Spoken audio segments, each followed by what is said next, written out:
I'd been playing detective with Aunt Eva, trying to expose the person who had killed Dad and the rest before the police did. If only I could cleverly penetrate the culprit's identity and stick the proof in their face. I'd been so sure that, just like in one of those detective movies, the culprit would then give up and surrender. However, the culprit would only surrender if there was no way for them to fight back. Culprits behind the crime on this island were far from helpless. It might even be able to massacre all of the remaining people here. And on top of that, this island was like a giant closed room, cut off from the outside world by the typhoon. So they had a full day, until tomorrow, to kill, scheme, and camouflage themselves. In short, it wasn't a safe atmosphere where we could get very far by playing detective.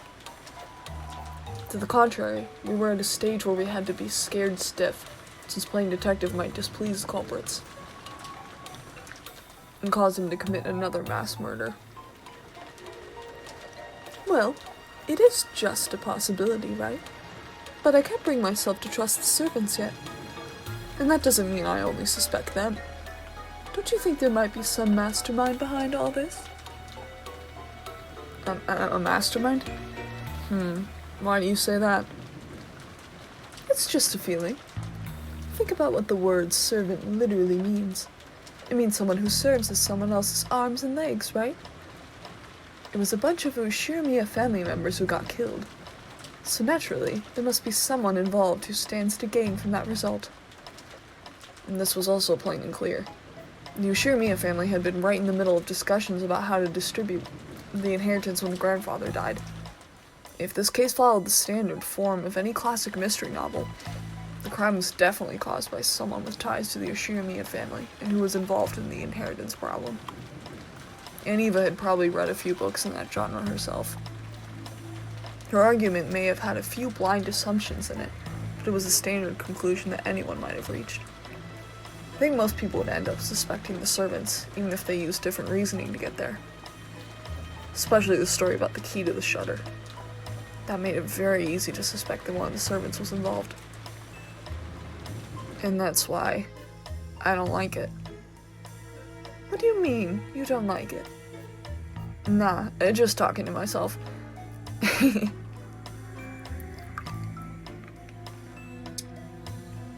I tried to dodge her question by joking, but I couldn't erase the sense of unease welling up inside me. After all, her conclusion was such an easy one to reach. A conclusion that anyone could reach. And I just couldn't be satisfied with that. If I tried spinning the chessboard around like I'd learned from Kiri-san, this was exactly why a servant couldn't possibly be the culprit.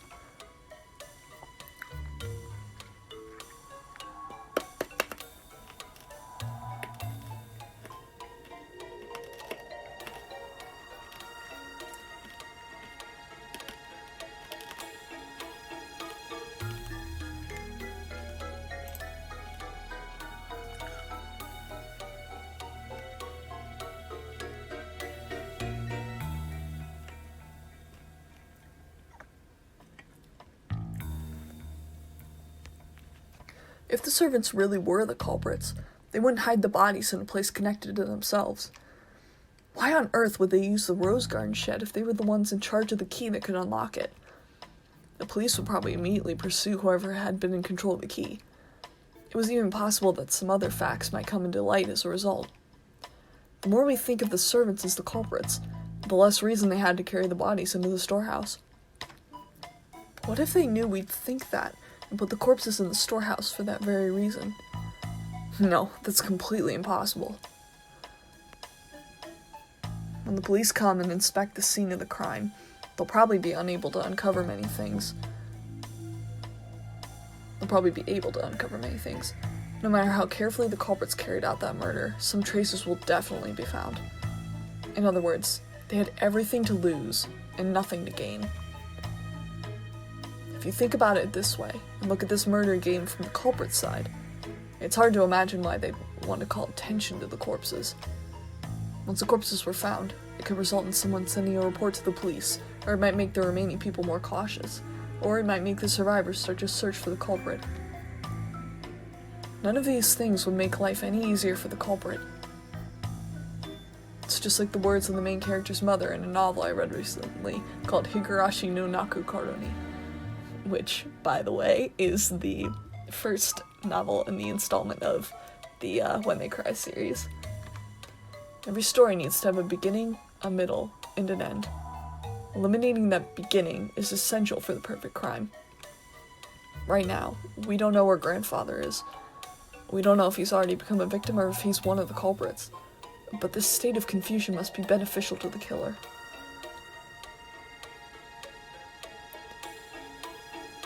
The culprit has absolutely nothing to gain by showing us the bodies in such an obvious way and making us all realize there's been a murder. In fact, this is the perfect place to spin the chessboard around. In other words, showing us the corpses in such a flashy way must be the culprit's goal in and of itself. So, at the very least, to the culprit, the appearance of 6 corpses there meant more than the deaths themselves. In other words, the culprit wanted this murder on display. To whom? To us. This is a message. The culprit's trying to shove something in our faces. I don't know what it is. At this point in time, this vulgar mass murder isn't making me feel anything except a malice directed towards all of us. Malice towards all of us, is it?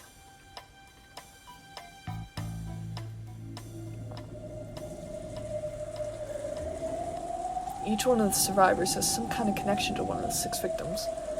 Uncle Krause's death brought Jessica the grief of losing a family member. The deaths of Dad and Kiri-san brought me sorrow, while Aunt Rose's death brought Maria sorrow. Goda-san's death probably shocked his fellow servants, and Shannon-chan's death brought grief to George Aniki, who had proposed to her, and Kanan-kun, who had loved her like an older sister. Everyone now on this island has received an equal amount of sadness. Aunt Eva was sure that the servants were in cahoots. But then, how could you explain the deaths of Goda-san and Shannon-chan? At any rate, by this argument, the grief caused by the 6 deaths hit everyone but Aunt Eva and Uncle Hideyoshi. Even Aunt Eva, who had directed suspicion at the servants and acted as though she herself was beyond suspicion, could not be ruled out as a suspect. In the first place, she was able to argue that the servants were suspicious by focusing on the shutter's key. But if you look at it from a perspective of motive and who would gain, Aunt Eva's name rises to the top of the list.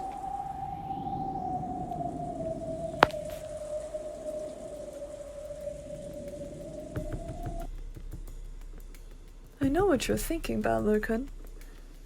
Huh? Oh no, please don't tell anybody. About how my head's so full of obscene stuff. I'm the one who's going to gain the most from these murders. Since I'm going to be suspected anyway, I might as well get it out in the open. I tried to dodge the issue by joking around, but apparently it didn't work. The inheritance will be divided into as many parts as there are siblings, but right now, I'm the only one of the 4 left. All of the assets of the Ushirimiya family will become mine. If Uncle Hideyoshi heard you, he'd say, "Could you give it a rest? It's not funny." I'm sorry. I was just fooling around since I'm going to be suspected anyways, no matter how much I try to smooth it over. That's why, from my point of view, this murder might have been designed to cast suspicion on me. Unfortunately, my alibi for last night is weak. Could you tell me a bit more about last night? As you know, the discussion between the siblings of how to slice up and eat the inheritance continued until late in the night. But I don't know how late it lasted. My husband and I had woken up early that morning. We were so sleepy, and a little past midnight, they let us go. We then returned to the guest house and rested there. Can anyone other than Uncle Hideyoshi prove that? No, wait, it's not like I suspect you or anything, okay? Oh, are you sure about that? I don't know if it counts as proof, but when we returned to the guest house, we were greeted by Genchi-san, who asked if we needed a towel. I think that should be enough to prove we returned to the guest house a little after midnight. Though, if my theory was correct, the servants would all be in cahoots, and that wouldn't actually make for much of an alibi. Hey, you've got a point there. I guess that means I'm playing detective with the real culprit right now, huh? However, let me say this for my honor's sake. If I was after the inheritance, I'd never commit such a bizarre set of murders. After all, if I just wanted to make them forfeit their rights to the inheritance, it wouldn't matter to me how they died. It'd be much smarter of me to try and make their deaths look like accidents. Especially if you're assuming I laid out some careful plan that involved even the servants. You've got a point there. If you're killing someone for personal gain, you definitely shouldn't make it look like a murder. Exactly. That's why I'm in such a blue mood. The police will probably treat me like the mastermind and investigate all kinds of things. And not fun at all. Aniva shrugged with a bitter smile. It was just as easy to suspect Aniva as it was to suspect the servants. So if we spin the chessboard around, does that make it impossible for the culprit to be her, suspicious as she is? However, if that sort of argument actually works, the motive can never help us in any way. No, that can't be right. Knowing the motive must give us powerful clues towards knowing the culprit. That's why murderers from all time periods disguise crimes in complicated ways, cleverly preventing their motives from being discovered. I don't get it. I just don't get it. Every time I spin the chessboard around, it keeps flipping from front to back and back to front. Are my thoughts bringing me closer to the truth? Or are they?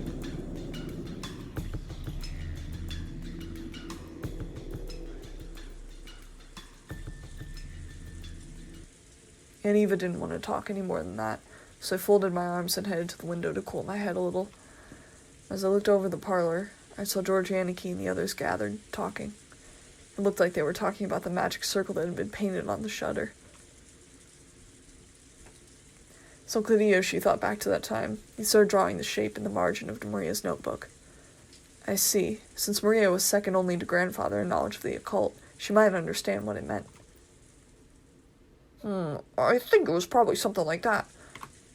There was a mark that looked like a variation of a cross. And then, surrounding the circle around the perimeter, were these closely packed strange letters on all four sides of the cross, and in the four corners, there was something written. It didn't look like the alphabet or something like that. It was what they call ancient characters. And around the top of the circumference, there was a small mark. 5 small circles arranged in a plus sign, and straight lines connecting them. Yeah, there definitely was something like that drawn there. Yep, there's no mistake in the shape. I don't understand the thin characters, but the arrangement was nearly the same. Everyone was staring down at the shape, so I stared down at it too. From what I'd heard, this had been painted on the shutter to the storehouse with some material that looked like blood. I see. This sure is unsettling. Grandfather's probably the one who'd want to draw something this weird. Seriously, where did he go? I want to grab him and ask him what the hell this is supposed to mean. Jessica's voice contained impatience and anger. She hadn't gone so far as to say grandfather was the culprit, but she seemed sure that grandfather knew something about the culprit's background. Of course, if you were searching for a link connecting the Yoshimiya family to the occult, 10 out of 10 people would think of grandfather. Also, to a person who knew nothing of the occult, this strange mark would have no meaning, which meant that this might have been something addressed to grandfather. That's right, and the reason the crime was shown to the survivors was so they'd find this. In that case, where had grandfather, the essential recipient of this message, disappeared off to? Does this shape ring any bells? Maria looked at the shape with a serious face. Maybe she was enthusiastic because this was her area of expertise. However, her appearance was that of someone separated from the events at hand, as though this hadn't been drawn on the shutter closed around her mother's corpse. My first impression was that the design resembled a German cross. It certainly does have that kind of design. Does this mean it has something to do with Germany? The German cross was originally a crest from a religious order of knights and was supposed to protect pilgrims traveling to sacred places. So, in other words, this magic circle might have some religious meaning? This is starting to sound like gibberish. I looked over at all of them, preparing to jump into the discussion. Something shocked me. Maria was smiling, an eerie and incomprehensible expression on her face. It was almost as if she was making fun of everyone's ignorance. It was an expression I wouldn't have dreamed to find on Maria's face. And she laughed. That eerie, jarring laugh was something I didn't want to believe was possible, even though I was looking at it right in front of my eyes.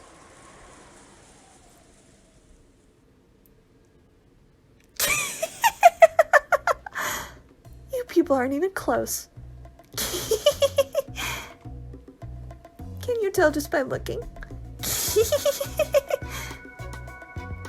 Everyone was busy being scared out of their wits. Maria kept on cackling happily to herself. After a while, that laugh was suddenly and abruptly cut off, but her expression still looked like it belonged to someone completely different from Maria.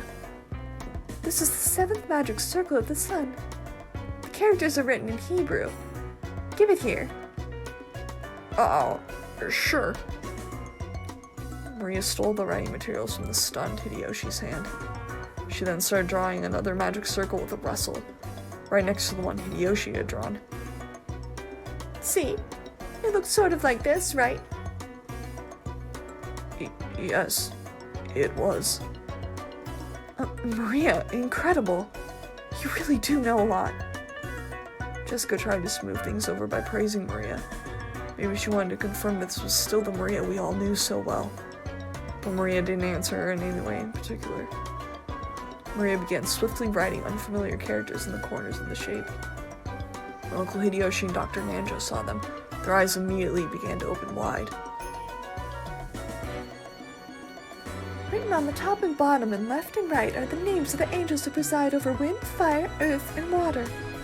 Chasan, Eru, Forlok, and Talihad. And in the 4 corners are the names of the 4 great kings: Ariel, Seraph, Tharshis, and Cherub. Is that what you saw? Even if they hadn't been able to correctly write what they'd seen, and they were once again shown something identical, it wasn't difficult for them to realize the two were same. When Maria asked them whether it matched, Uncle Hideyoshi and Dr. Nanjo nodded over and over again. There's no mistake, that's it. I was sure there were characters that looked like that. How were you able to write something like that? There were also characters written around the circumference. I know. Like this, right? Maria quickly began to surround the circumference with more Hebrew writing. It's from Psalms of the Old Testament, the 16th and 17th verses of the 116th Psalm. You must have at least read the Bible, right? Acting as though knowing this was only common sense, Maria laughed. For a while, everyone, including me, was at a loss for words. A little later, George Aniki returned to his senses and slowly managed to speak. That's incredible. I'm surprised. So, what meaning does this magic circle have? It's a magic circle to borrow the power of the sun. He who wears it as a talisman drawn in gold shall be able to break free from the bonds of any prison and receive the power to gain freedom. To break free from bonds and gain freedom? It sounds deep. The word bonds is not limited in its interpretation to some kind of magical physical object. Therefore, it does not only hold meaning for people locked up in an actual jail. It can also refer to the release from mental bonds such as ties of obligation and inescapable fate. Ties of obligation and inescapable fate, you say? That's also pretty deep. But I really don't understand. What does this have to do with those 6 bodies? Far from being released, they were killed and stuffed in a storehouse, weren't they? It's not like the magic circle was drawn for their sakes. The 6 of them were there for the sake of the magic circle. It is truly pitiable. What do you mean? What in the world do you mean when you say the 6 of them were there for the sake of the magic circle? Maria lifted up her pointer finger and waggled it as if she were making fun of us. That's written around the circumference. Can't you read it? Psalms chapter 116, verses 16 and 17. I'll read it for you. The Lord has freed me from my chains. I will offer it to you as a sacrifice of thanksgiving, and will call on the name of the Lord. See? See, you say. I've got no idea what you're talking about.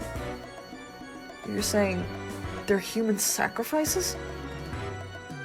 What Maria had just read aloud was a vital part of the magic circle, and it was saying that sacrifices had to be offered in order for this magic circle to be effective. So, human sacrifices had been offered inside the storehouse, where the magic circle had been drawn. A heartbeat later, everyone else seemed to reach the same conclusion. Some people were shocked, and others spat out that this was insane as they punched their knees. This was starting to get incredibly disturbing. And we couldn't accept it or understand it. I don't care what kind of magic circles or curses other people believe in. I won't pick a fight with them. But did they really kill Dad and the rest as sacrifices for crap like that? I just couldn't stand that feeling. Compared to this, I preferred it when we were still disgusted by that theory about the fight over the inheritance. As I started getting pissed off with a feeling between anger and sadness, I broke from the circle everyone was in and returned once again to the window. Something had gone insane since yesterday. There was that letter from the witch, Beatrice, that Maria had read aloud at last night's dinner. Ever since that point, it feels like like this whole mansion and this whole island have been getting more and more firmly locked inside some kind of bizarre world. That's right. When I think back on it, that letter was an invitation from the witch. The ruler of the nighttime island had invited us inhabitants of the day into another world. The phone and the radio had been interrupted and the island was shut off by the typhoon, so you really could call this place another world cut off from the real one by now. Yeah, as this island is now, it's perfectly normal for a witch to send us letters and for human sacrifices to be offered up for the sake of magic circles. So what will happen next? Will some weird people wearing goat masks start doing the Bond Festival dance or something? It's hopeless. It's hopeless. I don't get it. The inside of my head's all screwed up. I don't even know what to think. Anger, sadness. The opposing emotions all swirled up together. They started to suck me in. Unable to resist, I could do nothing but cover my eyes with my hands and trust to my mind and body as I started getting sucked in.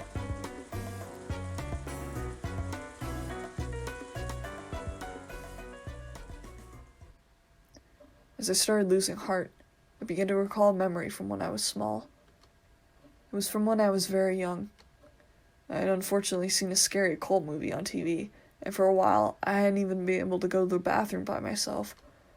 That old bastard gave an exaggerated laugh and said this. "Hey, Battler, why do you think they all go to the trouble to make movies like this about demons and the occult and such? It's because they don't exist. Something that ridiculous can't be found anywhere on the planet. Because they don't exist, people want to see them and go to a lot of effort making them. That's why those occult movies just make me laugh. If I were forced to choose, I'd say, rather than demons and monsters, this year's earnings call and angry wives are 100 million times scarier. I'll go further, okay? From my point of view, getting scared is a recreational emotion, something for people who've got room to relax both in their hearts and their lifestyles. They had so much free time, they didn't know what to do with. So in order to entertain their mind with unusual emotions, people started creating a culture with demons and the occult and stuff.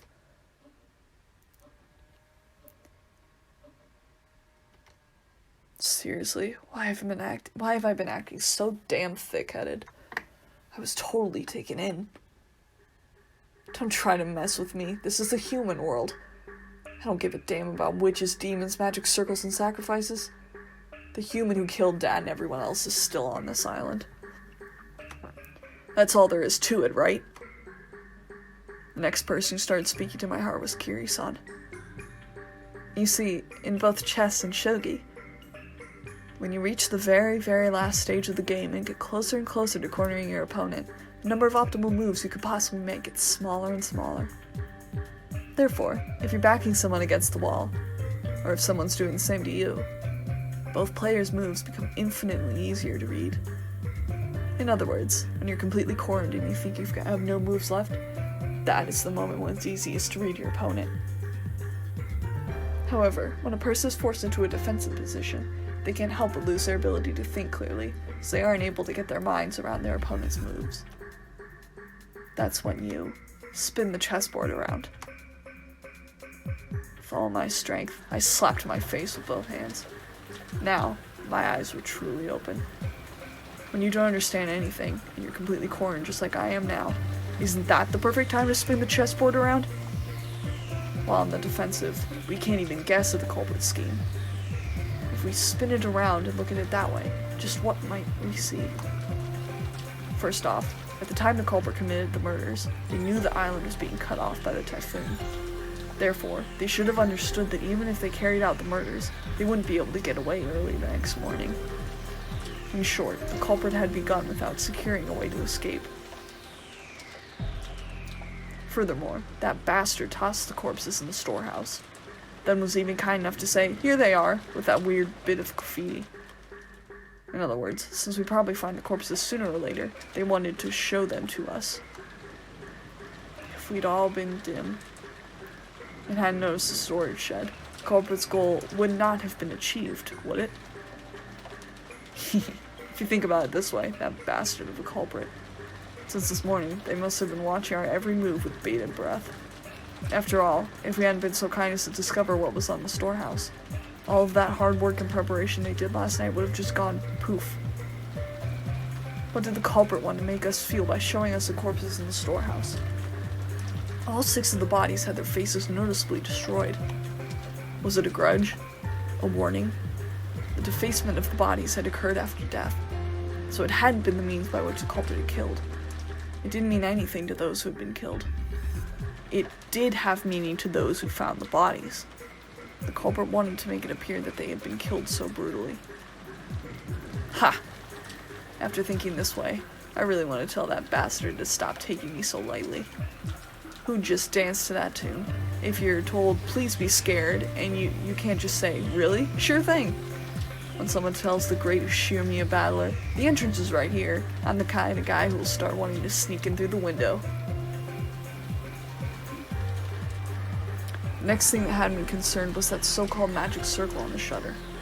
As Maria, who had shown that her knowledge of the occult rivaled grandfather's, had recognized that magic circle was genuine. They must have drawn that thing in pitch-black darkness, taking a lot of time and holding an umbrella in one hand. Isn't that amount of hard work and perfectionism impressive? What purpose would have been worth all of that effort? If we were looking for a fan of the occult in this mansion, most likely all of us would naturally suspect Grandfather. Did they want to make us think Grandfather was involved? But if that's all they wanted, they could have just drawn any old scribble that looked like a magic circle. It wasn't like any of us amateurs would be able to tell the difference between genuine and fake.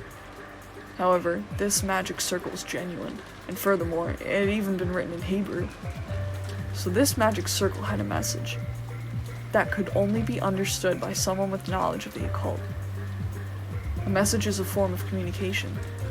By sending it, they were hoping for a reaction. A reaction? For some reason, we couldn't find Grandfather now. I don't know how Grandfather might have spotted the magic circle on the shutter, but did he choose to hide himself in reaction to that? No. Was it a trap to make us suspect that Grandfather had participated? You could read it either way. Damn, that's annoying. What kind of reaction was the culprit hoping to get out of us by putting on this occult show? Somehow, that felt like the culprit's weak point. The letter from Beatrice and Maria had read aloud during last night's dinner sprang back into my mind.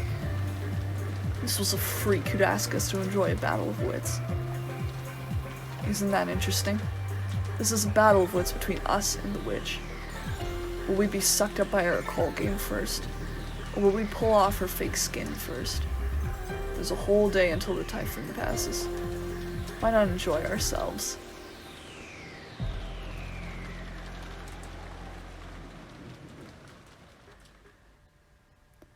I finally noticed that the inside of the parlor had gone quiet again. Everyone had sunk into their favorite sofas, some deep in thought, some irritated, some acting depressed. Maria was once again enjoying the TV as if she never left it. It looked like she found the commercials more fun than the boring program. She happily yelled, "Ooh, ooh," and giggled. I stared at each person's appearance in turn. If there isn't a 19th person, the culprit must be in this room.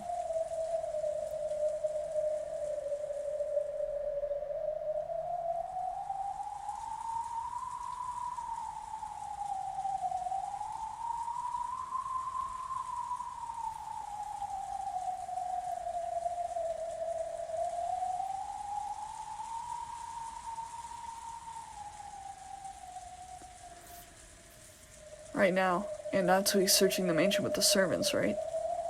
Then we shouldn't say, in this room. In this mansion is where the culprit has to be. After all, it's possible Aunt Natsui was behind this, and we still can't deny that one of the servants might be the killer. Anyone could be guilty.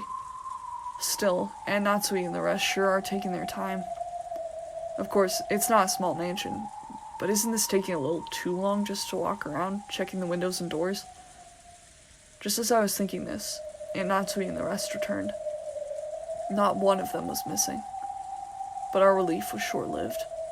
Everyone looked at Aunt Natsui in shock. The talk I'd had with Aunt Eva started to creep back into my mind. The possibility that the culprits had enough in numbers or weapons to kill all of those 6 at once. Forgive me if I startled you. I brought this to be prepared for the worst. After all, that thing in Aunt Natsui's hand was a rifle. At a glance, its silhouette looked a lot like a hunting gun, but it was unusually short and kind of looked like a kid-sized weapon. However, it had a weightiness to it that made it clear it was no kid's toy. That gun is Kinzo-san's, isn't it? Did you know about it? That's right. I remembered it was in Father's old collection, and I managed to find it. Whoa! Awesome. Natsui-san, is that thing real? Yes, it's real. It can fire live ammunition.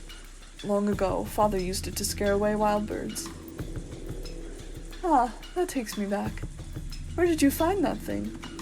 No matter how much I asked him to let me touch it, he never let me lay even one finger on it. Oh, Grandfather had one of these? I didn't know that. Long ago, Grandfather was really addicted to cowboy films. That generation really liked this kind of rifle. Is that a Winchester? But I've never seen one that short before. Ah, I remember. It's that gun. That really takes me back. That's the one Steve McQueen fired off and wanted alive or dead. Father sure has good taste. It is an item the master ordered specially from America long ago. As you can see, it is a working gun, so please don't tell anyone about this. He was quite fond of it right after he managed to acquire it. It seems the workings that ejected the cartridges were more interesting to him than shooting it, and he played around with it back in the forest all the time. Ho ho ho. Still, it's rather disturbing. Are you sure you should be dragging this out? This is to prepare for the worst. There was probably more than one offender involved. Furthermore, those horrible people killed 6 of us, including my husband. I have a responsibility to protect everyone until tomorrow, in my husband's place. As Natsui-san said this, she slumped down into one of the sofas and took a deep breath. She had been trying to find Grandfather, as well as check the doors and windows. Since Grandfather wasn't with her, she probably still didn't know where he was. I carefully checked all of the doors and windows throughout the mansion. However, we must be prepared for anything. Everyone, I think it would be best if we all remained here. Oh, good point. If everyone's gathered here, then we can all feel more secure keeping an eye on each other. What do you mean by that, Eva-san? Nothing really. I'm just agreeing with your opinion, aren't I? There was a stormy atmosphere between the two of them. If you think about who was the most suspicious from the inheritance problem standpoint, Aunt Eva was the obvious choice. However, there was no proof that Aunt Natsui was innocent. No, if you view Beatrice's letter as one of Grandfather's complicated pranks and think that this crime is just an extension of that, there's more than enough reason to suspect even Grandfather. Also, Aunt Natsui thought the criminal was on the outside, but Aunt Eva thought the criminal was on the inside. In short, it was a question of whether or not a 19th person existed. That same question has been repeated endlessly since last night's dinner, with the letter from the witch who called herself Beatrice. So was the culprit among us, or not? And did the witch Beatrice exist, or not? If you assume that something as stupid as a witch can't exist, you're basically saying that one of these relatives here, who shared a common bloodline, is the culprit. If that was too unpleasant, it'd be much more comfortable to simply accept the fairy tale-like character of a witch. A witch? A witch drawing a bizarre magic circle and offering human sacrifices? If I could accept that rubbish, I'd be able to trust all the people in this room. However, damn common sense got in the way. It kept repeating that witches don't exist. In that case, the culprit must be among us. In the middle of this seemingly endless rain, none of us could break the silence.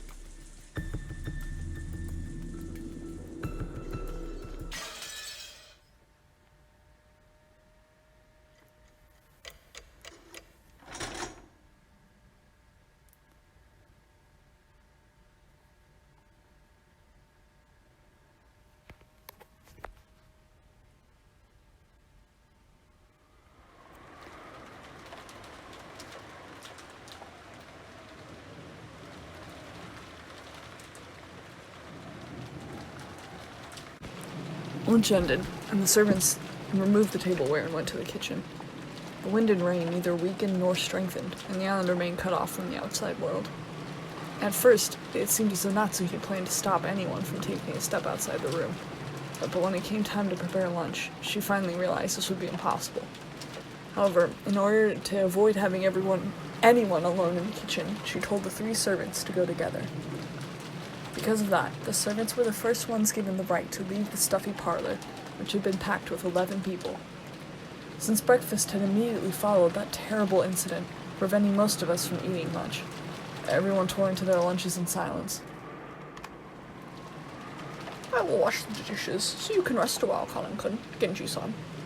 Do you want something to drink? I don't need anything, Kanan. I don't need anything either. But you must have been so busy and so early in the morning. It's no wonder you were worn out. The only noise was that of Kumasawa washing the dishes, which resounded throughout the kitchen. Genji and Kanan sat in some chairs a short distance away, their eyes lightly closed. Just as Kumasawa had said, those two had probably built up a great deal of fatigue. But that didn't mean they could let it show in front of the relatives. Avoiding that was one of their virtues. After the silence had continued for some time, Kanan opened his mouth and muttered, Shannon, why did she have to die in such a horrible way? Forget about the matter of her death. It was nothing more than bad luck. You're right. It was nothing more than bad luck. They both fell silent once again. Kanan's expression was filled with grief. And to think that poor Shannon-chan is actually dead. I still can't believe it. Poor thing. Not being able to see her again feels like a lie. I just wanted to see her smiling face one more time. Kumasawa spoke with her back facing them. After all, Kumasawa hadn't seen Shannon's corpse, so she had no trouble mentioning Shannon's face. When Kanan heard those words, it reminded him again of how only half of Shannon's face had been left, and his grieving expression twisted even further. Why did Beatrice-sama do that to Shannon? If she wanted a sacrifice, there are plenty of others to choose from. Why? Why? It was nothing more than bad luck. If we were less lucky, you or I might have been lying out there instead of Shannon. Or it could have been someone else entirely. Everything is left to fate. Genji-sama, you said the door to Madam's room was stained with traces of something like blood, right? And the same substance that was painted on the shutter? Indeed. It was an unsettling mark. Almost as though someone with blood-stained fingers had been trying to pull out the doorknob.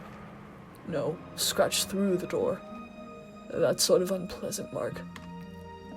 So does this mean Beatrice-sama came to visit Madam's room and tried to open the door, but couldn't?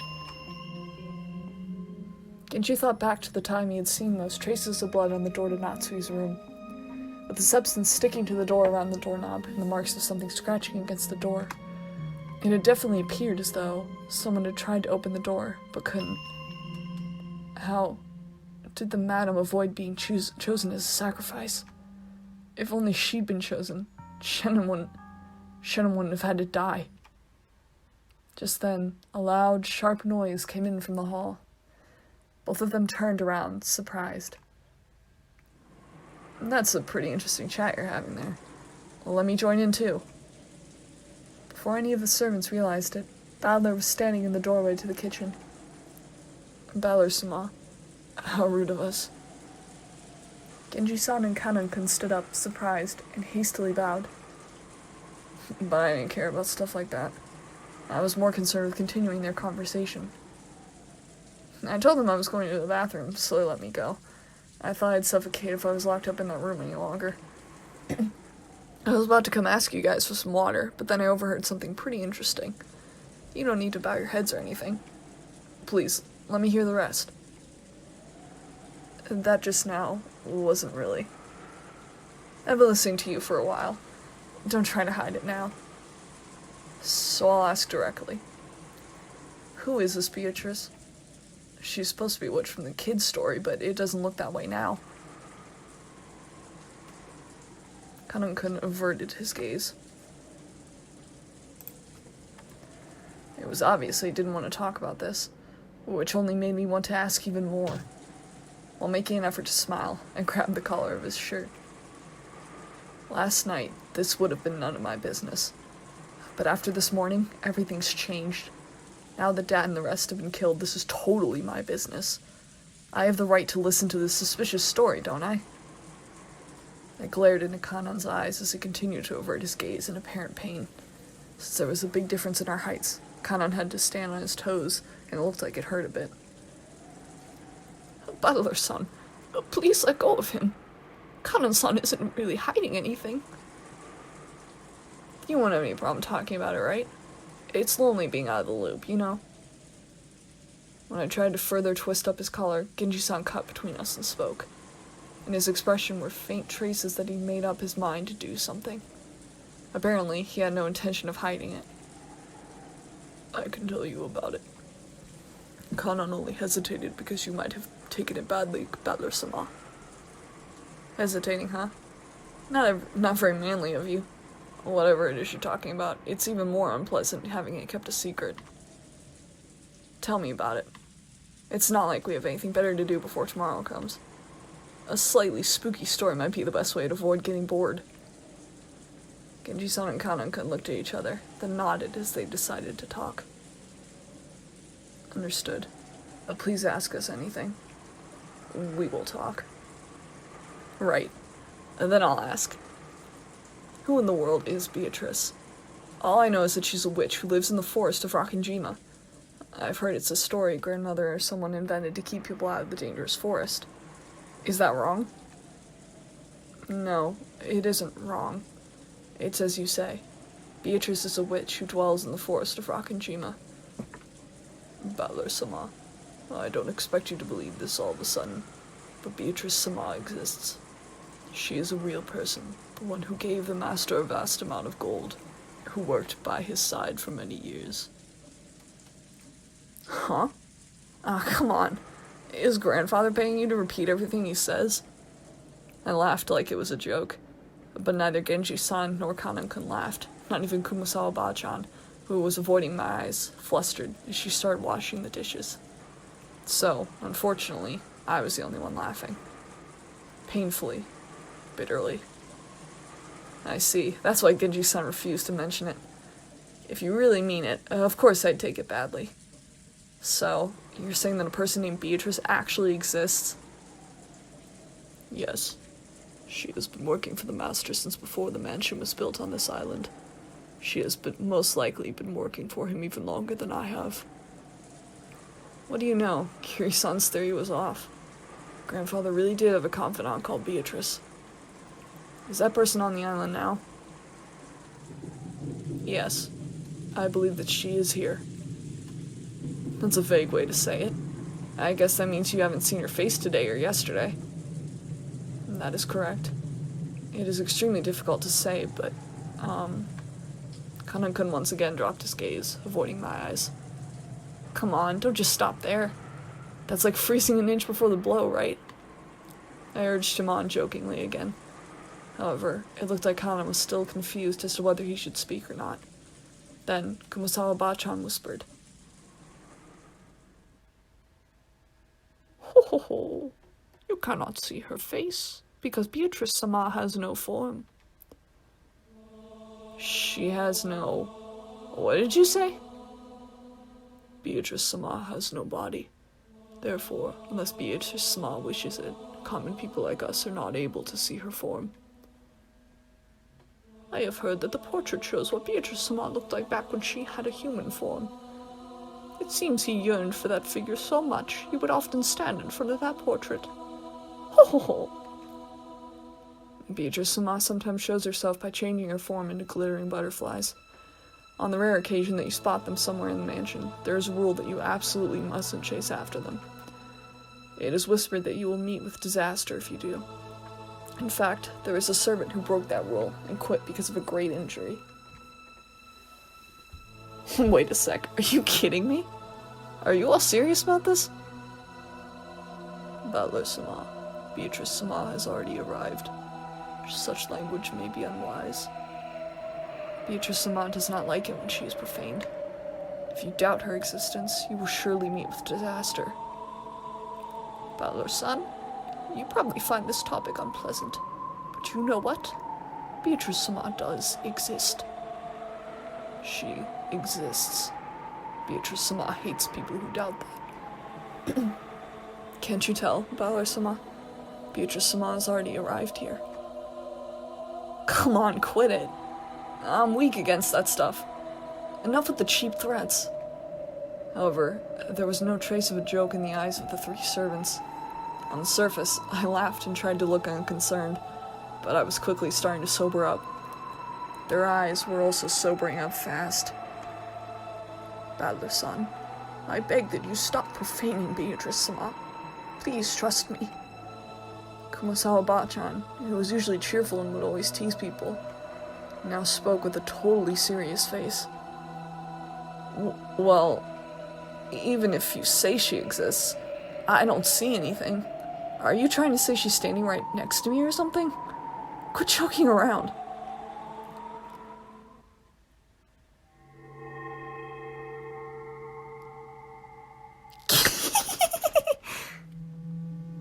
Just then, that unnerving laugh suddenly filled the kitchen. When I turned around, Maria was standing there by the entrance.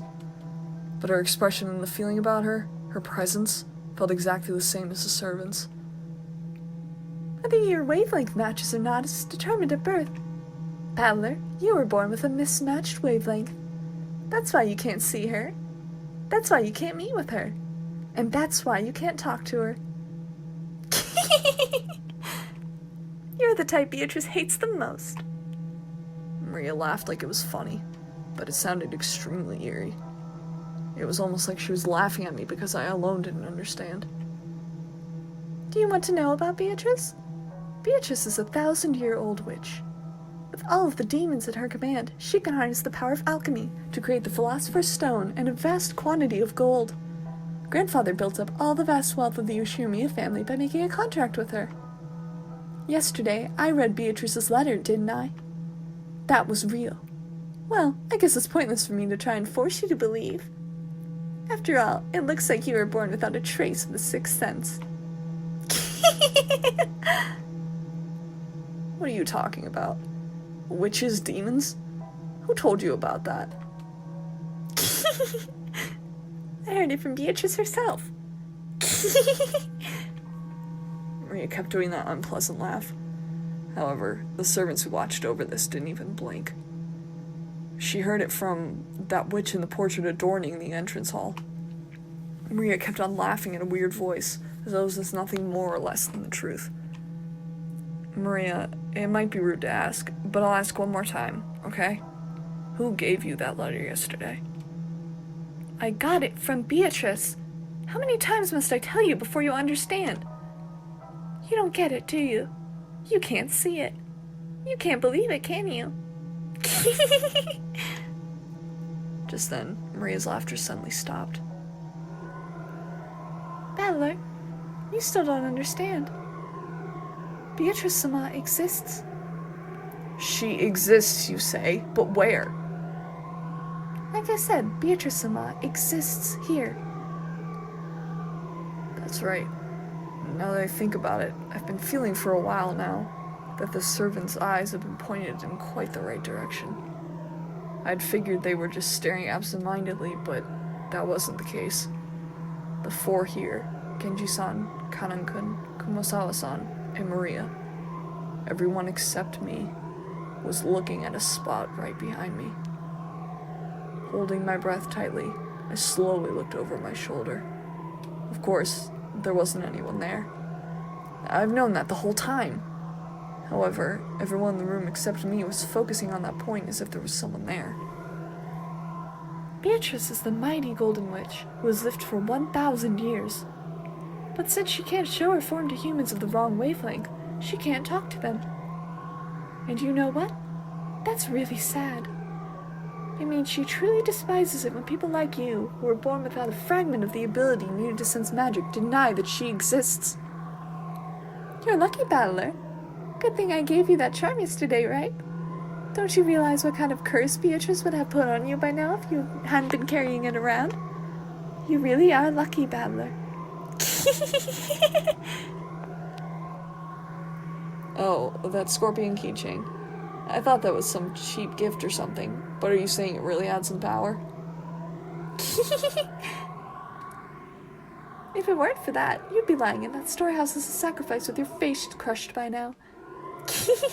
You're so lucky, battler. I see. So if it weren't for that, I'd have been killed by now. Battler, why don't you believe in Beatrice? Even though she exists. Right now, over there, look. Hey, I'll bet you want to believe it now. Believe it. And thank me for giving you that charm. If it weren't for you, or if it weren't for that, you'd be in the storehouse right now. But then, maybe you would have saved someone else in exchange, right?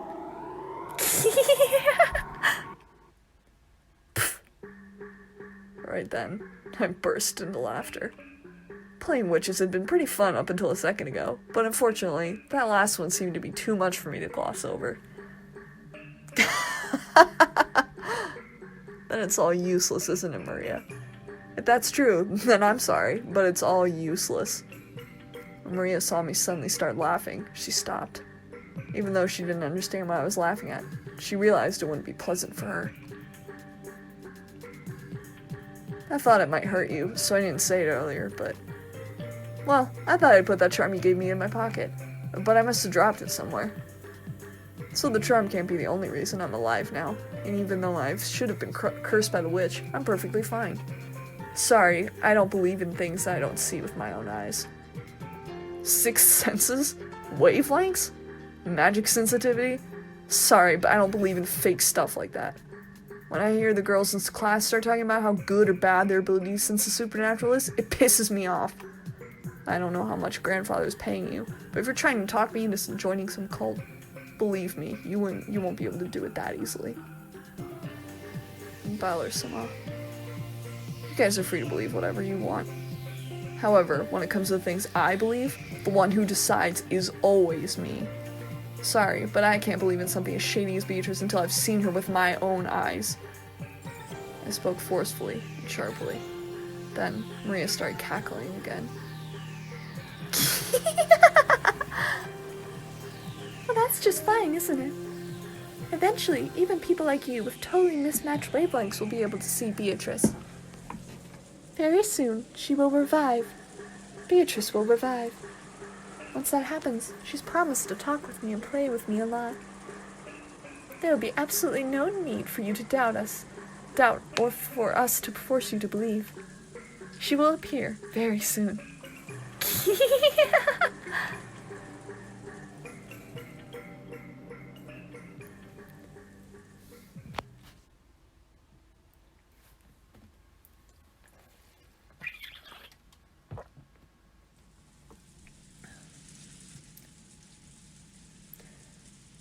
After a meal, some people tend to enter the bathroom, while others prefer to relax for a bit. It seemed that several people had left the parlor, just like I did when I went to the kitchen to drink some water. In the end, Natsui reluctantly retracted her order that everyone remain packed in the parlor, on the condition that no one headed out on their own or strayed too far. In any case, if 11 people are shut up in the same room starting early in the morning, the air will start to stagnate. Also, quite some time had passed, so everyone was starting to recover from the shock that morning, and their sense of danger might have weakened too. However, it was a certain fact that 6 people had been killed inside this mansion, so no one was completely negligent.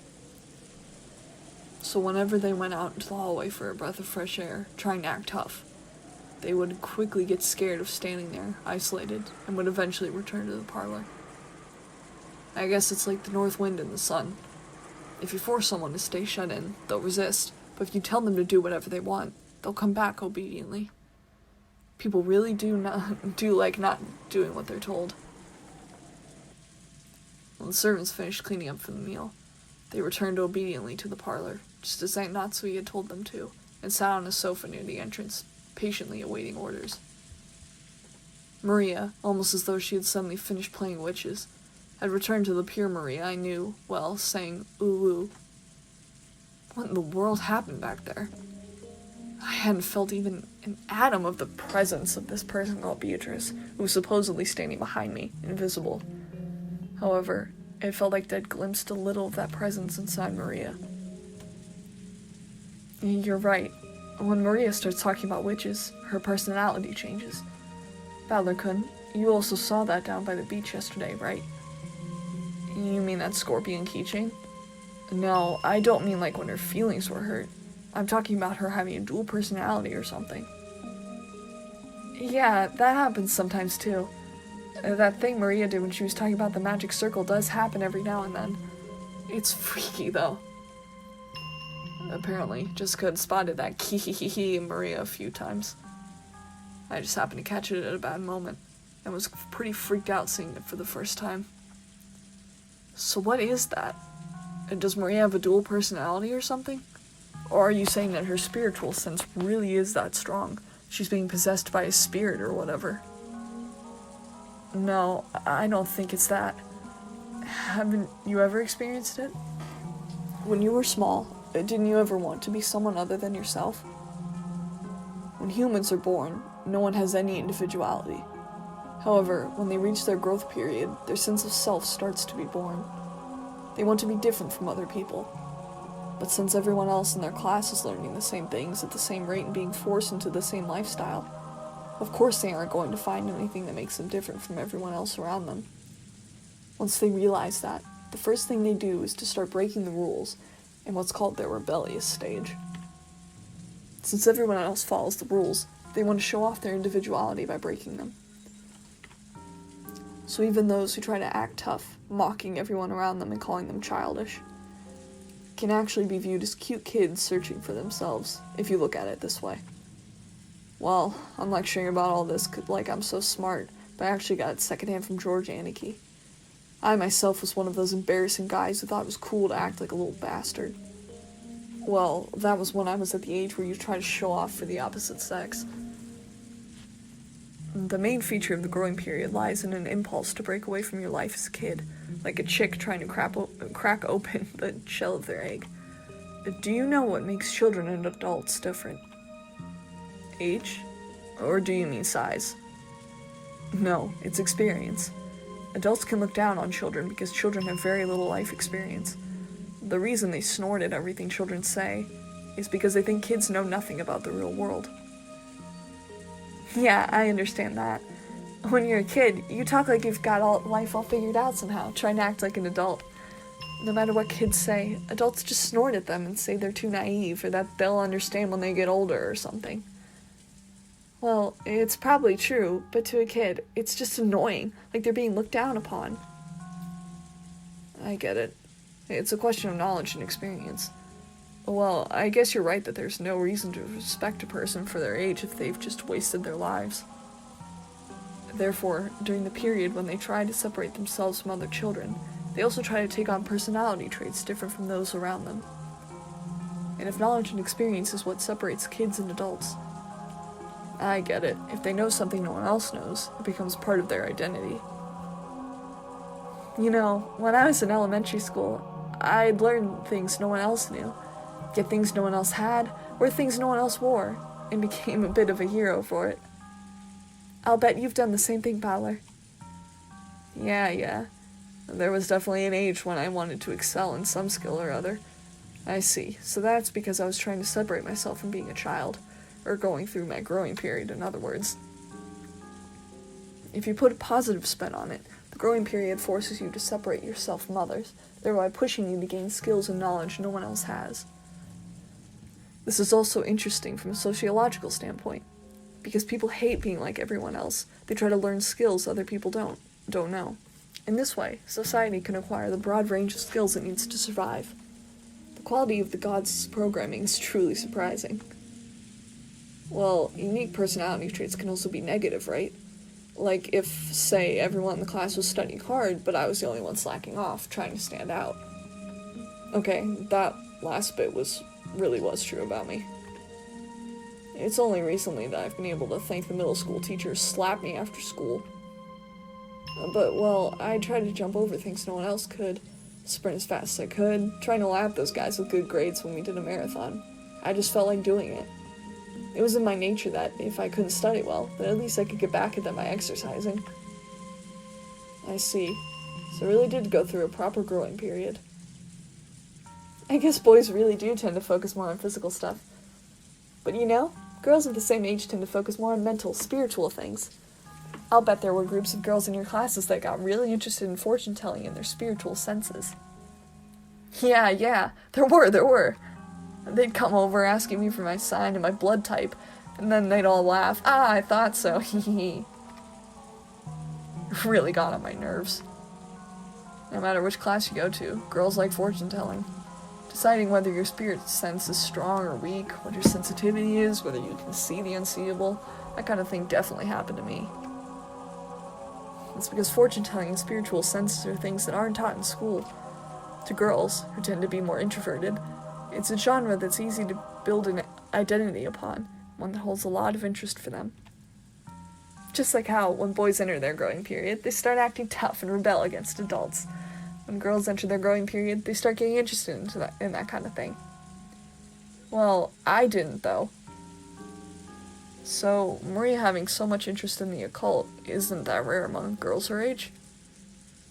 Even if we accept that, I wonder if it explains that creepy dual personality thing. Actually, I think I probably could accept that explanation, more or less. As you just said, becoming an adult means gaining knowledge and experience. So, to gain that, it's necessary for children to learn all sorts of things and break free from childhood. However, there are certain convenient illusions that you see often in the world of children, both now and in the past. Do you know what I mean? You see it all the time in manga and anime, right? It's kind of like that. Like you've got memories from a previous life that start to resurface. Like you're being possessed by the soul of the great something, or whatever. Or it could be that a sleeping gene gets awakened, or maybe a sealed power or memory returns. There's all kinds. For some reason, stuff like that's really popular at that age. Why's that? All those examples you mentioned are illusions that let children immediately add to their sum of knowledge and experience. If a 9-year-old girl says she's had a 1,000-year-old witch possessing her, then she gains a 1,009-year-old identity. So, basically, studying is annoying. But these delusions are convenient for people who want to brag about having a skill no one else has, amazing the people around them. So you could brag about something without having to work hard or study. I see. Isn't that a kid's greatest dream? Furthermore, in their desire to separate themselves from being kids, they always project an image of their ideal self. And it's not rare for that desired self to become an alternate personality. Even you, Balor-kun, probably had a slightly different personality at home and at school, right? It'd probably be embarrassing if your friends at school saw how you were at home. At school, you try to project yourself as you want to be, but home is where you're your true self. So, in other words, I'm changing my personality depending on the situation. Are you trying to say having multiple personalities is actually really common? A girl who's a fan of the occult might say she's being possessed or awakened, Honestly, there are some kids who change their personalities so much it's creepy. And some boys do it too, right? Guys who say they've blown their top and suddenly turn into some overplayed violent character. I'll bet they think it's pretty cool, but it's painful to watch. Let's sum this all up.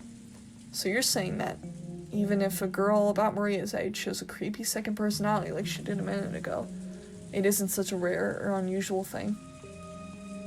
Simply put, that's right. Identity is an important factor when building up one's sense of self.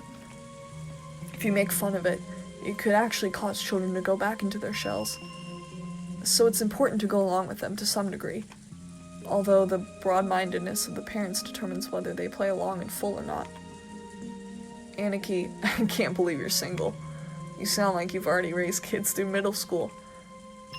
So, I wonder if Aunt Rosa also knew much about Maria's dual personality. She knew about it. Just between us, Aunt Rosa really hated it. She said it was unpleasant and that Maria was becoming increasingly isolated from the rest of the class. So anytime Maria started talking about the occult or laughing like a witch, she'd slap her. And it looks like Maria stopped talking that way in front of her. Maybe that thing back there was just a little game from a girl facing her growing period. Just a girl trying to show that she was different and independent by holding interest in witches and the occult. And since she wanted to be different from herself, young as she was switching between her normal personality and the personality of her ideal, a witch. At first, I'd found that very disturbing, but after being lectured to by George Aniki, I felt like this was a path everyone walked down at one time or another. I haven't told anyone, but when I was in kindergarten, I joined up with a little gang of kids trying to form an Earth Defense Force, saying we'd help protect peace on Earth. My face turns red when I remember how, during what we called battle practice, we would chant, EDF, EDF. Just like usual, Maria was relaxing, immersed in the TV, oohing and laughing just like any girl her age.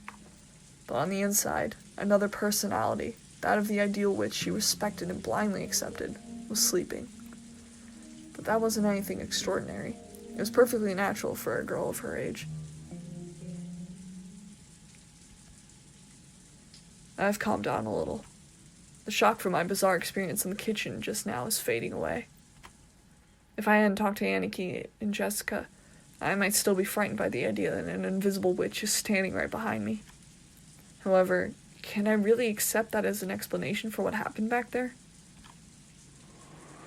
If it had just been Maria, I could have explained it as the fickle delusions of a growing girl. But Genji-san, Karan-kun, and Komusawa-ba-chan had also been there. None of them had denied what Maria said. They silently accepted that Beatrice exists. I was starting to feel a little uneasy.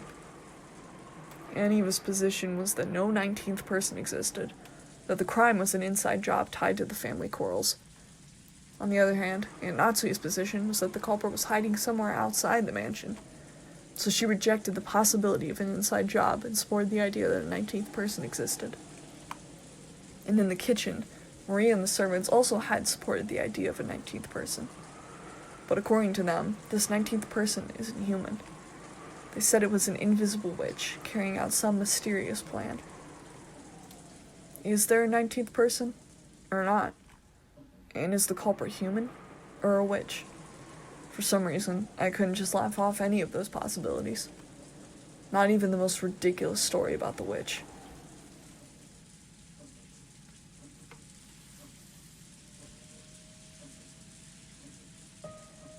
Jessica, all I know about the story of the witch is that the adults made it up to keep the kids too scared to enter the forest. But is the story different here in the mansion? I feel the same way you do, okay? I think it was just the stupid ghost stories that parents made up so their kids would listen to them. But I can't deny that the atmosphere inside the mansion makes it a little hard to say it out loud. After all, grandfathers proclaim that Beatrice exists, and because of their position, their servants can't doubt that. Even Uncle Kraus and Aunt Natsui don't want to get into a fight with him, so on the surface, they go along with it. So, it's probably fair to say that doubting the existence of Beatrice is taboo to those who live and work in this mansion. unlike the rest of us, who only come here once a year. Is that right? Jessica took a deep breath in admiration. It looked like Anarchy had guessed right. It's just like you say. No one really believes it on the inside, but on the outside, they accept that she exists. See, it's just like the way some people are about God. Even if they know God doesn't exist, they feel like it'd be uncouth if they actually said it out loud. How do you think the servants feel about it? Are they just going along with it because grandfather, their employer, says that she exists? Well, I don't really know the details, but between the servants, the story about Beatrice has been treated like a sort of ghost story. Remember yesterday, when Shannon was talking to us down by the beach? That story about how one night, when she was doing the rounds of the mansion, she saw something unsettling? She did say something like that, didn't she? Back then, I thought she was just being really nice to help improve Maria's mood, but it felt like she was serious when she said it. That's right, she definitely said it. She definitely said the same kind of thing that Genji and the rest had all unanimously declared back in the kitchen. In addition, some servants have also seen will-o'-the-wisps and glittering butterflies dancing around. Kanamkan also saw something like that when he went patrolling one night. And recently, you often hear servants talking about strange footsteps heard inside the mansion near midnight. We've whispered together that the Beatrice Sama in the portrait sometimes makes herself invisible and walks through the mansion. It happened a while ago, but even I have heard footsteps while patrolling at night that resembled these stories. That's right, she definitely said that. Exactly the same thing that I had been told just now. But there's nothing to be afraid of. Beatrice Sama is another ruler of this mansion, separate from the master. So, there's no need to be unnaturally afraid. If you respect her, I hear she won't do anything bad. However, she can be quite terrifying if you don't respect her, right? Correct.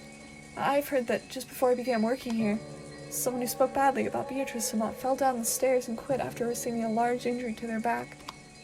Because of that, there was a rumor between the servants that Beatrice Sama's anger had been brought down upon this person. If you don't respect her, you'll suffer her wrath and get hurt. So, to the servants, Beatrice's existence is just as credible as the story that if you pull pranks on Inari-san, you'll receive Kitsune-sama's curse. Of course, even though everyone accepts the curse and the like don't exist in the modern era, people are still afraid and still have a little respect for them. You often see it when, in a residential area, someone is building a house, and they call a Shinto priest for a ceremony to honor the god of that plot of land. You might think that that was just a big waste of time and money, but it is said that if the workers don't do that, a big accident will occur, so they never neglect to do it. You also hear about how, if an Inari shrine is carelessly removed during a town replanning, there'd be a curse by Kitsune-sama. I think I might have read somewhere that when the occupying forces were trying to expand an airport, they tried to remove an Inari-san that was in the way, and the workers kept getting struck down by mysterious fevers. Even in modern cities like Tokyo, it wasn't rare to see modern buildings packed all around an old Inari shrine, leaving the shrine itself untouched.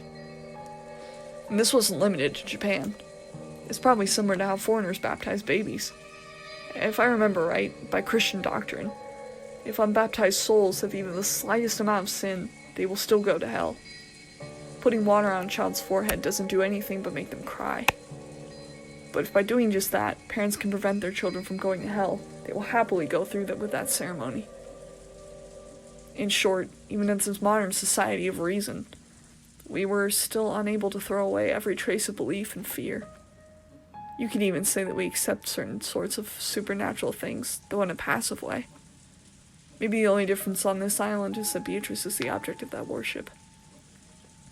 So, in other words, if anything happens that doesn't seem explainable in human terms, it's called the work of Beatrice. I think Shannon-chan said it herself. Windows and doors and locks that were tightly shut would be open the next time you went to check on them. Lights that should have been on went out, and lights that should have been out were turned on. And if I remember, even Jessica was joking about it, saying that it was also the work of Beatrice when she couldn't find her bag in the morning. Your memory's pretty good. Normally, you'd say some little imps took them, but on this island, it's Beatrice. Well, it's all pretty stupid, though. This mansion has been standing for about 30 years by now, hasn't it? It's natural for things that old to get their fair share of ghost and occult stories. Like the 7 mysteries at a school. But that's where I'll spin the chessboard around. Huh? Simply put, on this island, there's a rule that Beatrice gets blamed for everything that couldn't have been done by humans. Things that humans can't do. How many humans are here? 18. In other words, the culprit is using the rules of this island to make it look like a witch committed this crime. Which proves that they desperately want us to think a 19th person did it. I don't like it. I don't like it one bit. What do you mean you don't like it? Let's assume some invisible 19th person exists and wants people to know they exist. If it were me, I'd do it with even more perfect timing. What do you mean by perfect timing? Well, the crime took place sometime between the middle of the night and dawn, right? We had some people who were talking together until the middle of the night, some people on night shifts, and some people who had returned to their rooms and were sleeping. Everyone's alibi is really vague, so there's plenty of room to suspect that the crime was an inside job. George, Anarchy, and Eva probably told you too, right? That there's a good chance this crime was an inside job? Yes, I guess. In other words, if this invisible 19th person really exists and wants to let us know it, this first crime was a complete failure. No, in the first place, they chose the wrong time of day to do it. If this invisible 19th person really wanted to show themselves, they had to make sure that the crime took place under conditions which proved that the remaining 12 people were all innocent. As long as there's a single human we can suspect, this 19th person's attempt to highlight their presence fails. That's why near midnight, when everyone's alibis are at their vaguest, the 19th person's existence is also at its vaguest. And yet, the culprit chose to commit the crime at that time. By committing the crime then, one of the 18 would obviously be suspected. And yet, someone handed Maria the letter and called themselves a witch, even though everyone denies they did it. In other words, you're trying to say that one of the 18 is trying to make it look like a 19th person called Beatrice exists? That's a pretty crazy idea. I think Mom's theory about someone hiding outside the mansion is a bit more credible. Valor, don't tell me you actually think someone in this room is the culprit. I do. Someone's trying to force us to accept that Beatrice exists. And that's right, this whole thing started as far back as the letter last night. I don't have any basis or proof. But with the chessboard turned around, this is my best guess. Seriously, that's too crazy. You sure you haven't been reading too many weird detective novels? However, it's an angle we can't ignore. Whether there's a 19th person or not, the culprit's definitely planning something involving that rule about this island. Just now, listening to Balor couldn't talk. I remembered something that's a little disturbing. Something disturbing? Yes. Do you remember Beatrice's letter? It said that Beatrice was going to collect interest. And by interest, it mentioned everything of the Ushirimiya family. Jessica and I thought back on what Maria had read aloud the previous night. Yeah, it said that. It definitely said that. That the collection and the interest was going to take place shortly, but if the riddle of the gold could be solved, she'd lose that right. Grandfather received the gold and rebuilt the Ushirimiya family. In other words, according to Beatrice, everything created using the gold as capital counts as part of the interest. Which means... That's pretty scary for a joke, Anarchy. You don't mean everything of the Ushirimiya family. In other words, everything that Grandfather gave birth to? In other words, everyone with Grandfather's blood flowing through their veins? If you interpret the letter that way, these murders are just Beatrice legitimately collecting interest.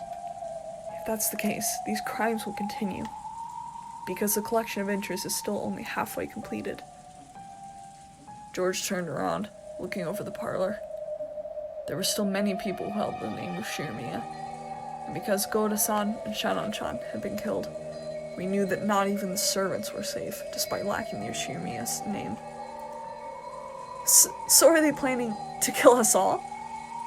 But that's weird, George Nissan. In that case, why only 6 people? They should have been able to kill a lot more. At worst, it should have been possible for them to assault everyone while they were sleeping and kill them in a single night. Why didn't they do that? The special clause. If someone manages to solve the riddle of the gold, their right to the interest will be lost. And remember how the letter ended. It challenged us all to solve the riddle of Grandfather's gold. Jesus! It looks like we're finally understanding the culprit's message. In other words, the culprit's telling us to try and solve the riddle on that epitaph the Grandfather had made. On top of that, they're saying that if we just sit around, they'll keep collecting the interest. I realize this is all based on several guesses that are way out there, but not everything that happens in this world fits together in a perfect line. Most of the events we don't understand are only individual points. By fitting them into a straight line, we're beginning to understand. When the points are at either end of the line are really close, the line itself is more logical and easier to understand. And when those points are really far away, the opposite is true. It's the distance between these points that makes us say our guesses are way out there. However, if the distances we span are too narrow, that means our thinking will be narrow too. Is there a difference between making guesses and reasoning? Am I just using easily made guesses to try and force the scribe into a pattern I can understand? No, that's not it. When you're lost in the dark and searching around with your hands, what you're doing is relying on your imagination and making guesses. Only imagination can find the points that need to be tied together. Reasoning is nothing more than the act of drawing lines between them. If you can't imagine, you can't reason. What I'm doing now might be way out there, but I'm sure it isn't a mistake either. Only the power of imagination can pull clues out from the darkness, and then I can use the power of reasoning to tie those clues together. It was a lot like the process of searching out an enemy's weak spot and striking. It's okay if I'm way out there. Find a weak point first. Then we can think about how to strike. Right now is the time to find points we can tie together later.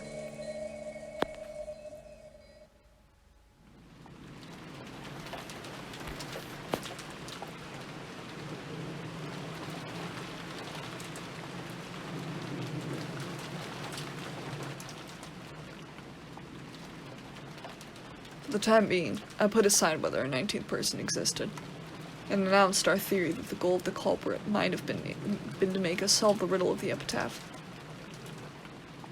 Uncle Hideyoshi seemed to be extremely interested, but Anatsu said it was ridiculous and dismissed it. Of course. If you think about it that way, even that letter from yesterday makes sense. That motive seems to fit pretty well with the facts. Setting aside whoever it was that gave Maria-chan the letter. Oh, Beatrice exists! Oh. Even though she was puffing up her cheeks in that cute way she'd been doing since yesterday, I couldn't think of it as cute. If I poked fun at her, I might suddenly transform into a creepy laugh. There is no hidden gold. However, if the culprit is blindly sure of its existence, and if they're trying to make us solve the riddle before snatching the gold away from themselves, then I will agree it makes sense. However, if that were the case, why would they start by killing those highly ranked in the Ushiramiya family? I see your point. If they wanted to make us solve the riddle, killing those closest to Kinzo-san doesn't sound like a good plan to me. That's true enough. And if we're going with that argument, wouldn't it have been quicker to threaten Father in the first place?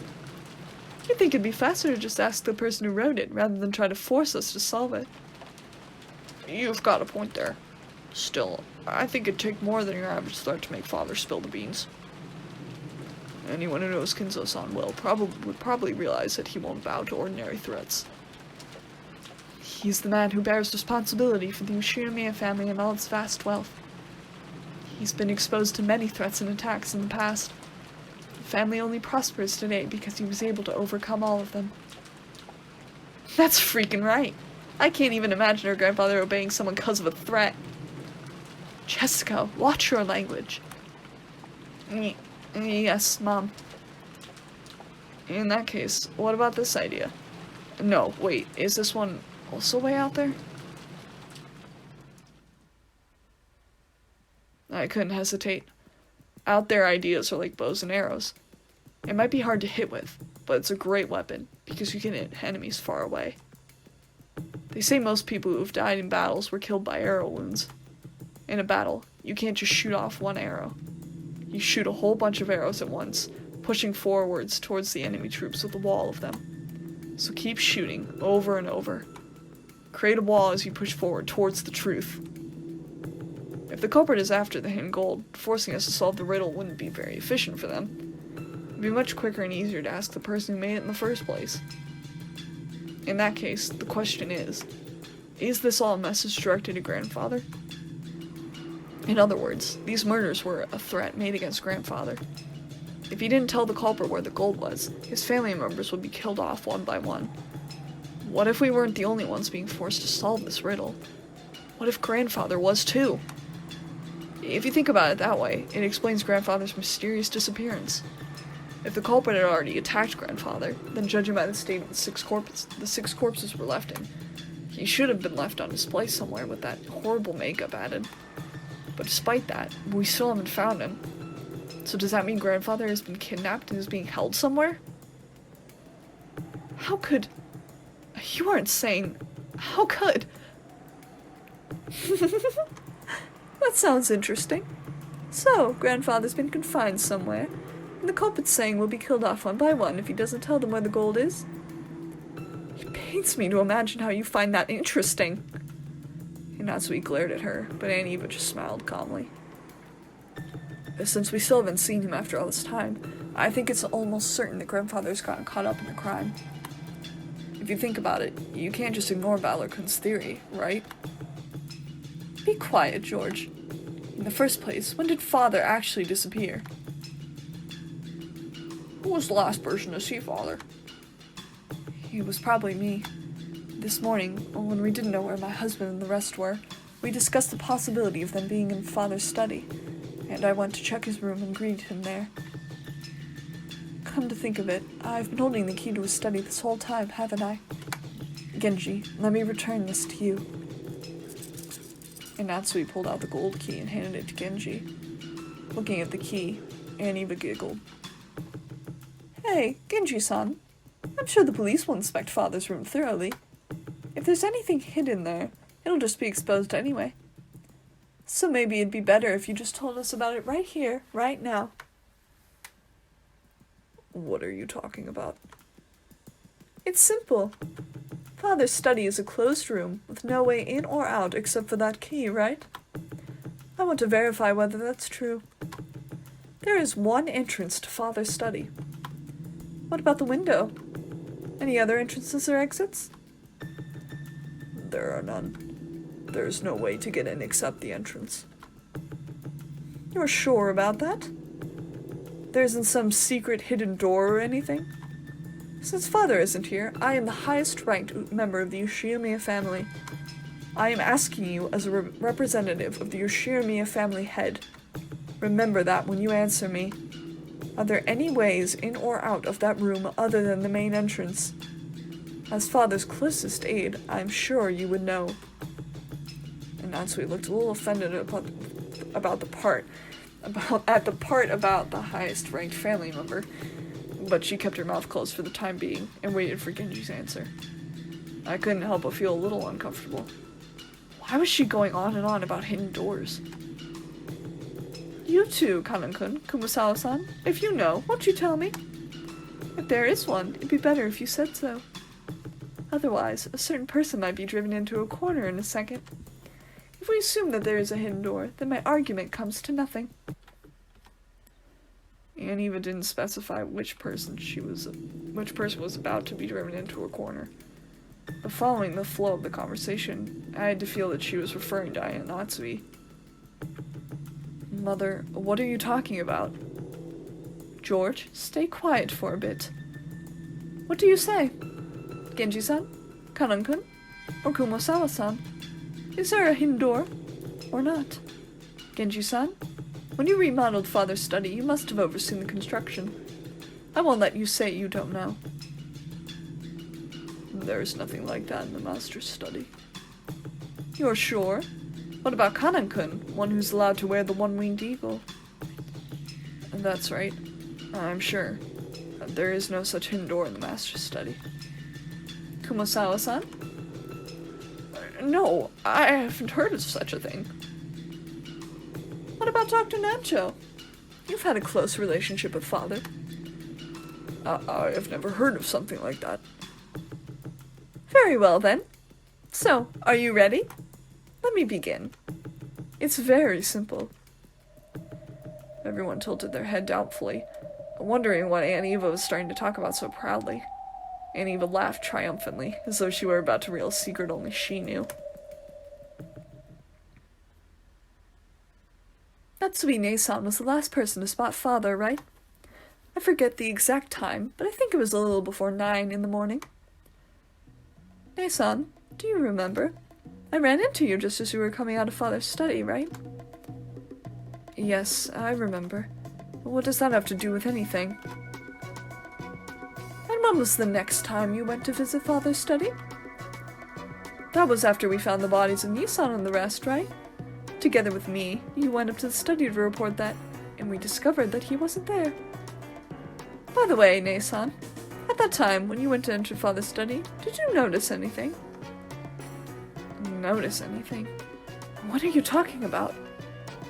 Come on, you picked up some trash, right? A folded receipt. I do seem to remember picking up some trash.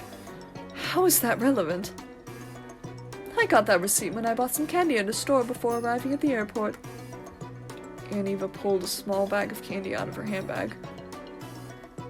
The receipt from that candy you bought back there? But Mother, what does that receipt have to do with anything? George, stay quiet and listen for just a bit longer. Uncle Hideyoshi's expression was a little strict. Apparently, he understood what Aunt Eva was getting at. It really was just a whim. I definitely didn't foresee anything, or try to set up a trap for Natsumi-ne-san or anything like that. Actually, about that receipt. Hey son, you remember bumping into me after the last time you saw father, right? At that time, I wedged this into the door to the study. So, what does that mean? Are you saying no one opened the door until Aunt Natsui picked up that receipt? Wait a second, Aunt Eva. What's your receipt in would be obvious. It's possible that when grandfather opened the door, he noticed it, found it amusing, and stuck it back in the door. Jessica hurriedly argued back. She still didn't really know what this all meant, but she realized that whatever it was, it would raise suspicions about her own mother. Of course, I folded the receipt up very small so that no one would notice it. But even if you assume that he saw it fall, he would have no way of knowing how high up the door it had been stuck, right? I checked it while Natsumi-ne-san was taking the key out. The receipt was still stuck not 1 millimeter away from where I put it. I can't understand why you would pull such a childish prank. I'll bet you were the one who did that prank on the door to my room, too. The door to your room? It was unpleasant to talk about, so I never mentioned it. But when I woke up this morning, there were the signs of some prank on the outside of my door, with what was probably the same red paint that was scribbled out across the shutter. There were some unpleasant marks, as though someone had been tearing at the door.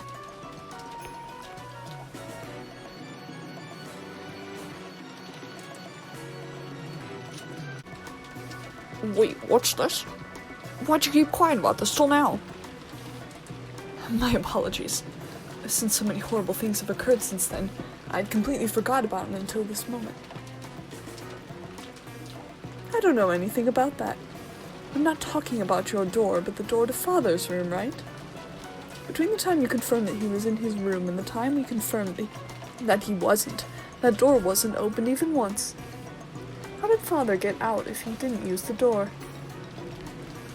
I don't know that. That's what I want to know.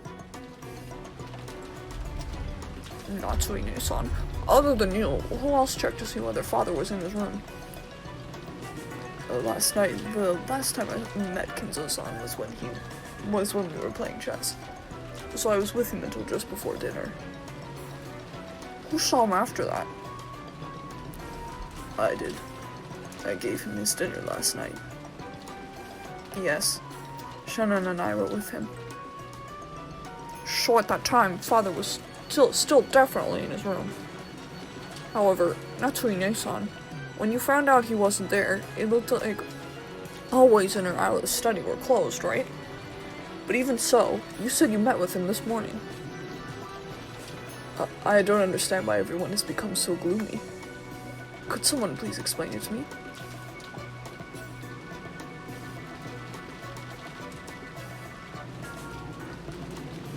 Father and Mother, are you saying that what Natsui says about meeting Grandfather this morning was a lie? Like, how'd she lie about that? Mom's guiltless. Why would she lie? Jessica, I keep telling you to watch your language. All at once, the whole room was in an uproar. And even Aunt Natsui confronted each other across the parlor table, with George confronting Jessica. What the heck's going on? Many people spotted him last night, right? But since this morning, the only one who claims to have seen Father is Natsui-san. And then there's that strange fact we learned from my receipt. So, how can we connect these points together? And Eva urged everyone to imagine it. Sure, that receipt could become an important point, but I didn't know which other points to tie it to, or how. If we try searching for the answer Aunt Eva probably wants, we'll find that Aunt Natsui lied and acted as though Grandfather was in the room this morning. Has that fact been exposed by a whim of Aunt Eva's? I don't get it at all. Why would Mom have to lie? She had no reason to, right? That's what I want to know. But Jessica-chan, you can't be sure she had no reason to lie and say that Grandfather was in the room. After all, you see it in mystery novels every now and then. That trick where people fake the time of death to create an alibi for themselves.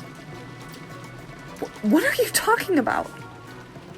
I've never heard of that. We still haven't found Father yet, but it's pretty natural to assume he's already been killed. If that's true, there's no doubt we'll find his corpse soon. If at that point, the time of death could be cleverly faked, Natsui-san will be able to create an alibi. Do you understand? Everyone? This morning, when Aunt Natsui confirmed that Grandfather was there, she lied. And he was already dead at that time? And then, she moved the body to some other location and tampered with it so that when we find it, we'll think he was killed just a second ago. That'd make it possible for her to create an alibi, even just by staying with the rest of us. Then, she could say, I heard someone screaming, dash over there, and become the first to find the body along with everyone else. Is that what Aunt Eva's saying? Ridiculous. After all, detective novels are merely books for the purpose of entertainment. You can only think of such an indiscreet idea because you read them all the time. That's right.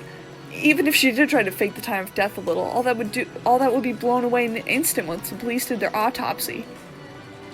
That might have worked in the past, but do you really think that kind of trick would work in modern Japan? It doesn't make sense. You think so? This morning, when Dr. Nanjo looked at the corpses, he was only able to give a vague estimate of the time of death, right? Autopsy results are very easily affected by the environment and individual differences. It's a very relative estimate with an uncertainty of several hours. And, unfortunately, the police's scientific investigation will have to wait until tomorrow. It wouldn't be easy to measure the correct time of death so accurately, even in modern Japan. Isn't that right, Dr. Nanjo? Examining a corpse is an extremely difficult task that requires both experience and instinct. I have heard that there is a very high chance of a mistaken diagnosis. I imagine it is very possible for a misreading of just a few hours to occur. However, for an alibi, that's more than enough. It's an old trick. It's a trick that works well enough. Natsumi-san, it's not like we want to suspect you, okay? We just want you to prove your innocence so we don't have to suspect you. What is this innocence you want me to prove? This morning I definitely met with Father, and he told me to keep the one-winged eagle engraved in my heart. Are you denying that he said that too? I will certainly not permit that. I won't let you deny that Father said those words. Or maybe Father's body won't appear anywhere. Normally a person had to be missing for 7 years before they are officially dead.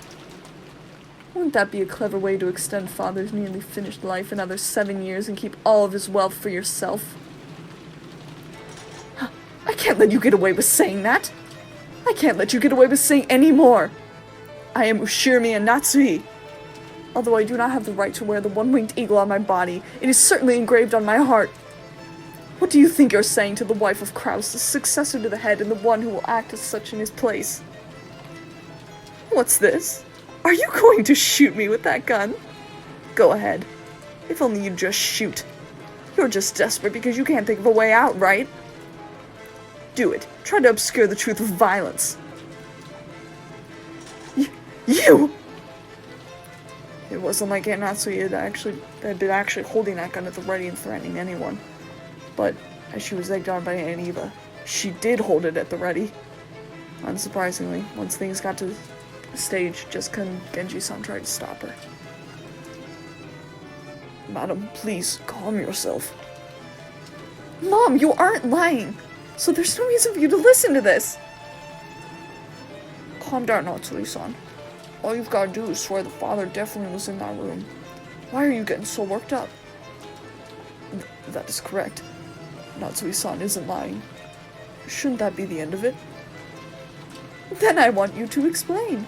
How did father manage to disappear from the room? The window was closed tight from the inside.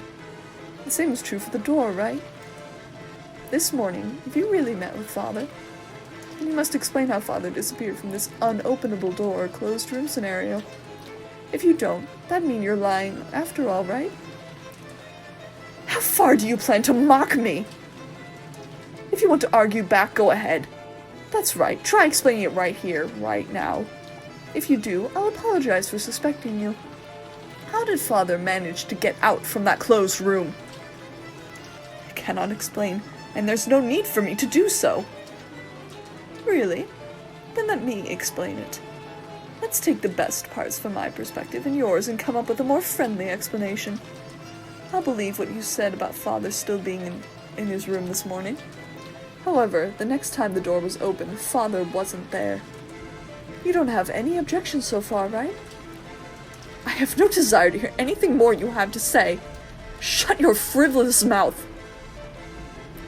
My reasoning goes like this, okay? I can confirm that on both occasions you were the only one to go through that door. And the receipt proves it. So, what's the answer to the puzzle of how father left the room? The window. He was sent out the window. Natsui-ne-san, you threw father out of the third-story window of the study into the courtyard. You! Madam, please endure it. Eva-sama, please stop this!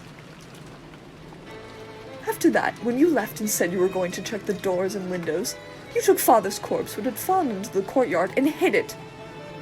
That was probably when you took some measures to fake the time of death, right? This ties in with the case regarding Kraus and Isa and the rest, and also the case regarding Beatrice last night. There's a really good chance we've got reason to suspect Natsui-san in all those cases. Normally, I wouldn't want to say this. But now that it's out in the open, there's nothing else I can do. Please, Natsui-ne-san, please explain how you can be innocent. Otherwise, I can't help but suspect you. Why me? Why must I, Ushimi and Natsui, be insulted like this? Looks like we've got everyone's views on record now. It's useless. It's all useless. Aunt Eva. What do you mean useless? Jessica looked up at me, hanging on to my every word. Aunt Eva's expression was confident as ever. Useless, you say? What is? Barlow-kun, tell me. You're only convinced it was Aunt Natsui because you're only looking at the case from a single angle. It's not like I'm defending her, but that bluff of a checkmate isn't gonna fly. I think your reasoning regarding that receipt was passable. It's not a bad thread of logic, but I'd only give it a grade of 65 at best. If this were an exam, that'd be bad enough to get you extra lessons in detention, right? Oh my. Well, How do you think anyone could break through the door sealed by my receipt and make Father disappear? Other than by my theory. It's true that your theory is an interesting one. And if you could say for sure that there was no way to make Grandfather disappear, then you probably would be able to prove that the last person to see him, Aunt Natsui, was guilty. However, since there's still a possibility she's innocent and these accusations are false, we can't be sure about that. Then Battler-kun, are you saying someone other than Natsui-ne-san made Grandfather disappear? It'd be impossible for anyone else to do it. My receipt proved that, right? After the first time she visited that study, and until the second time when we visited it together, the study was a perfect closed room, and when the seal was broken on that closed room, he was already missing. If that doesn't prove she's the culprit, what kind of trick could they have used? Like I said, Aniwa, only 65 points. So, let's try spinning the chessboard around, shall we? The question isn't how someone managed to make Grandfather disappear from the outside. We should think about how Grandfather disappeared from the inside. The door had the receipt stuck in it, so it couldn't have been used. He also couldn't have gone through the window, because you can't lock it from the outside, and when Aunt Eva visited the study, she checked to make sure it was locked. So the window also wasn't used. At that point, the study really was a closed room. We have to accept this. However, the study didn't remain a closed room forever. Once the seal created by the receipt was removed, it'd be possible for someone to escape by the door. In other words, the question isn't how Aunt Natsui made Grandfather disappear. We need to think about how he was able to escape. Grandfather's study isn't an ordinary study, right? According to Genji-san, there's a toilet and a kitchen, and even a bedroom, almost like a little house. For example, what if he was hiding under the bed, and the two of you only thought he was missing? And Eva, you didn't even check that far, right? And then the two of you went back down the stairs, thinking he wasn't there. At that time, the receipt was already gone. In other words, if Grandfather was hiding in his room the whole time, it was a closed room, and escaped after letting the two of you go past him, we can crack this closed room right open. What are you talking about? Why would Father need to escape the room in such a bizarre fashion? Don't be so absurd. Yeah, it might be absurd. However, it still shows that there's a possibility Aunt Natsui is being falsely accused. Your receipt wasn't perfect. In chess, we might call that check. But it isn't checkmate. But the thing that really pisses me off is how you're pressuring Aunt Natsui to explain it, then claiming she must be guilty if she doesn't. If you want to go down that road, then why don't you let me, Ushirimiya Battler, spin the chessboard around one more time? And Eva, according to your own argument, you must explain to us why you and Uncle Hideyoshi couldn't have killed those 6 last night and then casually returned to the guest house. You've been trying to force Aunt Natsui to explain, so I'm sure you can prove your own innocence, right? Especially now that all of Grandfather's wealth has been suddenly plopped down right into your hands. That's right, you're suspicious enough yourself, aren't you? If you say Mom's suspicious because she was the last person to see him, then what about you, Aunt Eva, the last person to see Dad and the rest? Just like Battler said, prove that you two weren't the ones who killed them. Mother, I also think your reasoning was a little overeager. I'm sure the receipt was an important hint. But, like Battler-kun said, that's not enough to prove that Aunt Natsui was responsible for some plot. We're all equally suspicious. It's not right for only Aunt Natsui to be persecuted. Our proud father crawling under his bed. You call nonsense like that an explanation? In that case, why don't you explain first? Who killed those 6? And how? And then try showing us proof that you weren't involved.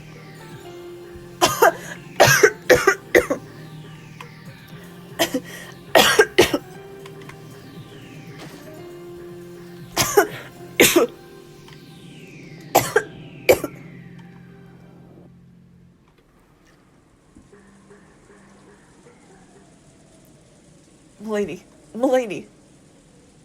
Jessica suddenly started coughing. At first, I thought she was just choking after yelling too loud, but before long, I realized how painful it looked. Jessica kept coughing and choking, down on her hands and knees. Jessica, hang in there. Dr. Nanjo. Jessica-san, your inhaler, quickly. No, wait, I have one with me. Dr. Nanjo pulled a bronchodilator inhaler from his own bag, which was lying on the sofa, and handed it to Jessica. Come to think of it, 6 years ago, didn't Jessica sometimes break into violent coughing fits and have to use that? However, 6 years ago, I never saw Jessica look like she was in this much pain. Aniki, was Jessica's asthma always this bad? It's gotten a lot worse these last few years. It's no problem when she's normal, but when an attack comes suddenly, she can't stop coughing anymore.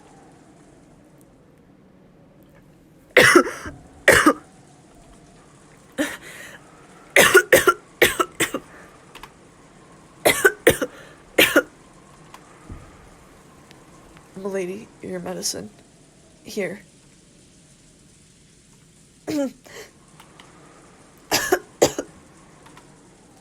Taking the inhaler from Kankun, Jessica used it with a practiced hand.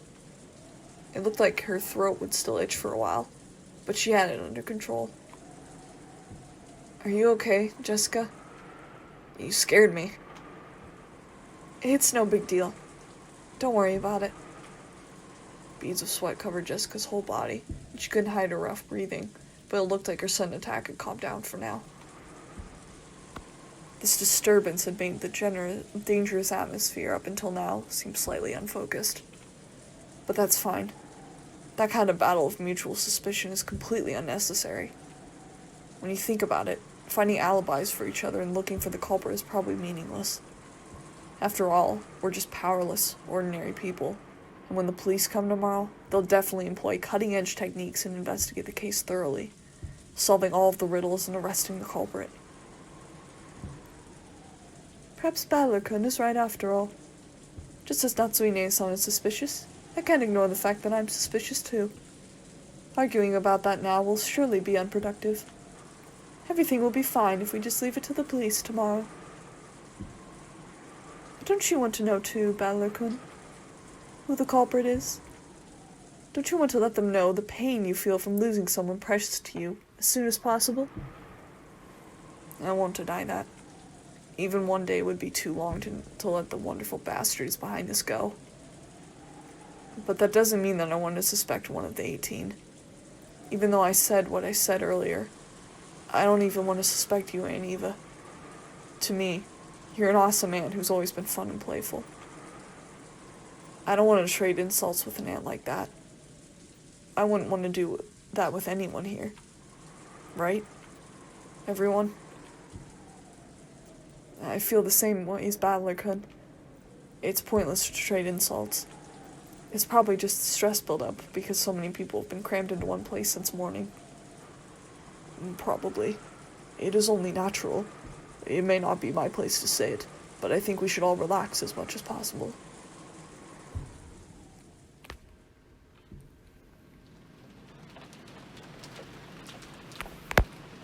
Eva, I think we better cool our heads too. The receipt's definitely a big clue for figuring out how Father disappeared. We should tell the police about it when they come. That's right. Right. I just felt a little triumphant when I figured out that part with the receipt. Of course it isn't fair to only suspect Natsuine-san, right? We're just as suspicious. But still, Battler-kun, at least the part about the receipt is real, okay? Don't forget it. And try thinking deeply about what it means one more time, okay?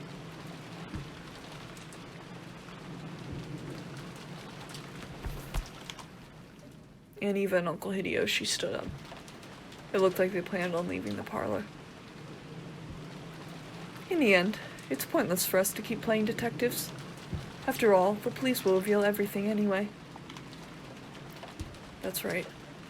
Even if we don't play this detective game, the typhoon will pass. And when those lively seagulls return to the harbor, everything will settle itself. That's right. If you think about it, this kind of crime is completely trivial. It will definitely be resolved, even if we do nothing, when the seagulls cry.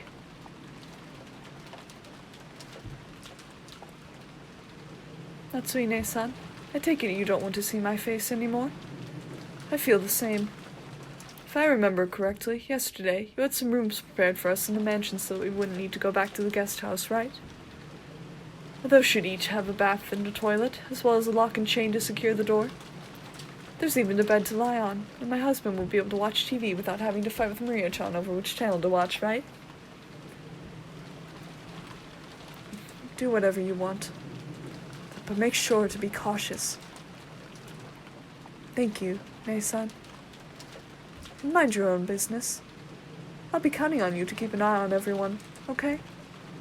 Because the culprit is definitely here.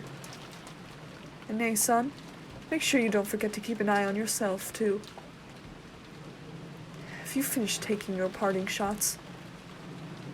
Yes, I'm finished. See you, Natsui Nei-san. Genji-san, let us know when it's time for dinner. Until then, we'll lock ourselves in with the chain. Genji, Kanan, escort them to the guest room. We'll be fine. I hate shady escorts. In fact, I'd be more comfortable if nobody leaves this room until we reach ours. Let's go, George. I'll stay here with everyone. George! The culprit is in this room. Do you plan on staying in a place like that? Leaving this room would be the same as suspecting one of my relatives. I can't believe anyone in our family is capable of doing something that horrible. George! Darling, you tell him too!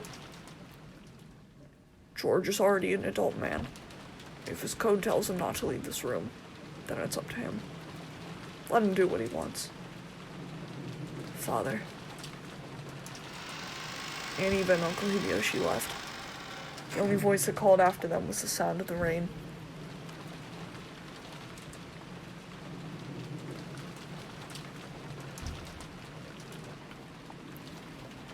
The parlor was being buried beneath the savage atmosphere. When I looked at the clock, I was surprised to find that it was already evening.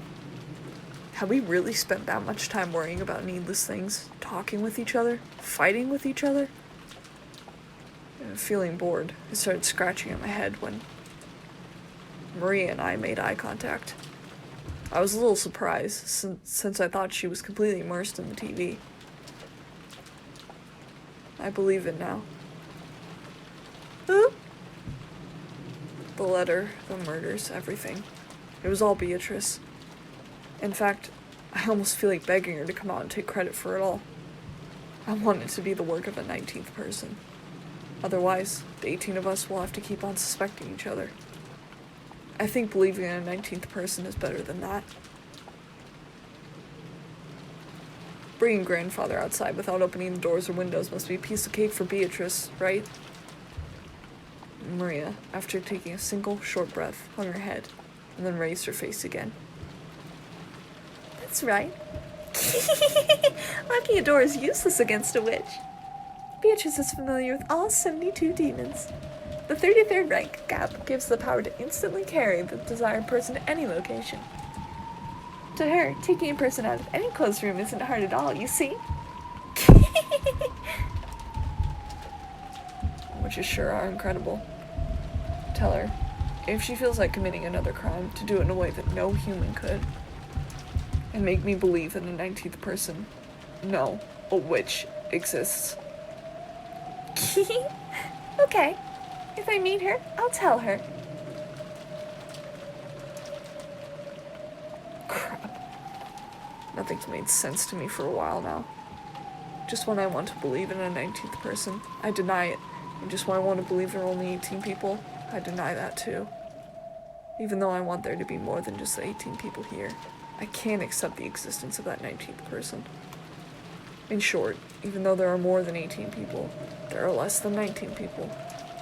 The number of people in this mansion is 19 greater than X greater than 18. So the number of people can't be represented by an integer. However, it's impossible for there to be anything after the decimal point. You shouldn't be able to show the number of people with anything but an integer. And yet, 19 is greater than X is greater than 18. How do you explain the fraction less than 1? It's no wonder. that 19th person was something that couldn't be seen. That's why, since you can only write the number of people as an integer, you couldn't see that person. That witch cannot be seen, because Beatrice has no body. Therefore, she is invisible. Is there a 19th person, or not? Does the witch exist, or not? 19 is greater than X is greater than 18. The witch exists somewhere in that X.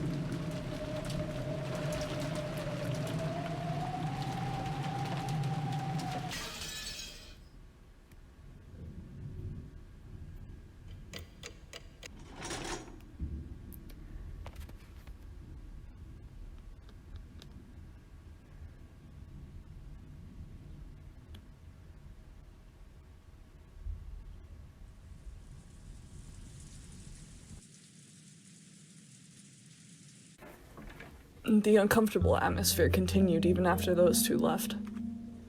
It was thick with the idea that simply thinking about the culprit's identity would be the same as deciding whom to suspect. It had begun to feel like discussions of the case was itself taboo. So no one mentioned the case, at least out loud. However, those thoughts were filled with our minds. Those thoughts were what filled our minds.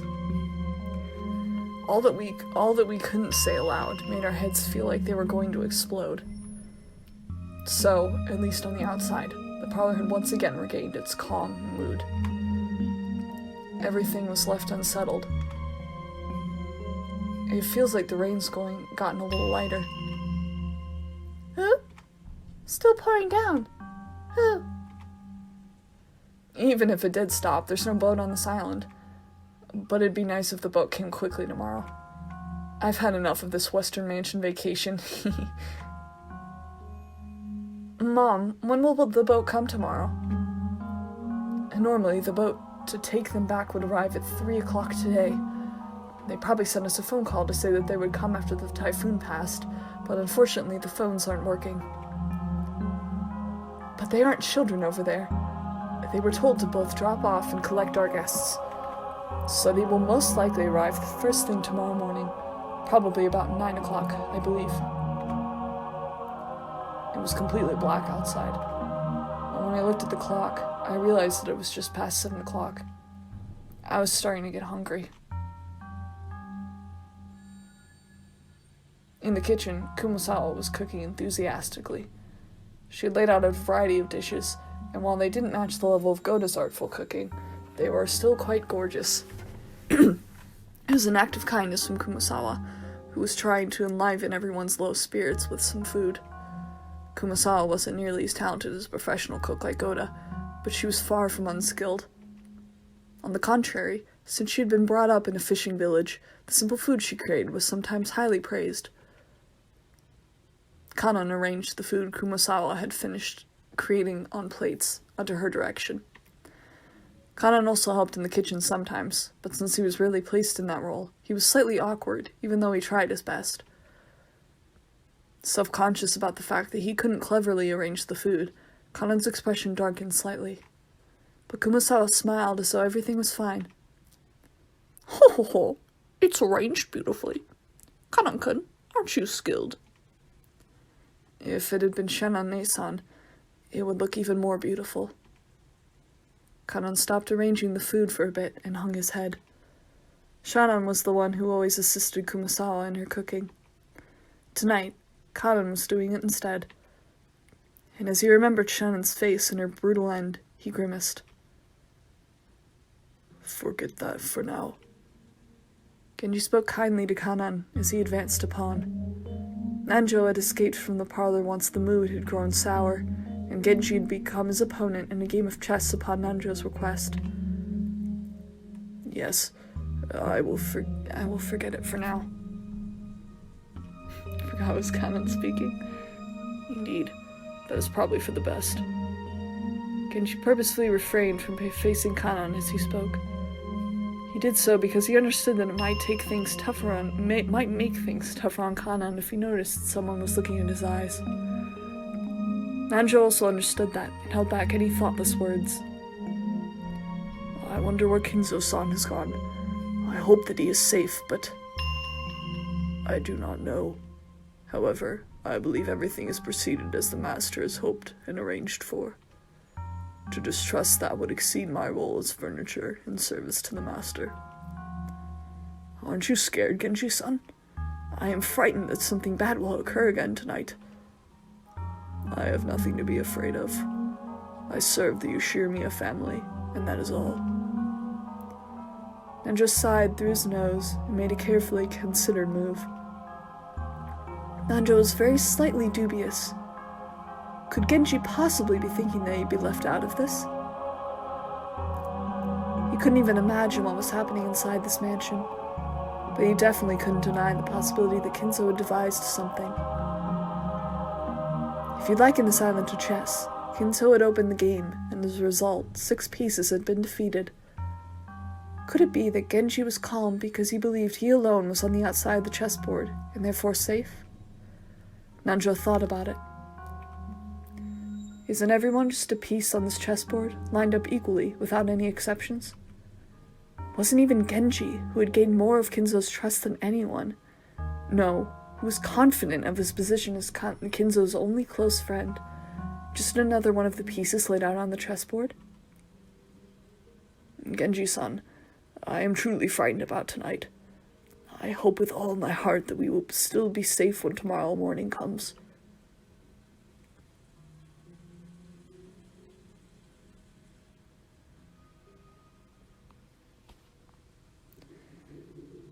The guest room Eva and Hideyoshi moved into had originally been built to house guests before the guest house construction. So until a few years ago, they had stayed in these rooms every family conference and were very familiar with them. This room was just like a room at a hotel, with a bedroom and a bathroom, so even though they were still shut in, it was far more comfortable than the parlor. I guess it's true that you can relax more when you're alone with your family. Maybe it'd be better if everyone else also shut themselves in guest rooms and locked the doors. Natsuine-san said that no one could leave the parlor, throwing her weight around. I'm sure no one will be able to talk back. She's always been treated so coldly, so now that Nissan's dead, she's getting excited about finally having so much power. Seriously, how shameless can she be? Come now, don't say that. Natsui-san's doing pretty well. No need to jump on her like that. And about that receipt earlier, you went too far. Come on. If I hadn't said it there wouldn't be another good time to say it. Eva, sulking cutely and looking at the television, sat alongside Hideyoshi, who was lying on the bed.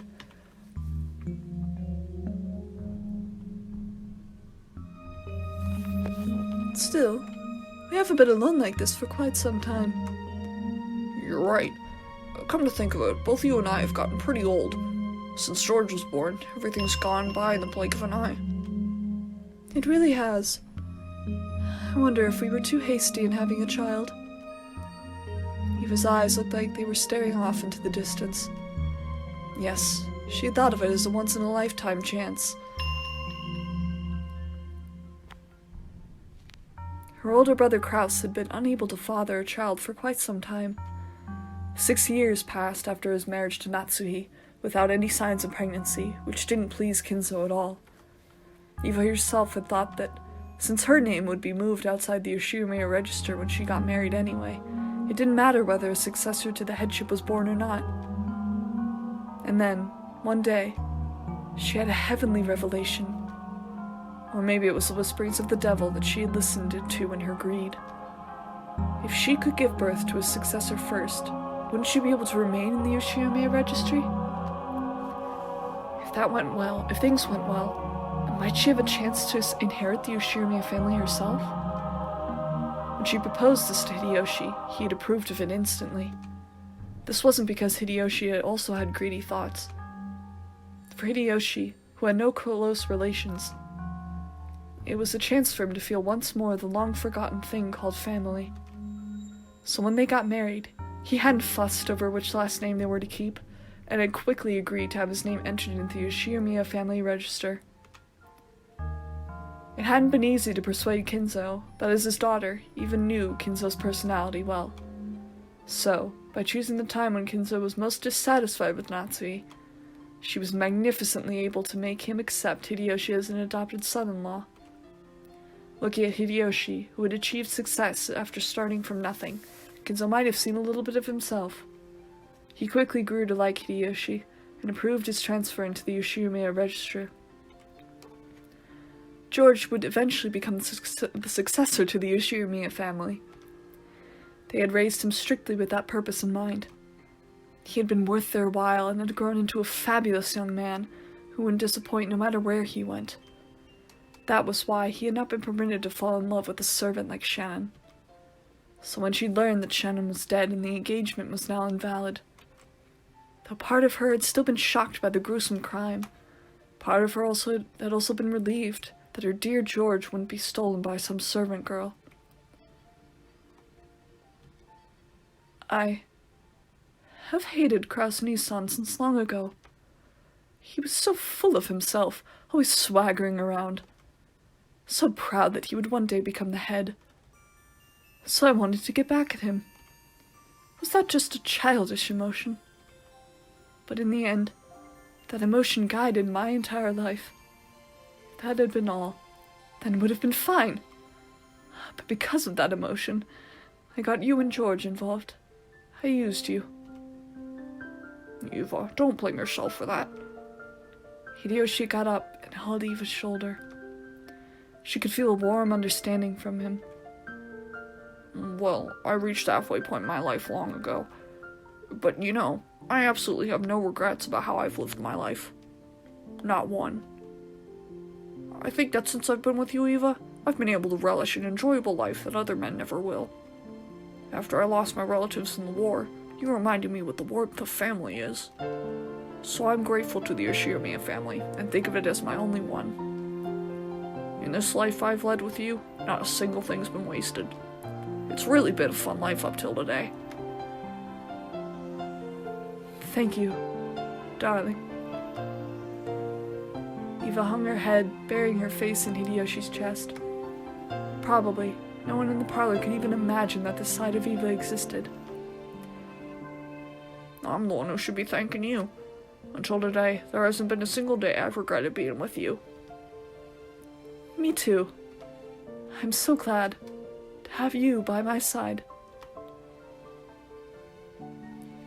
George is already a fine adult. Even if I don't look out for him, he's a man who could do his job well on his own. I wonder, around New Year's, do you want to go spend some time in the Maldives? Just us, no one else. No way! Aren't you always saying that you're so busy responding to New Year's cards that you don't even sleep? None of that this New Year's. I won't read New Year's cards. I'll just stay quiet and check to see if I've won the New Year's lottery. It'd sure be nice if we won a color TV this year. No way! I don't want to waste time checking the lottery while in the Maldives. Then none of that either. How does it sound? Just the two of us, taking it easy like when we were newlyweds, just before George was born. Yes. In that case, fine. Here in the Maldives are wonderful. An island with nothing on it, surrounded by beautiful coral reefs and cottages lined up over the water. Like when we were newlyweds, you say? Starting when? As soon as I finished up some business. I won't know until I ask the travel agency, but probably before New Year's Eve. No way. Right now. I want to go right now. Even nagged at his lips in a peevish, yet flirtatious manner. The only sounds that filled the room were the distant voice of the announcer on the news, which Hideyoshi had left on, and the obnoxious pounding of the rain against the window.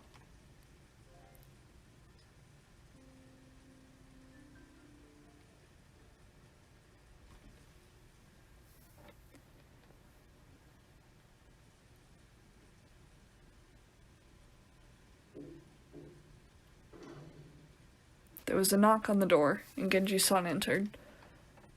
Madam, dinner has been prepared. Will you eat in here again?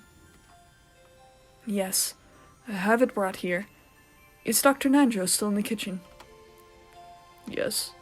He has said he wishes to carefully deliberate over his next move. Do not worry, he is with the other servants. Genji-san's good enough at chess to be grandfather's opponent. I hear he's even better than Dr. Nanjo, right? That's right. Long ago he played against me, but he must have let me win. Maria, sounds like it'll be time to eat soon. But look at you, you've been watching TV all day long and you still haven't gotten bored. Oh, I'm always watching TV, so I'm fine. Oh. Maria-chan sure is a TV kid. The food's coming, so we have to clean up the table. Earlier, we had torn several pages out of Maria's notebook, and there was now a mess where everyone had been drawing together. Jessica had been cleaning that up quickly. Still, everyone here really can draw. I'd never guessed. Genji, ask Eva-san and Hideyoshi-san whether they'd at least like to have dinner with us. Although they will probably turn us down. Certainly. First father, now Eva-san. It's quite hard to gather everyone to the Yoshimiya dinner table. Natsui felt her headache start throbbing again and lightly held her temples.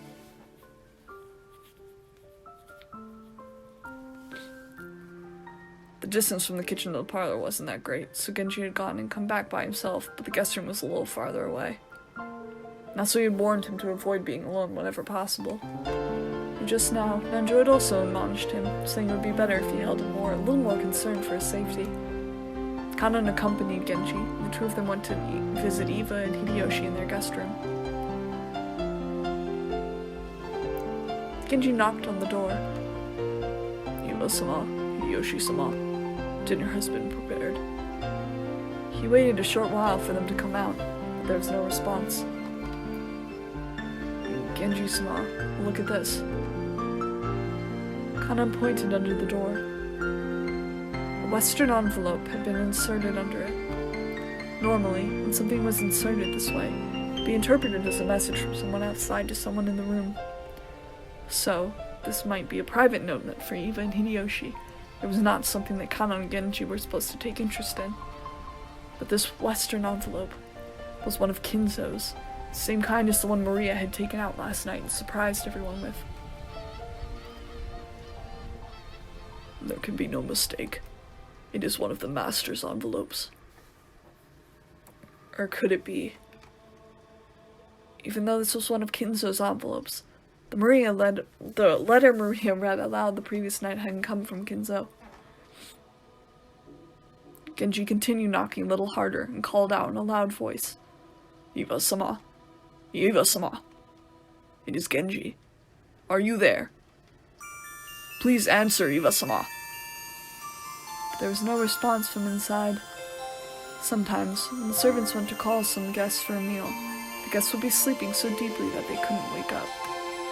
In times like that, the servants would stick a letter in the door to show that it was time to come out and leave the guests be. But despite that, Genji beat even harder on the door and called out Eva's name. However, there was no answer. Kanon stuck his ear up to the door, held his breath, and listened for any sounds coming from the inside. I hear something that sounds like the television, but I don't sense anyone. The room might be empty. Genji took out a handkerchief and, careful not to touch it with his bare hands, gently pulled out the envelope that had been stuck under the door. It was sealed with deep red sealing wax. Without a doubt, the mark on that sealing wax had come from the Yoshimiya family head's ring. Eva-sama! Eva-sama! Please answer! Are you still in your room? There was still no answer.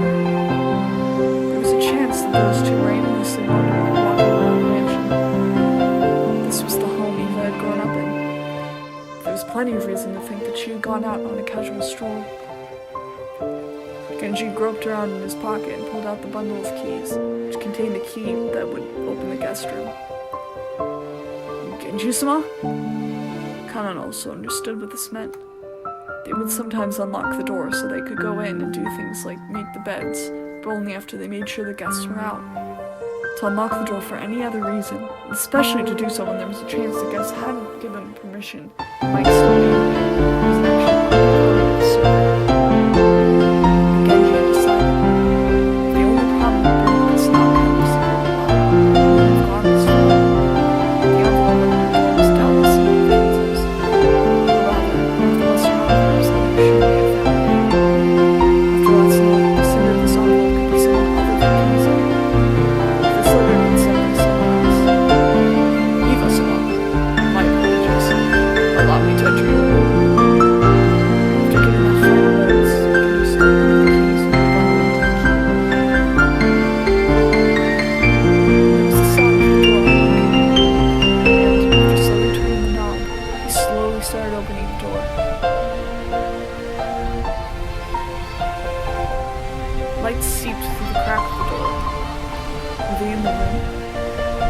they forgotten to turn out the lights? It was the sound of the door chain being pulled tight. The chain had been secured. The chain couldn't be secured from the outside, so it also proved that they were in the room. The sound of voices on the TV seeped out of the room. The lights, the chain, and the TV. All of these made it clear that they were in the room. But there was no sign of them. Genji called out to Eva once again through the crack of the door. But there was no answer. Genji-sama, what should we do? As part of their job, the servants were able to unlock almost any lock in the mansion. But they had no way to open the door with a chain.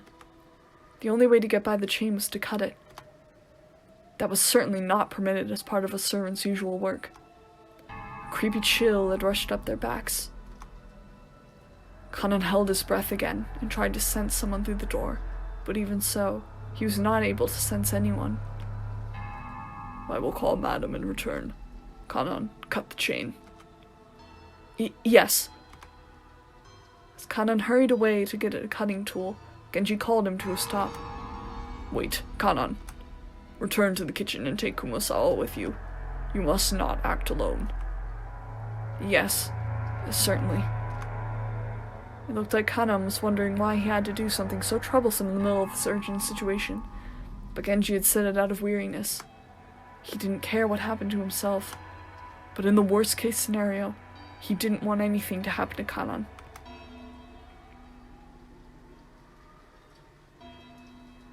In the kitchen, Kumasawa was piling food on the serving cart, and Nanjo was waiting for Genji, apparently wanting to show him a move he'd finally thought up that might turn the tables on him. But Genji's appearance immediately told him that something was wrong. Oh, what has happened, Genji-san? Dr. Nanjo, my apologies, but please allow this match to be suspended for the time being. Kanan, take care of the chain. Kumasawa, stop setting up dinner for now and accompany Kanan. I will go over to Madam. If you would come with me, Dr. Nanjo. Has something happened? Genji took Nanjo, who still didn't know what was going on, and quickly left the kitchen. Kumasawa-san, my apologies, but please come with me. What has happened, Kanan-san? Kumasawa said almost exactly the same thing as Nanjo, unable to take in the situation, and chased after Kanan, who had flown out into the hallway. Taking Kumasawa with him, Kanan went to a storage room and looked through the tools packed in toolboxes and hanging all over the walls, trying to find something that could be used to cut the chain. What are you looking for? Let me help too. We're cutting a door chain. Where was that large wire cutter? A door chain? Why would you do something like that? The chain to Eva-sama and Hideyoshi-sama's room. Even though they should be inside, they didn't answer when we called them. It took Kumasawa some time to figure out how cutting the chain and Eva and Hideyoshi not answering were connected, but she did realize that this was an urgent situation. That one will probably do the trick. Kanan took down a very large wire cutter that had been hanging on the wall. It was called a cutter, but maybe it'd be easier to understand if we said it was shaped like a large pair of pliers. Kanan remembered once being warned that this dangerous tool could easily cut through one of your fingers. Kanan took that and rushed up the stairs. He already knew instinctively he should fight for every minute, every second to open it quickly. Or perhaps it was already. Please wait, Kanan-san. Hurry. Kumasawa eventually caught up with him, gasping for breath with both hands on her knees. When Kanan changed his grip on the wire cutters and looked up at the door, he let out an struck speechless.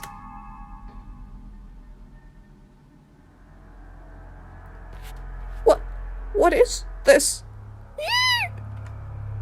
Kumasawa screamed weakly, her face pallid. That was no surprise, because right there, on the door, just like the magic circle that had been drawn on the shutter of the Rose Garden storehouse, there was another eerie shape drawn with a blood-like paint. However, it would be odd to call this one a magic circle, because, unlike what most people would expect, It wasn't a circle with shapes drawn inside it, but a slightly more complicated geometrical shape. However, those strange characters filling in the gaps, which weren't from the alphabet, were the same kinds as the one on that magic circle on the shutter. But the thing that had Conan struck speechless wasn't how eerie the magic circle was. It was that something like this hadn't been here a short while ago. First, he had taken a trip back to the kitchen. After that, he'd gone to the storage room to grab a tool and headed right back. Put those together, and it couldn't have been more than 5 minutes. How could someone add something this creepy during that period of time? And as though it had just been drawn, almost like the door itself was bleeding. Several unsettling vertical red lines slowly dripped down, getting longer and longer.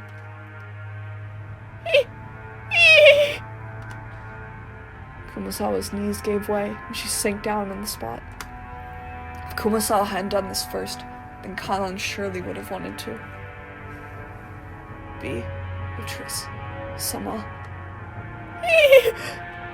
It's the work of Beatrice sama. How horrid! How horrid! Conan gulped, then readied the wire cutter and approached the door. He didn't want to get close to this disturbing magic circle, and he really didn't want to touch the steadily dripping substance that looked like blood. But if he didn't get close, he wouldn't be able to cut the chain. Fighting this cold feeling, he gulped again, and after gathering his courage, he went even closer, putting the wire cutter up against the chain. He then pressed with all of his strength, managing to cut through the chain far more easily than he'd anticipated. The cut chain fell into 2 separate parts, which continued to clang as they swayed back and forth. Conan-san, there's an envelope by your feet. And isn't that the master's? It looked like Kumasawa had also noticed the western envelope at the bottom of the door, and that the sealing wax had been sealed with the head's ring. Conan hesitated for a second over whether he should open the letter first to check inside the room, but he eventually decided on fulfilling his original purpose. Conan pulled a handkerchief out of his pocket. This was so he wouldn't leave fingerprints on the door. If his worst fears were realized, the police would want to investigate this room too. He slowly pushed the door open. He was able to more clearly hear the sound of the television, which had been seeping out faintly this whole time. Eva-sama? Eva was lying face up on the bed with her shoes still on. Kumasawa, who had fearfully entered after Conan, who was hiding behind his back, screamed short, "Eek!" again when she saw Eva like that. Eva's shoes had been the first part of her that Conan had seen, so the oddness of wearing shoes in bed was the first thing to strike him. But when Eva's head shifted into his line of sight, Conan couldn't help but let out a short scream like Kumasawa. Right in the middle of Eva's forehead, something had been placed? Something was growing there? No. Right in the center of her forehead. Was it an old-fashioned knife? That or some weapon that it was sticking out.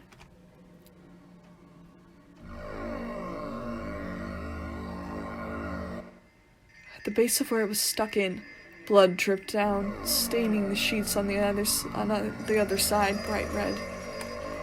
Kumasawa's knees gave way once more. She sank down on the floor. Her mouth kept flapping open and closed, but she couldn't even scream. Eva was dead, some kind of weapon sticking out of her forehead. Both eyes were open wide. The image of the person who killed her must have been burned into them. But the only mouth capable of naming that person had been shut for all eternity. Even though her forehead was the last place they wanted to look, they couldn't tear their eyes from it. Right there, the weapon was stuck into Eva's forehead, standing almost perfectly upright. And on the handle was a complicated design that you wouldn't expect to see on an ordinary weapon. That thing could be summed up with the word occult. It was a vulgar object, with a design that might have been of some demon. But what about Hideyoshi-sama? Hideyoshi-sama! Eva was on top of her bed, but the other bed was empty. Where was Hideyoshi? After taking a backwards glance at Kumasawa, still on her knees and stupefied, he checked the bathroom just in case. But The moment he opened the door, he was greeted by steam and the sound of the shower. The bathroom was the same familiar style as most hotel bathrooms. When taking a shower, a waterproof curtain was used to keep water from flying out. That waterproof curtain was half open, and lying toppled down in the bathtub was Hideyoshi, completely naked, with both eyes open, and pointing right at Kanon. Just like Eva, a weapon with a demon-like design was stuck into his forehead. Since his head had been under the shower's hot water this whole time, his face wasn't half covered and filthy with blood like Eva's had been. But the sight of him dead, while still taking a shower, was tragic enough. Just then, they heard Natsui's voice coming from the hall. She was probably coming with Genji. Again with this graffiti! What about this letter? What does it say inside? I don't know. I haven't read it yet. We shouldn't touch it carelessly. The culprit's fingerprints might be left on it. We should hand it over to the police. They went out of their way to leave it here. I'm sure they wouldn't have left fingerprints. As Natsui said that, she picked up the envelope. And before checking its contents, she entered the room herself, where she found Eva, dead. Eva-san! Madam, Hideyoshi-sama is here too. This is truly atrocious. Kanon, turn off the shower. Don't let this be any more pitiful than it needs to be. Yes, ma'am. Kanon grabbed his handkerchief and twisted the valve, turning off the shower. In the bathtub, a small jar of body soap had fallen with its cap off. It really looked like he'd been attacked while taking a shower. There was still a small splash of blood clinging to the white bath, a combination of red and white and a horrible contrast. Dr. Nanjo. I understand. But no signs of post-mortem would lead you. Rigor mortis hasn't begun either. It would seem that an hour or so has passed since they were killed. But even so, a whole weapon with such a short handle could do that to the skull. I cannot imagine. Nanjo checked their pulse and their pupils, making certain of their deaths once more. As Kanon watched this business-like treatment, he thought, couldn't you tell at a glance that they're dead without doing all that? Nanjo thought about removing the weapon, but then decided it'd be better to preserve the scene and hand it over to the police, so he left it alone. But a close inspection of the base showed that it didn't have a blade. In fact, it was more conical than blade-shaped. He noticed that, rather than a knife, it was more like a short-handed spear, something with a shape better suited for thrusting than slicing. Some people might have likened it to a thick ice pick, rather than a short spear. At any rate, after looking at this scene, no further words were needed to describe what sort of terrible purpose such eerily designed weapons were originally made for. Nor was it necessarily to explain how they carried out their function. Natsui, hoping to escape that repulsive steam filling the bathroom as soon as she could, covered her mouth with a handkerchief and dashed from the room. Just feeling their gruesome bodies for an instant had been enough to burn the image into her eyes. If she looked any longer, that image would surely remain in her vision for all eternity. The rising urge to vomit was exactly the same feeling she'd had that morning at the garden and storehouse. For a while, Natsui couldn't help but stand with her back facing the guest room, fighting that sickness in her stomach. At any rate, we can't let the children, we can't let George come see this room. Seal this room with all haste. Yes, we mustn't let them see. George's son saw his parents in this brutal state. But they could tell that those fiercely racing footsteps in the hallway belonged to George, even before he came dashing into the room. George and the other children had been waiting in the parlor. However, when they saw Genji speak to Natsui, and they saw her turn pale and fly out of the parlor, they felt a sense of foreboding. When they saw a large group of people gathered around the guest room, they were sure of it. Father! Mother! Ah! What is this? Another magic circle? And even Uncle Hideyoshi are safe, right? Hey, Kanan-kun, what's all this about? Valor-sama. Kanan didn't have anything to say. George's scream after he ran into the room told him everything he needed to know.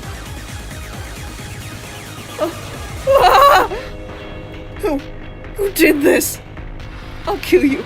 I'll kill you. George-kun, hang in there.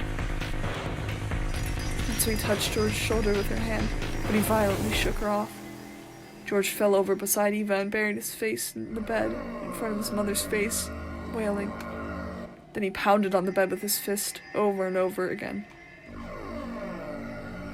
George Nissan, hang in there. Huh? Valor? Valor-sama. Valor had his back against the wall of the hallway and was covering his eyes with his right hand and weeping without restraint. Horrible. That's horrible. He proposed to the girl he loved and lost her the next day. On the same day, when his mom and dad were killed. Isn't that too harsh? Of course, it's sad whenever anyone dies, no matter who it is. But to Badler, those left alone by the deaths of others were far more worthy of pity. Everyone here now had lost someone close to them. George wasn't the only one being pitied. However, George's pain was far greater than everyone else's. Badler. I know, everyone dies sooner or later. If you're human, you'll eventually die to have to fight the sorrow of losing someone close to you. But still, shouldn't that day be in the future for Aniki? And shouldn't those deaths visit him one at a time? Horrible. It's too horrible. That bastard! That bastard! Doesn't he even have a speck of human sympathy in him?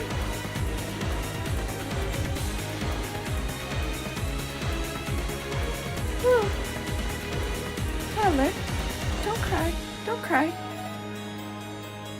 Maria tried to comfort Badler in a mechanical-sounding voice, but Badler violently wiped his tears. Yeah. Damn it, I won't cry anymore. Tears of regret, tears of sadness, I won't shed them again. It's all useless. The witch has got me backed into a corner. I'm always on the defensive. And that's useless, it's all useless. I'll spin the chessboard around. That bastard probably thinks we'll be running scared like sheep until tomorrow before we try anything. But guess what? I'll spin it around. That bastard can't escape this island until tomorrow either. He won't be hiding away, pissing ourselves, that bastard will. I'll expose you, you'll see. By tomorrow? No, screw tomorrow. Tonight. Before tonight's over, I'll be gripping you by the collar.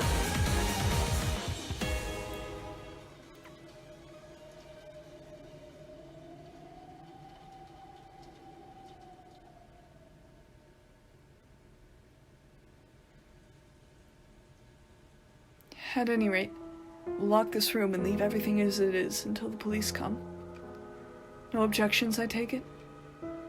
Natsui announced it as though she didn't care whether they agreed or not. If anyone had a right to object, it would have been George, but he looked as though he'd shed enough tears. George nodded slightly, still facing away from the others. When he stood up, everyone else agreed too. Natsui still hadn't opened that Western-style envelope with the family head that she'd picked up. But now that they decided to leave this room, she decided to unseal it in the parlor where everyone could watch. As soon as they walked out into the hallway, to head back to the parlor, some of them immediately felt something out of place, or maybe sensed something strange. Ooh, stinks? Did you notice it too, Maria? Seriously, what's that smell? It's awful. When everyone sniffed the air, they did notice a horrible burnt smell drifting through the hallway, one that none of them had smelled until then. I will go quickly to check the kitchen. I'm sure I turned the flame off. After noticing a burnt smell, it was natural that Kumasawa, who had just been using the burner in the kitchen, suspected that her own slip-up had caused it. Kumasawa hastily dashed away. Kanon, go with Kumasawa. Do not let her be alone. Yes. After nodding at Genji's order, Kanan followed after her. He wasn't running, but as he followed her, he tried to search for the cause of the smell in other directions as well. Who? Stinks! Who? It truly is a stench that makes the nose wrinkle. However, that doesn't mean we can just open a window for ventilation. Natsui was reluctant to open the windows in a situation where self-defense was so important. Let us run the fan. I do not believe there will be any need to open the windows. George Aniki, is it okay if I talk to you? If it's about finding the culprit, then I have no problems. It seemed that George had managed to climb out of the abyss of sorrow. All that filled his chest now was the quiet flame of hatred towards the culprit who had stolen the lives of the ones he loved and his beloved parents. The chain for the room was set. From what I could tell by looking at it, I'm positive that it couldn't be opened from the outside. In other words, this was a perfect closed room. That does seem to be the case. In the case of the Rose Garden storehouse, they might have sneaked in the shutter's key out of the servant room, or maybe they had a duplicate key. I can imagine many ways they could have done it. But this chain is different. Among generally used locking techniques, a chain is the simplest one to create a closed room with. Only a chain will block everyone from coming from the outside as long as it isn't physically broken. So, does this mean the culprit couldn't have gone in or out through the door? That's interesting. Just a few hours ago, I seem to remember everyone making a fuss over how to enter a room without using the door. Back then, we were all losing our cool, wondering how grandfather had disappeared from his room. The receipt Aunt Eva had stuck in the door on a whim proved that the door had remained sealed, and since Aunt Natsui was the only person to enter or exit during that time, she was under suspicion. Aunt Eva proposed a theory about how Aunt Natsui might have thrown grandfather out the window and left by the door herself. But this door is much simpler. It was sealed from the inside by the door chain. The window had also been locked from the inside, and the bodies had been inside the room. This time it really had been, without exaggeration, a true closed room. That's right. If you include grandfather's disappearance, 3 cases have occurred, and all 3 times, the door has been the point of interest.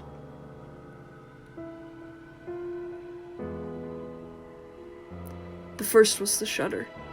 There was a key in the servant room, and if we assume someone knew about that, this can't really be called a closed room. The next was the door sealed by the receipt. However, Aunt Natsui entered that room, so if grandfather had left through the window or been thrown out, she would have been able to lock the window before escaping. Or, like my theory, grandfather could have hidden until the receipt was gone and left the room later. Basically, this door can be defeated with a handful of desperate tricks. In that sense, you really can't call this one a closed room either. And now, we have the door sealed with the door chain. Finally, we have to give up. The window, the door, everything had been locked. It was a perfect closed room. The first hadn't been a closed room because everyone could be suspected. The second hadn't been a closed room because Aunt Natsui could be suspected. But this time, no one can be suspected. This was a perfect closed room, because the door chain formed a seal that blocked everyone equally well. In that case, did the culprit carry out the crime without entering the room? With some methods from the outside the room? Good point. Even though the chain makes it impossible to open it wide enough for a person to fit through, you can still open a small crack. Did the culprit knock on the door to make them peer out before attacking them? Wait, am I missing something? Yeah, you are. If Aunt Eva's body had been lying right next to the door, then it might have been possible. But she was on the bed at the back of the room. And then Uncle Hideyoshi was even in the bathroom. Looking from the crack in the door, you couldn't even see them, and you couldn't reach them with your hands either. Damn it, it's all useless. I don't have a clue. Something was tugging softly at my sleeve. It was Maria.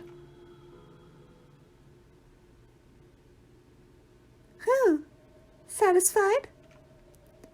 What do you mean, satisfied? Battler, since you didn't want to suspect any of your relatives, you made a wish, saying you wanted the culprit to be Beatrice, right? Well, Beatrice granted that wish. Just as you asked, she did something that was completely impossible for a human to make you believe in the witch. And now you're complaining? How selfish.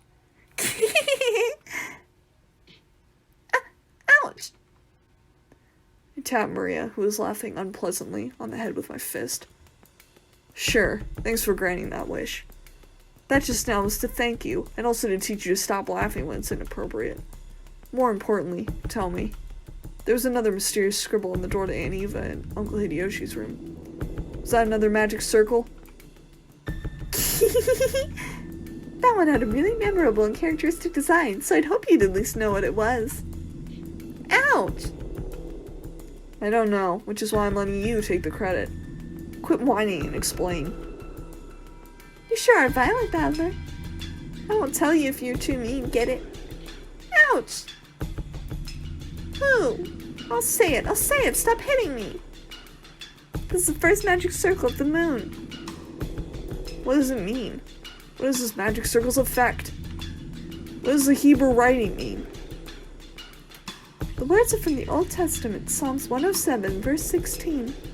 For he has broken gates of brass and cuts through bars of iron. This magic circle has two effects. First, it can open a door regardless of which method has been used to lock it. That sure is convenient. So you're saying they're trying to make it look like they're a witch, because this closed room is a door that can't be opened without relying on magic? And the other effect? When you're blocked by unopenable doors in all directions, it opens a door. By using it in a difficult situation, it gives you a solution you hadn't even thought of until then. Generally speaking, you receive the powers of observation and discernment, inspiration, and intuition. Beatrice is trying to provoke you, since there's no way lowly humans like Battler could figure out how this door was opened. Ouch! Okay, good work, so shut up. Sounds great. I'll accept this challenge from the witch. Maria-chan, things like witches and demons don't exist in this world. Someone killed father and mother. I don't know whether that was someone I know or not, but either way, it was definitely a human. Yeah, but how? How did they reach those two through that crack in the door? It couldn't have been more than 10 centimeters wide. At any rate, I can hardly stand the stench. What in the world could it be?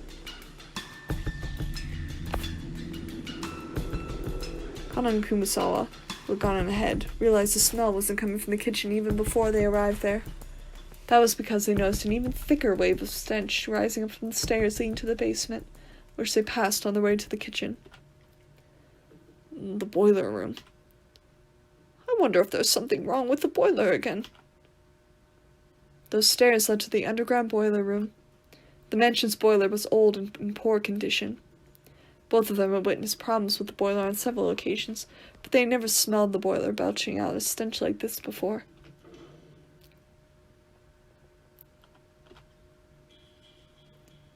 What was that sound? The thing they heard from the basement was definitely the sound of a door closing. Kumasawa had phrased it as a question, but she already knew it couldn't be anything else. I keep screwing up the voices! Kumasawa was so surprised at that sound that her knees gave way. Yet again, she cowered. After all, at that very moment, no one could have been in the boiler room. Just a few seconds ago, everyone had been crowded together around Eva and Hideyoshi's room. So who caused the sound of a door closing just now? Kanan-san! After taking a second to sort out the situation, Kanan ran towards the basement.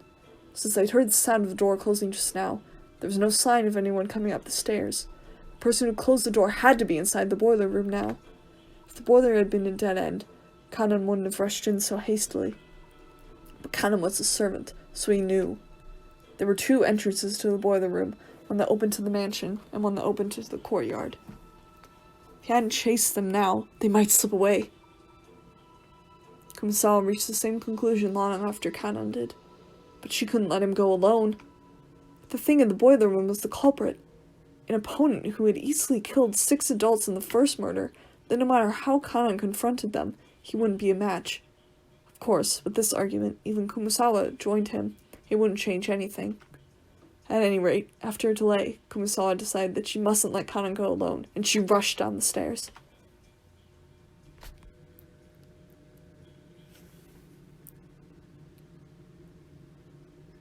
At that time, Kanan was already in the boiler room.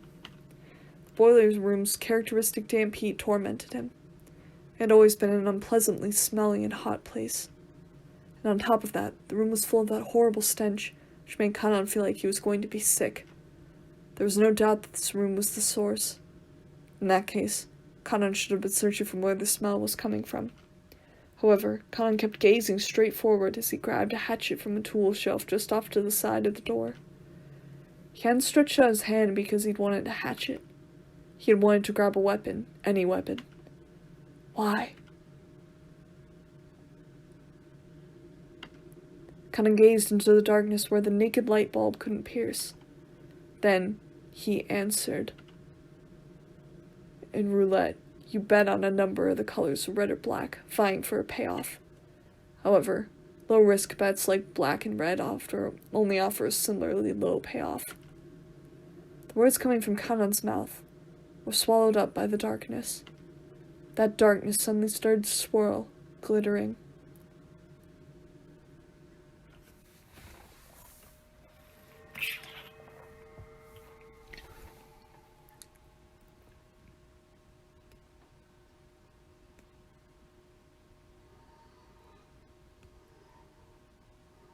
It was such a fantastical scene.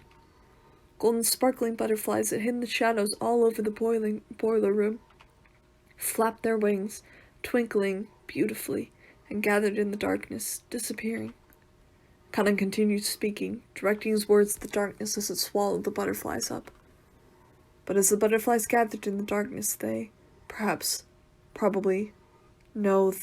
would certainly laugh. But Kanan continued to speak without faltering in the slightest. However, if you bet on something with a lower probability, your payoff increases proportional to the risk. The master called succeeding despite an astronomical risk a miracle, and called the astronomical payoff gained as a result magic. I have no interest in what kind of magic you and the master were seeking when you spun that roulette. But you forgot something. You forgot that in roulette, there's a pocket that's neither black nor red. Roulette has a special pocket called 0, which means that the house takes everything in certain variants of the game. This means that all of the coins that bet on the table will be swept up, just as though everyone is forfeit. I set my heart on just one thing. I decided that if Shannon were to be killed, and I was left alive, I'd sacrifice this life of mine and bring this roulette of yours to ruin. This isn't one of the master's rules, and it certainly isn't one of yours. I made this rule myself. I'm not furniture anymore. I'm 0 on your roulette. Kanan's face twisted with humiliation. It was clear that his defiance against his own weaknesses had been ridiculed somehow. Kanan's brow creased even further, and a fierce expression that he never shown to anyone appeared on his face. The hand grasping the hatchet was shaking. His sweat became drops, which slid downward. It was clear that the emotion causing Kanan's hand to shake wasn't just anger. However, Kanan suppressed that emotion. I won't let your words lead me astray again. This is where the demon's roulette ends. Wait another 1,000 years in hell for your next summoner, Beatrice! When Kanan raised the hatchet and tried to dive it into the darkness definitely sneered. It sneered at that courage as if it were vulgar, lazy, futile, and meaningless.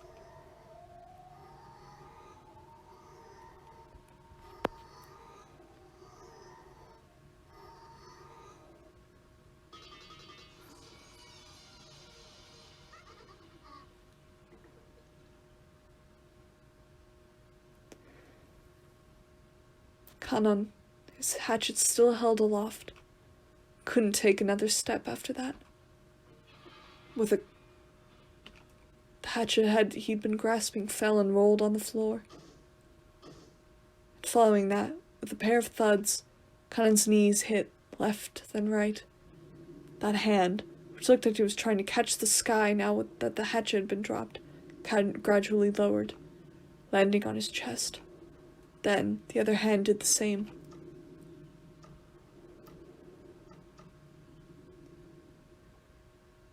Right there was a handle with a demonic design engraved in it. As Conan looked down at his chest, the same type of weapon that had been stabbed at Eva and Hideyoshi's foreheads was. Conan was curled up in anguish, fresh blood dribbling from the corner of his mouth. It was makeup too extreme for Conan's white skin.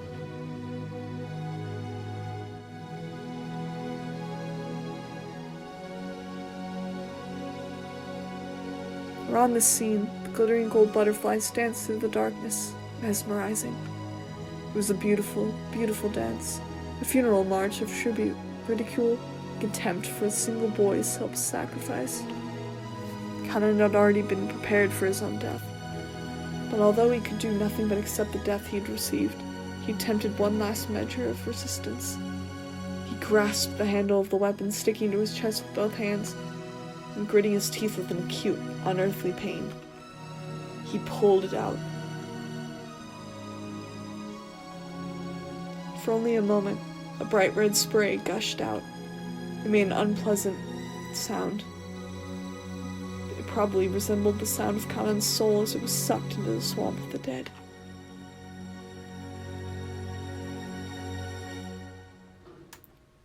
Conan-san! Someone!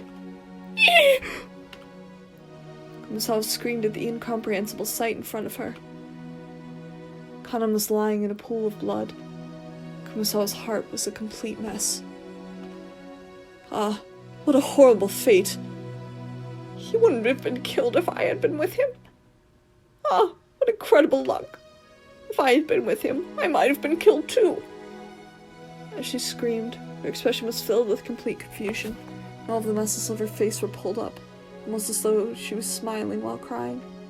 But no one could have made fun of an expression like this. What is it, Kumasawa? Answer me, Kumasawa! The first one to dash in was Natsui, holding the rifle. Balor and Genji dashed in after her. Normally, they probably would have started discussing the origin of that violent stench filling the boiler room. But after they saw Conan was lying on the ground as if he were drowning in an ocean of his own blood, the stench wasn't important anymore. Cannon! Answer me! Genji, Britachi and Enjo here. Natsui realized that even though Conan was on the verge of death, he was still conscious, so she sent Genji to get the doctor. Natsui, holding the rifle aloft, faced the darkness in the center of the boiler room and shouted, "Who is hiding over there? Come out quietly! If you don't come out from here, I'll shoot without mercy. We need light. And Natsui, let's light them up." Balor, thinking quickly, took a large flashlight from the tool shelf alongside the door and used its light to cut through the darkness Natsui was glaring into. But the light only shone on mechanical-looking piping and a door.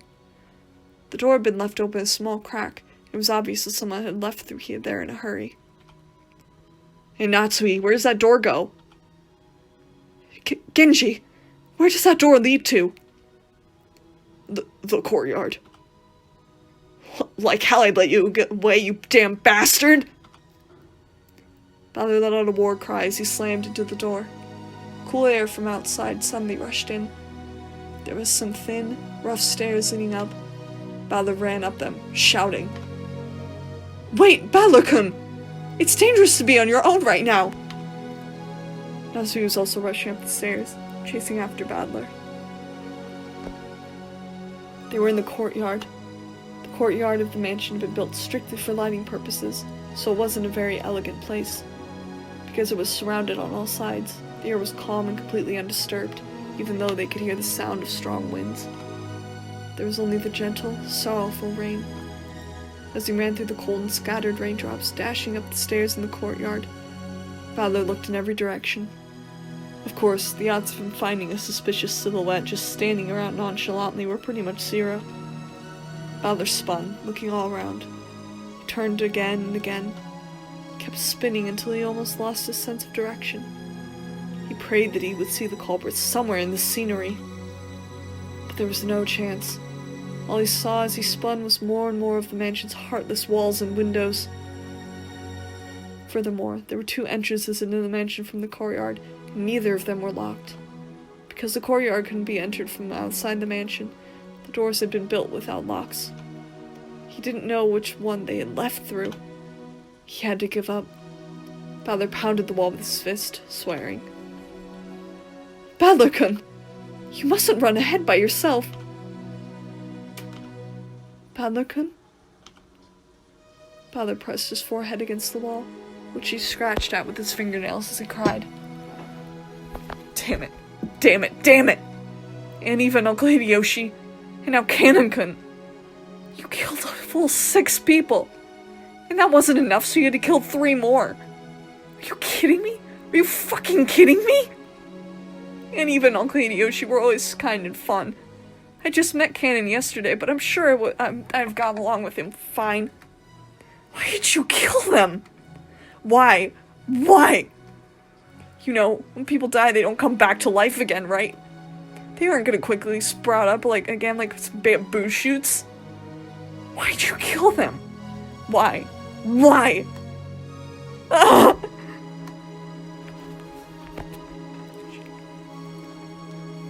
Bowler was a boy who could understand the feelings of pain and regret in a person's heart. So he cried, with all his strength. Natsui, who had always thought of Bowler as a frank person, was a little surprised to find he had this delicate side. And at the same time, she understood how easily hurt the heart of a young person could be, so she held him. "It's all right. I will definitely protect you, George-kun, Maria-chan, and Jessica. As a mother, and as a representative of the Yoshiomiya family."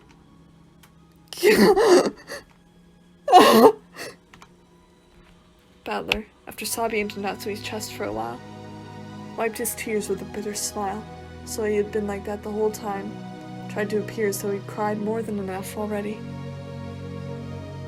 "Anyway, let's go back down for now. Protecting ourselves is a higher priority than finding the culprit. Tomorrow, the boat will arrive. After that happens, the police will come, and everything should be brought to light. There's no way the culprit can escape this island, no matter how much they struggle. That's right, when the police come. When the seagulls cry, the crime will be solved." But for some reason, Bowler felt a slight sense of uneasiness, as if the seagulls would never cry again. That couldn't be true. When the typhoon passes, surely the lively seagulls will return to the harbor again.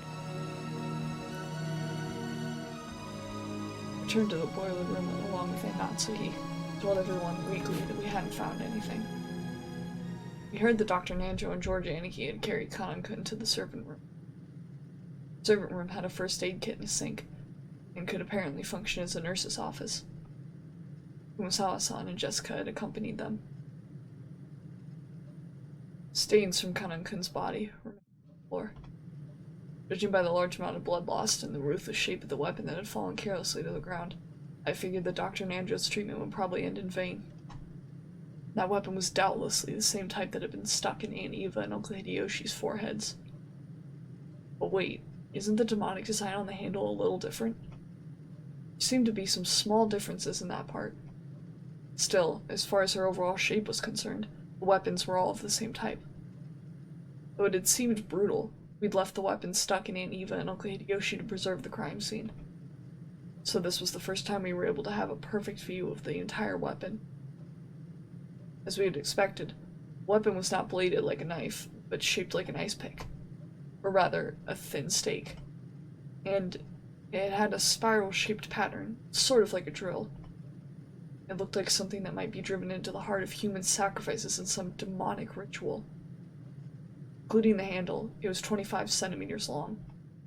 Half of that was the stake-shaped part, which was stained with deep red blood. The length of the blood-stained part made it clear just how deeply it must have penetrated into Kanunkun's chest. But Aunt Natsui and the rest didn't even look at the weapon, and instead stood in front of the incinerator, where the horrible stench was emanating. It must have dragged it out.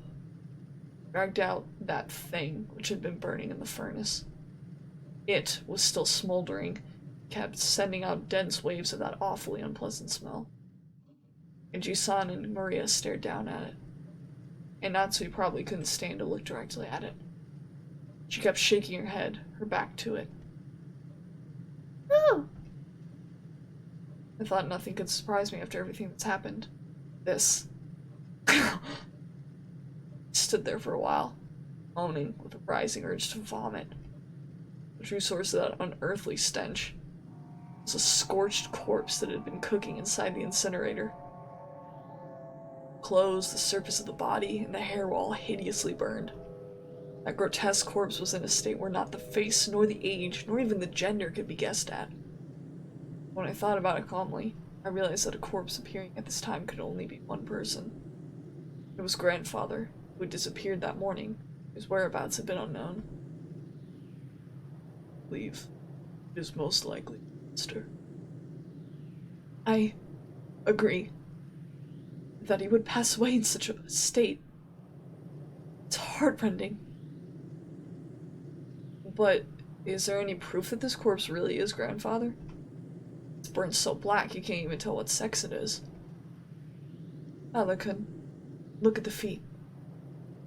Aunt Natsui went with her handkerchief over her mouth and her eyes averted, pointed and told me to look at the burnt corpse's feet.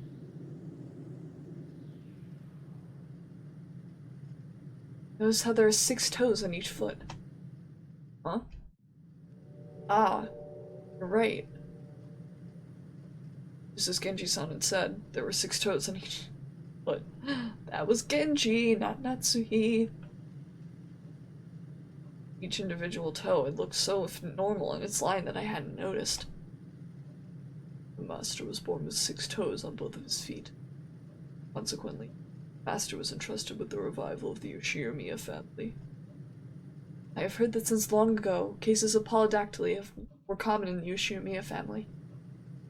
It's probably hereditary. Polydactyly literally means many fingers.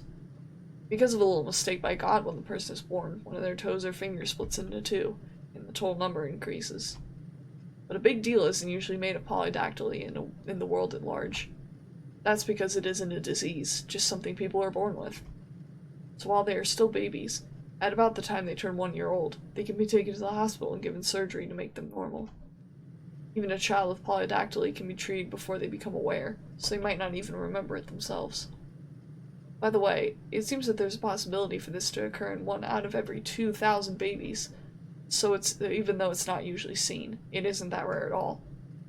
Speaking of which, I think Uncle Hideyoshi mentioned something to me long ago. Something about how even Toyotomi Hideyoshi, the man who unified Japan at the end of the Sengoku period, had 6 fingers on one hand.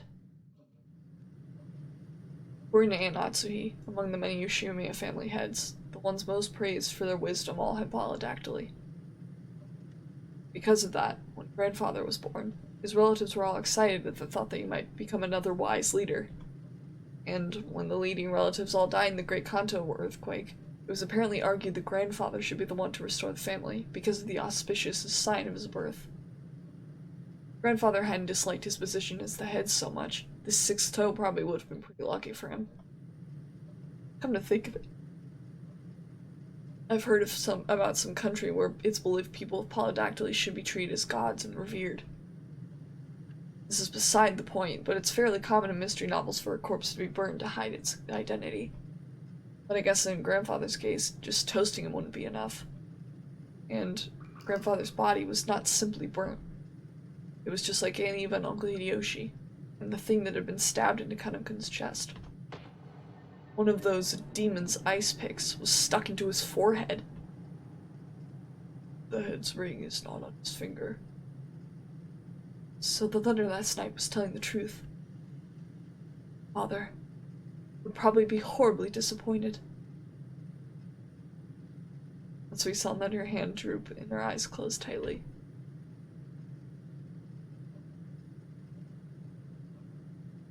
This room had also become a vital crime scene for us to hand over to the police. It was decided that we would leave Grandfather's corpse here and lock the room, sealing it. It isn't clear when Grandfather's corpse started burning in the incinerator. Since, according to Genji, the strength of the flames hadn't been that strong, the body must have started burning a long time ago. So that stench could slowly creep out of the furnace and fill the room bit by bit, eventually pouring out and climbing up the staircase. Putting aside whether he was rare or well done, Grandfather had been brought out, killed, and burned, even though he had started out locked away in the closed room created by his auto-lock. Probably no doubting this. However, according to Genji-san, the boiler room is usually locked. The possibility that someone outside our group had snuck in and committed the crime was overwhelmingly high. And there was also a good chance that this person was walking around with something like a master key. After all, the doors and windows throughout the mansion had been checked. But despite that, the culprit was able to strut around the mansion freely.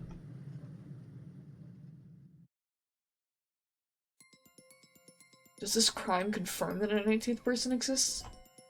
There's still that contradiction, since they're trying to tout their existence without ever showing themselves once. Along with Kiri-san's chessboard theory, I've been using this contradiction to deny the existence of a 19th person. By spinning the chessboard around once more, the very fact that this crime makes it perfectly obvious that a 19th person exists means that the existence of the 19th person is even less plausible. As long as that 19th person doesn't show themselves in front of us, the culprit could get Grandfather out through the door sealed by the receipt.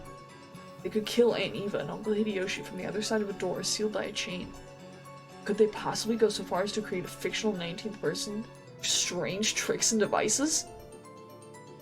We still want to believe that the culprit is among the 18.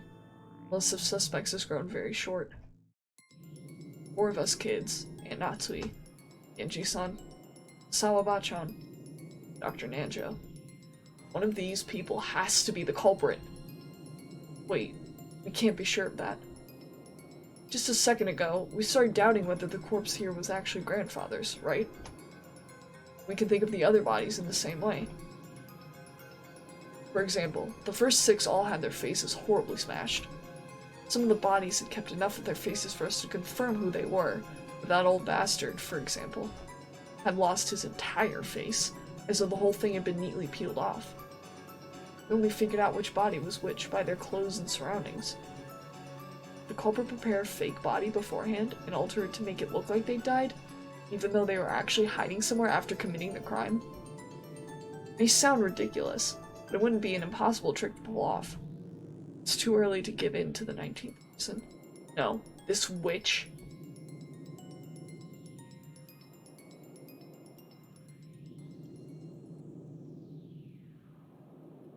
Maria-chan, you mustn't stare so fixedly anymore.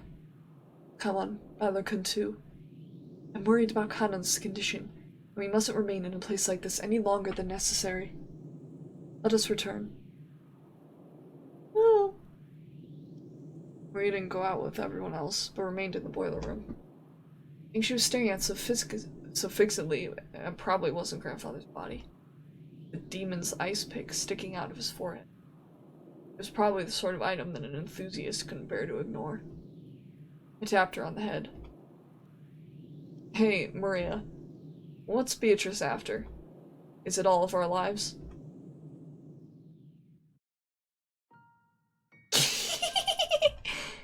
Beatrice will arrive very soon. At that time, none shall be left alive. Can you laugh at something like that? Do you think you're the only one who's safe? Why don't you feel like you're in danger? Why aren't you scared? Beatrice made a promise. She said she's going to take me to the Golden Land. It's a wonderful place where you have no obligations, everyone's always together, and everyone is always nice to everyone else. I'm looking forward to it. That time will come very soon now.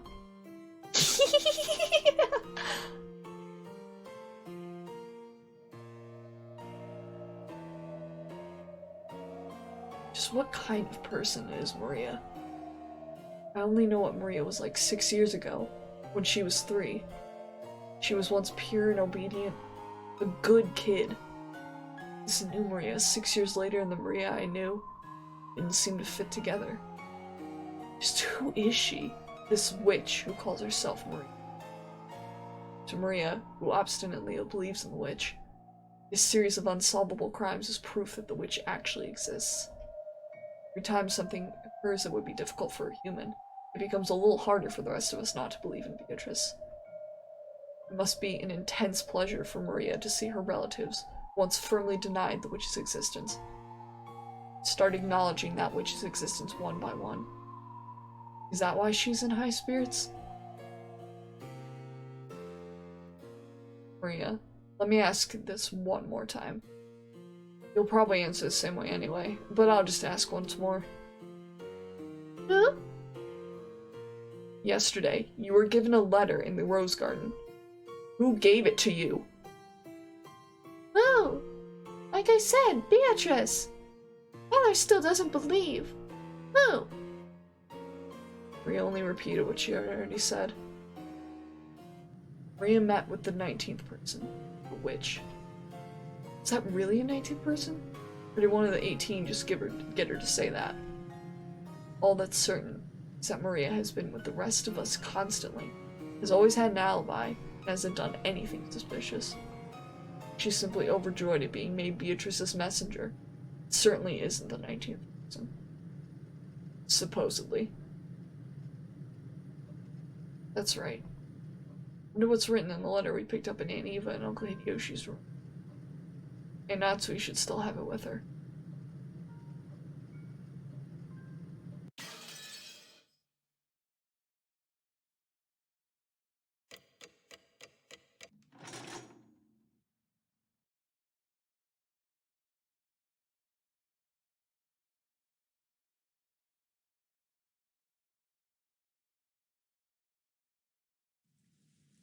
And Kanan-kun did not regain consciousness, though Dr. Nancho and the rest did all they could to heal him. Of course, there was very little that could be done on an island like this without medicine or proper facilities. However, Kanan was the only human ever to confront the culprit. Only he could give us some kind of clue. However, at the time they carried Kanan away, it was already too late. My sincere apologies. Without proper facilities, there was nothing I could do about such a serious wound. No, that's perfectly understandable. Thank you so much for giving it your very best. Dr. Nanjo sure had been sprayed by a violent spurt of blood, so it was easy to imagine the devotion with which he had tried to save Kanan's life, up until the last second. Jessica was crouched in the corridor, crying softly. She had probably been taking care of Kanan-kun until the moment of his death.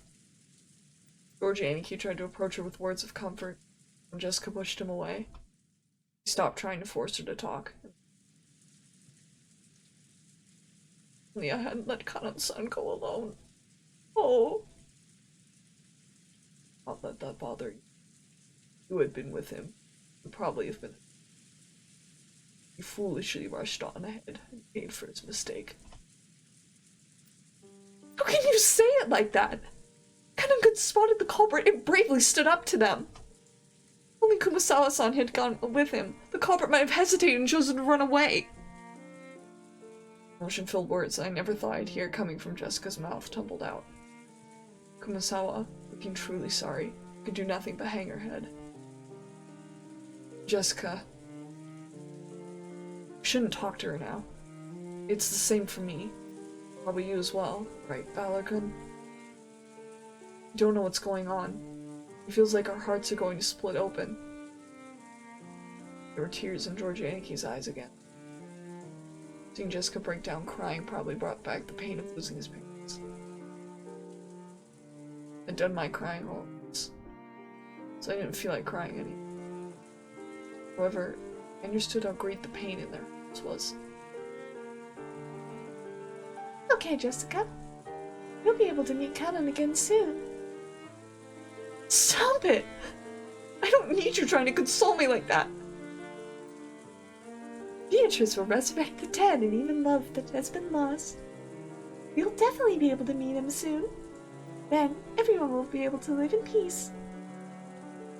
It's the one who killed Kanakun. Is this Beatrice who supposedly gave you that letter yesterday? Where is she? Where's she hiding? I'll find her and tear her apart. Tell me! You know who the culprit really is, don't you? What do you know and what are you hiding?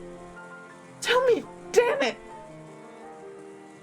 Milady, please stop. No! No! Beatrice exists! Exists! Oh. Damn it, let go of me, Kenji-san! Maria knows who the culprit is! And she's hiding their identity even though she knows. She must be telling them what we're doing, guiding them as they kill us. Jessica, be silent! Jessica grabbed at Maria. Genji tried to stop her, but Jessica could not be calmed.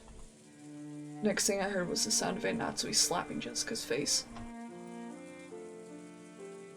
After that, only Jessica's sorrowful sobbing voice resounded throughout the hall. Maria-chan, I know there's no way you're the culprit. You've been with us since the beginning, and there's no time for you to communicate with any culprit. So, I want you to tell me something. This Beatrice who handed you the letter yesterday, who was she? Though those words seemed kind, they clearly showed that George still had some remaining doubts about Maria. He didn't actually grab at her. However, he felt exactly the same way Jessica did. Aniki, I already asked you the same thing a second ago. Her answer was the same as before. I want to hear it from Maria's mouth. Who is Beatrice? Even if I told you, you wouldn't believe anyway. What do you mean by that? Could it be the culprit's someone we know well? And you're keeping it silent because you're covering for them for some reason? Who gave you that letter? I got it from Beatrice. I'll say it no matter how many times you ask. I got the letter from Beatrice. George Oni-chan, do you refuse to believe in Beatrice because she's not an opponent you can hit? You want to turn your feelings of helplessness into violence and beat someone up, so you won't be satisfied until your opponent is a human you can hit. Even if I tell you the truth, you won't accept it. So it's pointless for me to tell you. You won't believe. But I'll keep on saying it, because it's true. Beatrice exists. The door to the Golden Land will soon be opened. I'll go there. Beatrice promised. In that world, Mama is nice, Papa is with us and is also nice. I want to go there right away. Everyone is afraid of Beatrice. That's only natural. So calm yourselves. Beatrice said so herself. By the time the typhoon is past, I'll have ended everything, she said. Ouch! Maria, I don't mind you being talkative, but let's leave it at that for now. I'll bet this is all a pretty happy situation for you, since you're always going on about how witches exist. But keep that to yourself for now. Don't try to force that on other people. Who? I know I've been creeped out by this girl for a while now, but there really is something wrong with her. Don't you think so too, Balor? Genji-san? Kumasawa-san? What about you, Mom? Maria knows who the culprit is, and she's hiding it. Okay, maybe she hasn't done anything directly, but she's definitely working with the criminal. That's right, she's a spy. We can't let her stay with us any longer.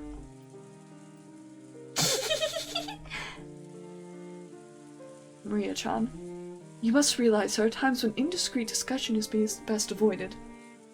You keep adding oil to the fire, even I will get very angry. Natsui glared at Maria with frightening eyes. Maria was used to Aunt Rose's loud style of scolding. She apparently hadn't built up a resistance to Aunt Natsui's quiet scolding. She shrugged and kept her mouth shut. A desolate feeling filled the room. It felt as though things would just get more complicated if anyone spoke. How many people have already died?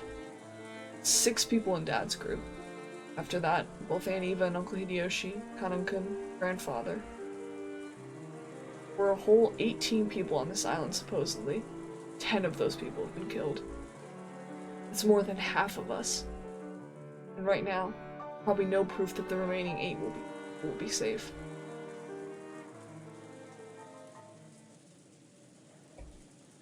At any rate, this is no time to quarrel. Now that we are certain the culprit can enter and leave the mansion at will and strike out of nowhere, we must give our undivided attention to surviving until tomorrow. I agree strongly with you, Natsui. We can figure out who the culprit is at our leisure tonight. For now though, we're better off finding a place to barricade ourselves in. As I said this, I pointed out the clock to everyone. It was already 8 o'clock at night. We had been receiving shocks over and over again since the early morning. Our bodies and minds were probably completely tired out. There's still a long, long time until tomorrow. We need to find someplace to barricade ourselves in so we could rest our bodies and get even the smallest amount of rest. Relief. I agree. Everyone is already pushing their mental and physical limits, myself included. I believe it would be wise to take that into account as we move forward. That's right.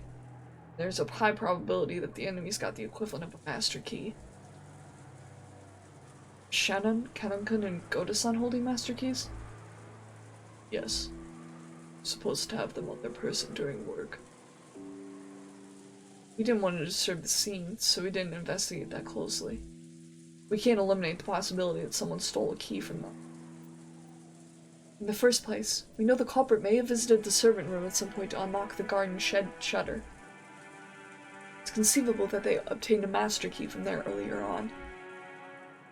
There were many servants serving the Yoshimiya family. Because of that, there were several master keys. Furthermore, every time one employee started or finished working, the keys were passed between servants. And we had to acknowledge that this had probably gotten a bit sloppy at times in the past. Even if they borrowed a bundle of keys from the pockets of one of the murdered servants, is there any safe place that even those keys couldn't open? Because of the nature of our job, we have been entrusted with the keys to all of the rooms. All of them in the mansion and in the guest house. So in other words, no matter where we hole up and lock ourselves in, it'd just be pointless. Fine, who cares about locking up? If you're gonna come, bring it on, damn it! I'll beat you at your own game. The enemy won't approach us from the front.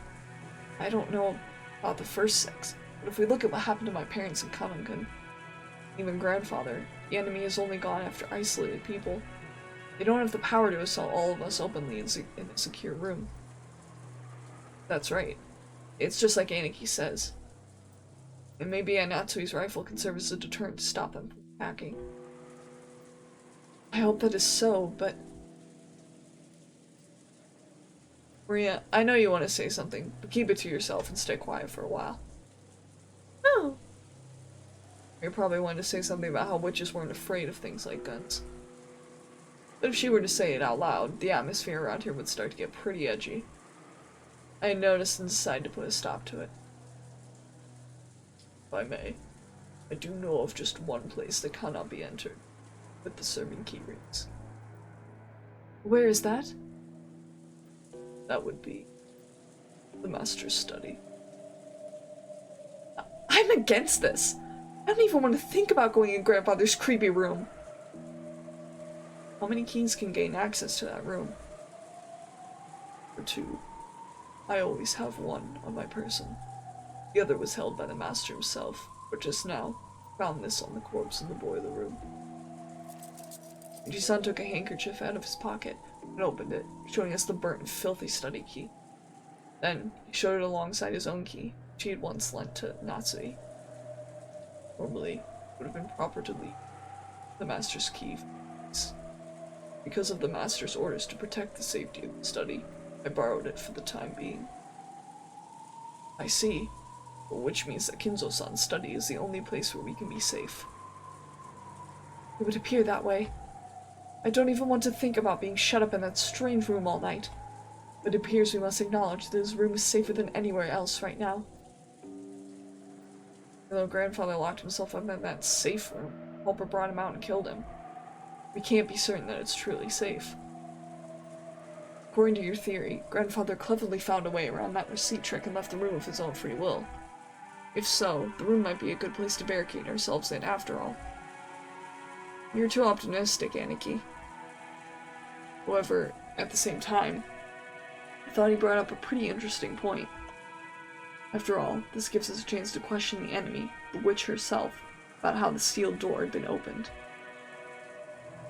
We assume the culprit used some technique to kidnap grandfather from his study. They'd have to show us the same trick again if they wanted to assault us in the study. And that'd give us a chance to make the culprit prove how they did it right before our eyes. If she's really a witch, we'll be forcing her to use her little magic trick to open the door right in front of us. But that's probably impossible. If you spin the chessboard around, it's obvious the culprit is acting in a way that'll make us think they're a witch. If she really is a witch, all she's gotta do is appear in front of us and wow us with a colorful display of magic. Since she's avoided doing that, everything must be the work of a fake witch who wants us to think she's real. Therefore, a culprit who used a technique other than magic to defeat the closed room couldn't open the door before our eyes. Is grandfather's room big enough to stuff 8 people in? Yes. There is a bed, sofa, and blankets, so while it is not luxurious, it will be more than suitable for spending the night. There's also a sink, a bathroom, a refrigerator, and a liquor cabinet. Whoa, that's incredible. But isn't that weird? You're saying he built another house inside his house? That's pretty cramped for the last house of someone like our grandfather, who bought a whole island and realized all of his dreams. That's right. After some point in time, Father probably couldn't feel at peace in any other place, even inside the mansion. We always sneered about how he shut himself up in there, and this time, we're the ones who are gonna shut ourselves up. Ha! Jessica spat the words out. Jessica-chan, it sounds like you'd rather go search for the culprit than stay shut up somewhere.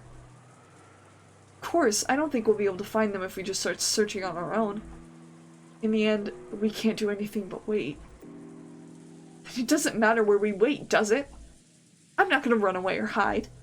Why don't we just take it easy in the parlor, watching TV or something while we wait for this Beatrice-sama to appear? It's perfectly fine if she doesn't appear. There's no need for us to be the ones who expose the culprit. Well said. But we shouldn't take needless risks before the police arrive. Thank you, Dr. Nacho. I think we should move to Father's study. True, we have no proof that it's safe, since Father was taken out of there. However, I can't deny the possibility that, as Badler-kun reasoned, Grandfather left the study of his own accord and was attacked outside. A while back, I proposed that strange theory as a stopgap in that measure. But just as Aniva said, even though that trick would be possible, I couldn't explain what motive could have made Grandfather sneak out of his own study in such a troublesome way. Plus, Grandfather couldn't even have used that trick unless he knew that the receipt was wedged in the door. Aniva hadn't pointed out that last part, but it's clear how absurd the theory was. So, does that mean the sealed door formed a closed room, just as Aniva claimed? Is it an undeniable fact that Aunt Natsui was the culprit? If Aniva was here now, she'd probably make that claim openly and blow my strange theory away. But anyway, I had to admit that a room with both a bed and a toilet that all 8 people could be shut up in, with only 2 keys, both of which were gathered here, had to be the safest place in the mansion right now. At the very least, I figured this would be better than just staying shut up in the parlor and hoping nothing would go wrong. But wait, have we been safe only because we've been shut up in the parlor? What if leaving that room and moving to an unexplored location is actually more dangerous? It's useless, it's all useless. Flimsy head is about to break out in a fever. Keep spinning the chessboard around. Right and wrong will keep switching places over and over, and I won't be able to believe anything. When it seems like the culprit is one of the 18, I want to believe in Beatrice. And once I start believing in Beatrice, I I start wanting to find the culprit amid the 18. That keeps spinning around forever. In the end, my thoughts won't have taken one step from where they started.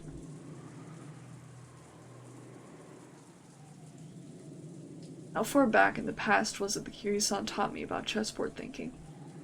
The concept of examining the situation by spinning it around and thinking from the enemy's side. I seem to remember being so interested by it back then. I used it to guide all my thinking. By the way, Kiri-san was Dad's co-worker back then. I never dreamed that she'd someday be added to our family. Didn't Kiri-san tell me something once? I get the feeling she once said that, while this chessboard thinking was one way to look at things, it certainly wasn't all-powerful, and it wouldn't be good to rely on it too much. Chessboard thinking is my own interpretation of something called game theory, which I read about in a book long ago. It's a very interesting subject, so you should tackle it yourself when you get into college, Butler-kun. I really want to try it. If I could study and perfect my chessboard thinking, it'd be fun to be able to read into any opponent's moves, wouldn't it? But you can't believe in it blindly. Game theory is a very deep and complicated subject. Chessboard thinking is just my interpretation that skims the surface of game theory. In order to thoroughly read your opponent's moves like you're imagining, you need to study your opponent. Additionally, while chessboard theory is convenient and practical, it isn't perfect. It has many weak points despite its convenience. Weak points? Yes. Chessboard thinking is founded upon game theory. When you thoroughly investigate game theory, it boils down to math. Do you know what the weak point of math is? It's noise. In math, when you write 1 + 1 = 2, that process will always result in 1 + 1 = 2 no matter how many billions of years pass. Nothing more, nothing less. That's because there's absolutely no noise mixed in. But, for example, unlike math, the Japanese language has noise mixed in. Kanji are a good example. Old kanji and new kanji are slightly different, which represents an introduction of noise created by the changes between time periods. Isn't history the same? There are dozens of policies that seemed foolish in the modern era, but were meaningful at some point in the past. Because the rules of chess are fixed, when a pair of experts are discussing one particular layout, it's possible they could reach the same conclusions whether they're from 100 years ago, or 100 years in the past, or 100 years in the future. However, if the rules of chess had gone through massive changes over time, it's possible that a discussion about the same layout would have changed as well. That's right. The events in the world of humans are normally full of noise. Aren't human emotions that way? Even if the exact same thing occurs more than once, there's no guarantee that humans will always act in a predictable fashion. The moment we try to use a math-based theory to predict someone's actions, we must be aware that our theory is built in weaknesses and limits. Simply put, chessboard thinking is extremely weak against noise and fickleness, as well as mistakes or incorrect logic. That's right. Kiri-san definitely said that. Chess has always been a game where both sides play by the same rules and fight with the same conditions for victory. That's why it's possible for both sides to predict the other's moves. It's possible to read your opponent because you can always suppose they'll make the best moves they can find. What if your opponent is fickle or a bit tired and makes a move that can hardly be called the best? Or what if this game actually has a special rule? Some unknown thing that only the enemy knows about and can use. In fact, what if the opponent actually has some goal other than victory? Think from your enemy's perspective. That's the basis of chessboard thinking. Which means, if you misread your enemy, the answer you draw from this process will be complete rubbish, useless. So far, I've used chessboard theory to guess several vague bits of information about the culprit hiding behind this case. So I think. However, I don't know anything about the culprit. I just playing around in a labyrinth of thought? Kiri-san were here at a time like this. She'd probably be able to notice something with her much, much sharper thinking ability.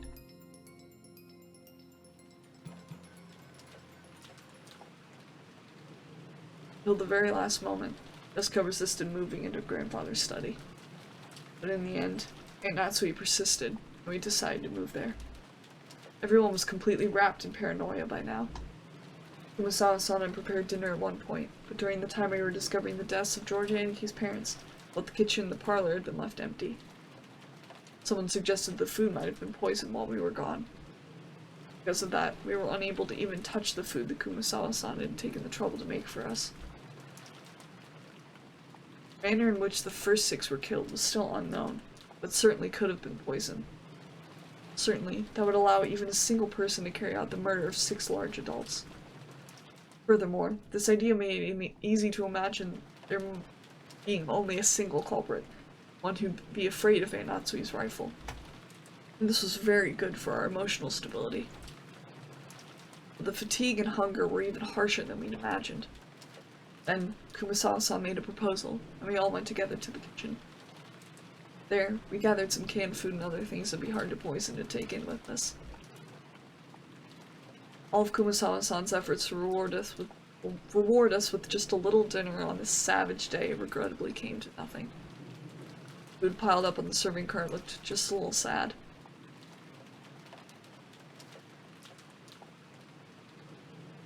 We all started climbing the stairs. Aunt Natsui, who was in the lead, wearily stared into the darkness with both eyes and the barrel of the gun. Once we dragged ourselves up to the 3rd floor, just as Aunt Natsui had warned us of beforehand. There was a mixture of a chemical smell and a sickly sweet aroma, a stench hanging in the air that felt like it was eating into our heads.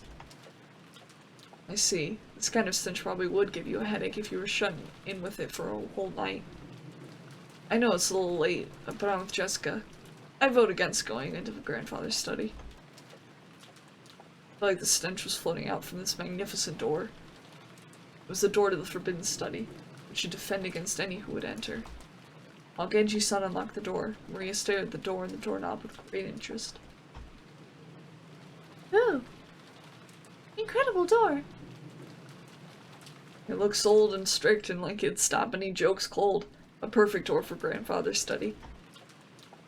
Power to ward off spiritual menaces is strong here. Beatrice probably couldn't open this door. Oh? What does that mean? Maria pointed at the doorknob.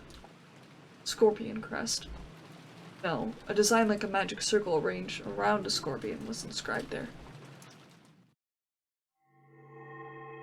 That design. That's right. Isn't it just like those keychain charms Maria gave Jessica and me yesterday? The 5th magic circle of Mars is a strong ward against magic.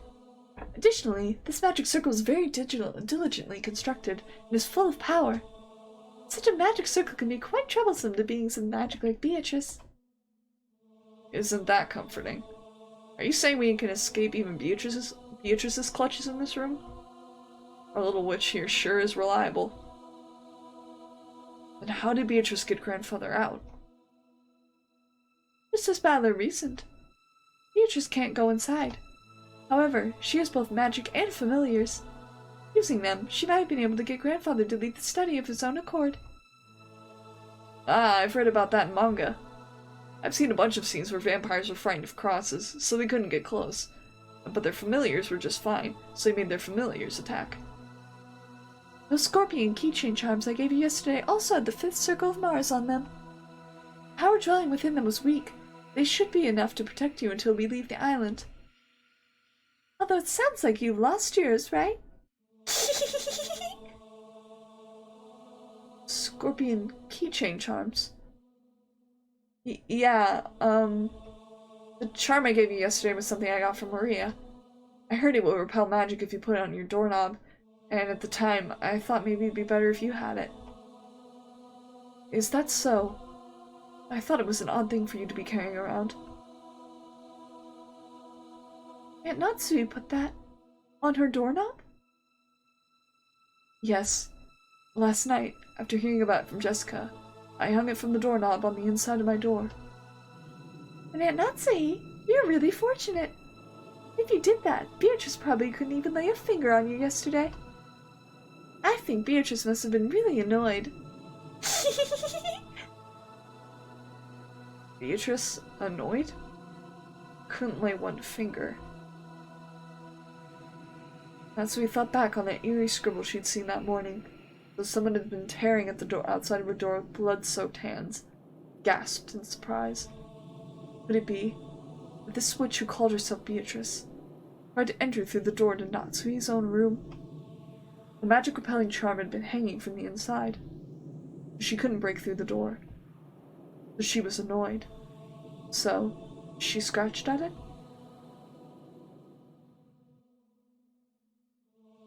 Quit it, don't talk about that. Witches don't exist. The culprit does. And they're a human just like us. You need proof. Why don't we dice her up and see if her blood's red? Damn it. Damn it. How could you do that to Kannon-kun? Genji unlocked the door. 8 people entered Kinzo's study.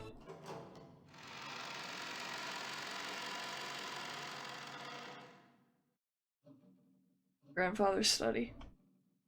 I'd heard rumors about it beforehand, so I wasn't shocked. He had done nothing more than fortify it thoroughly with his occult hobbies. Grandfather's hobby had been chasing after pop idols. These walls might be buried beneath idol posters. Even if I didn't understand it, I did realize that this room was a bundle of all his pastimes. Even so, I couldn't help but remain dumbfounded by the smell of his creepy medicine, the sweet stench that seemed to melt my head.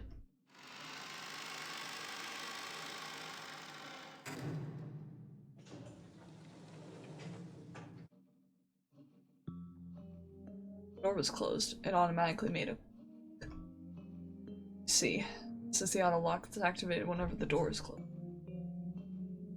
There are only 2 keys that could open this door from the outside, both of which were in this room. In other words, it had become a closed room. The shutter, the receipt, chain. And now, the auto lock.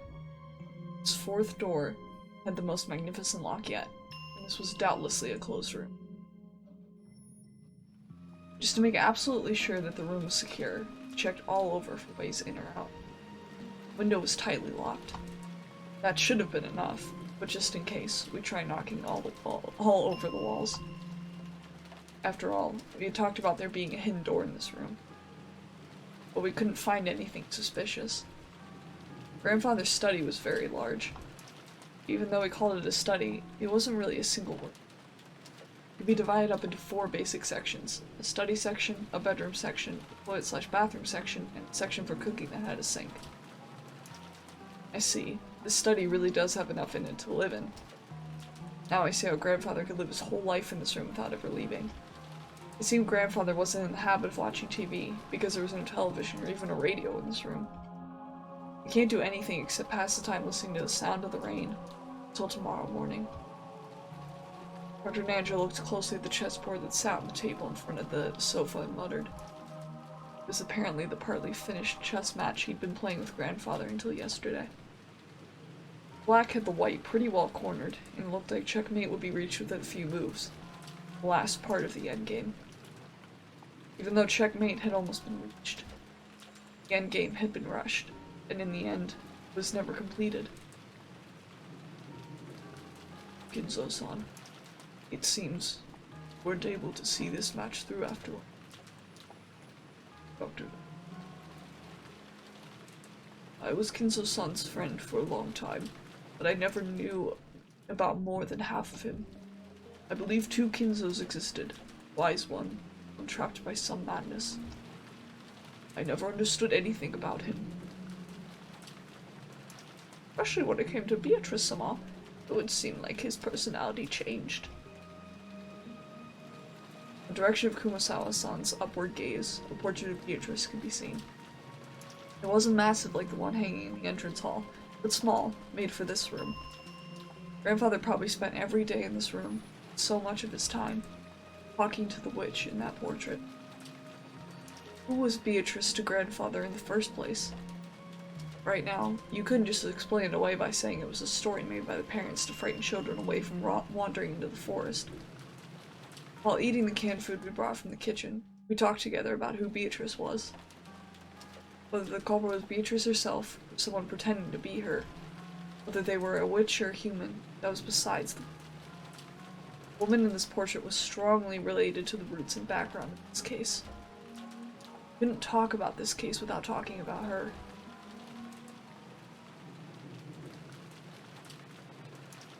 That's right. Mom, you picked up the culprit's letter in Eva's room, right? Yes. I still haven't opened it. Let's give it a try. And Natsui took out that western envelope. Genji-san pulled out a paper knife out of a drawer in the study desk and handed it to her. While watching her open it, Georgianiki grimaced slightly. After all, it was a letter left at the site where his parents had been murdered.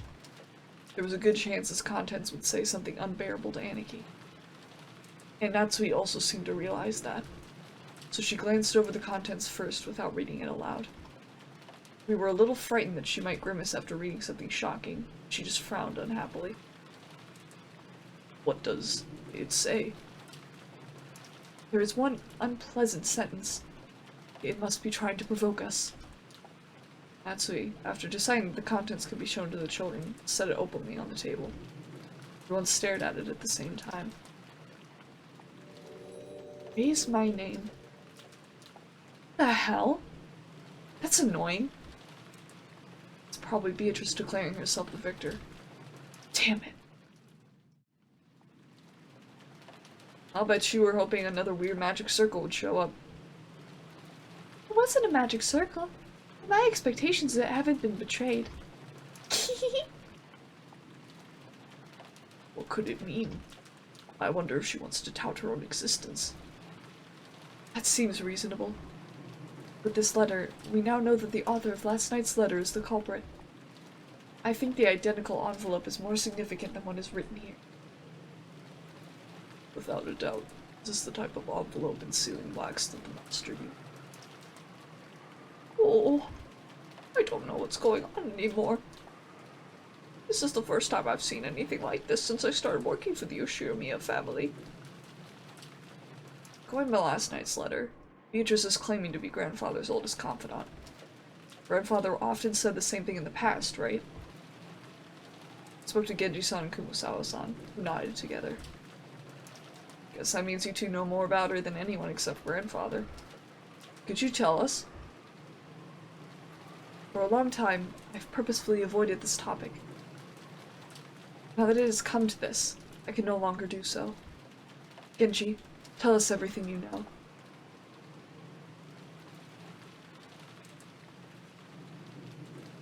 Genji-san didn't answer. Did he remain silent despite his knowledge, or did he know nothing at all? Still, I had a good guess. The ghost story of the witch Beatrice had been long defied among the servants. Or deified among the servants. He'd probably been very close to grandfather in his occult hobbies. So there was a good chance that he'd been indoctrinated with even weirder things, and had increasingly come to deify the witch. Grandfather's most trusted servant, and sworn loyalty to, might be the most influenced by the illusion of the witch that grandfather had created. So there was only one reason for Genji-san to remain silent. He could speak, but it would definitely cause a backlash, so it was better if he kept his mouth shut. And it wasn't like we believed him anyway. Something along those lines. A short while ago, Maria had been more than willing to speak bluntly and unrestrainedly, and that had earned her a scuffle with Jessica. It was natural for Genji-san to keep his silence.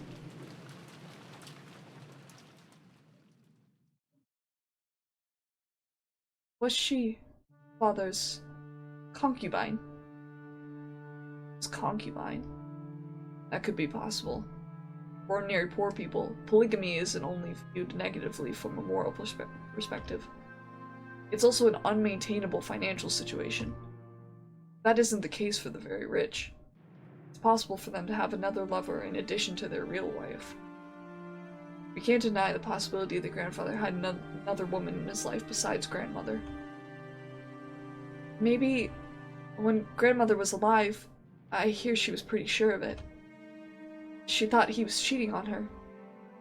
I always figured she meant a witch that grandfather had imagined up, but now this is getting really interesting.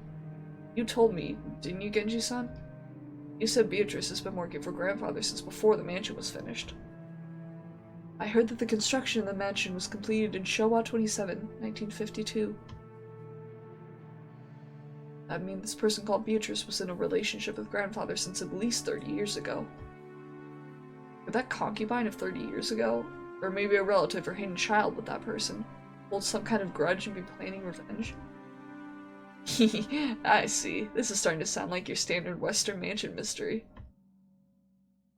It's a filthy topic, but the easiest line of reasoning to accept. What do you say, Genji? I believe Master was indeed in love. His feelings were certainly stronger than what he felt for his late wife. Who is this person called Beatrice? And what's she doing now?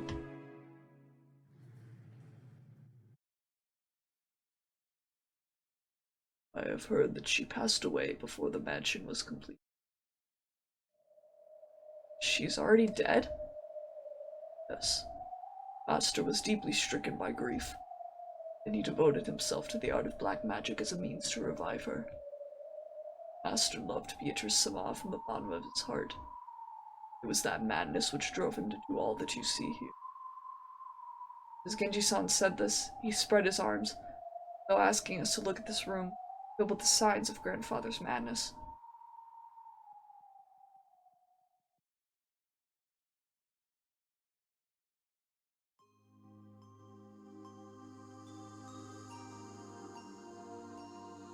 We were all at a loss for words.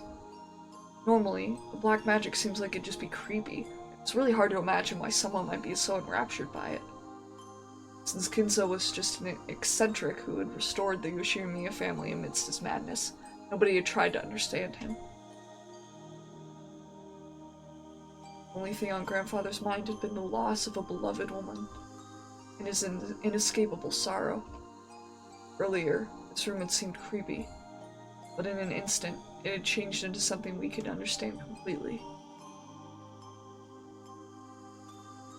Creepy books, the magic circles, the medicine, all of it. It all existed simply because he wanted to revive the face of a single woman who had left this world over 30 years ago. The master only told me about Beatrice Sama's story once, when he was very drunk, although I have forgotten the details. It was a deep, deep love, enough to make a woman like me jealous. When Kinzo-san succeeded the headship of the Yoshimiya family, his marriage to his late wife had already been decided by the few surviving family elders. So, he was forced into a marriage with some woman who would benefit the Yoshimiya family? That is correct. Kinzo-san was installed as the head who would revive the family, and had to bear the entirety of that heavy responsibility. I do not pretend to know the details of when or where Kinzo-san first met Beatrice. Guess it'd be rude to say any more than that. That was when grandfather truly fell in love for the first time. Just how deep was his affection for her? It was easy to see just by looking around us. This room was covered with piles upon piles of things having to do with black magic.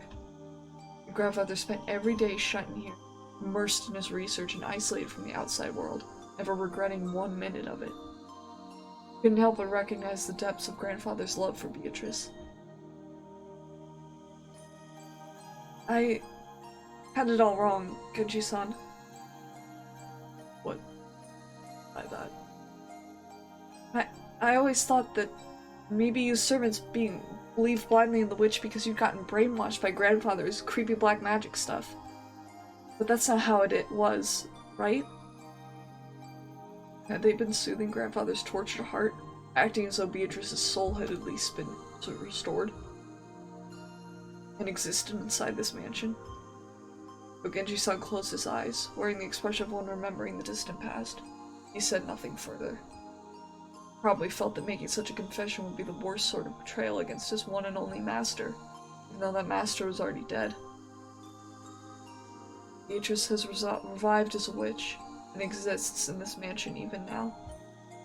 Genji had said this, and believed it, and made people believe it, and would follow through with that decision to the grave.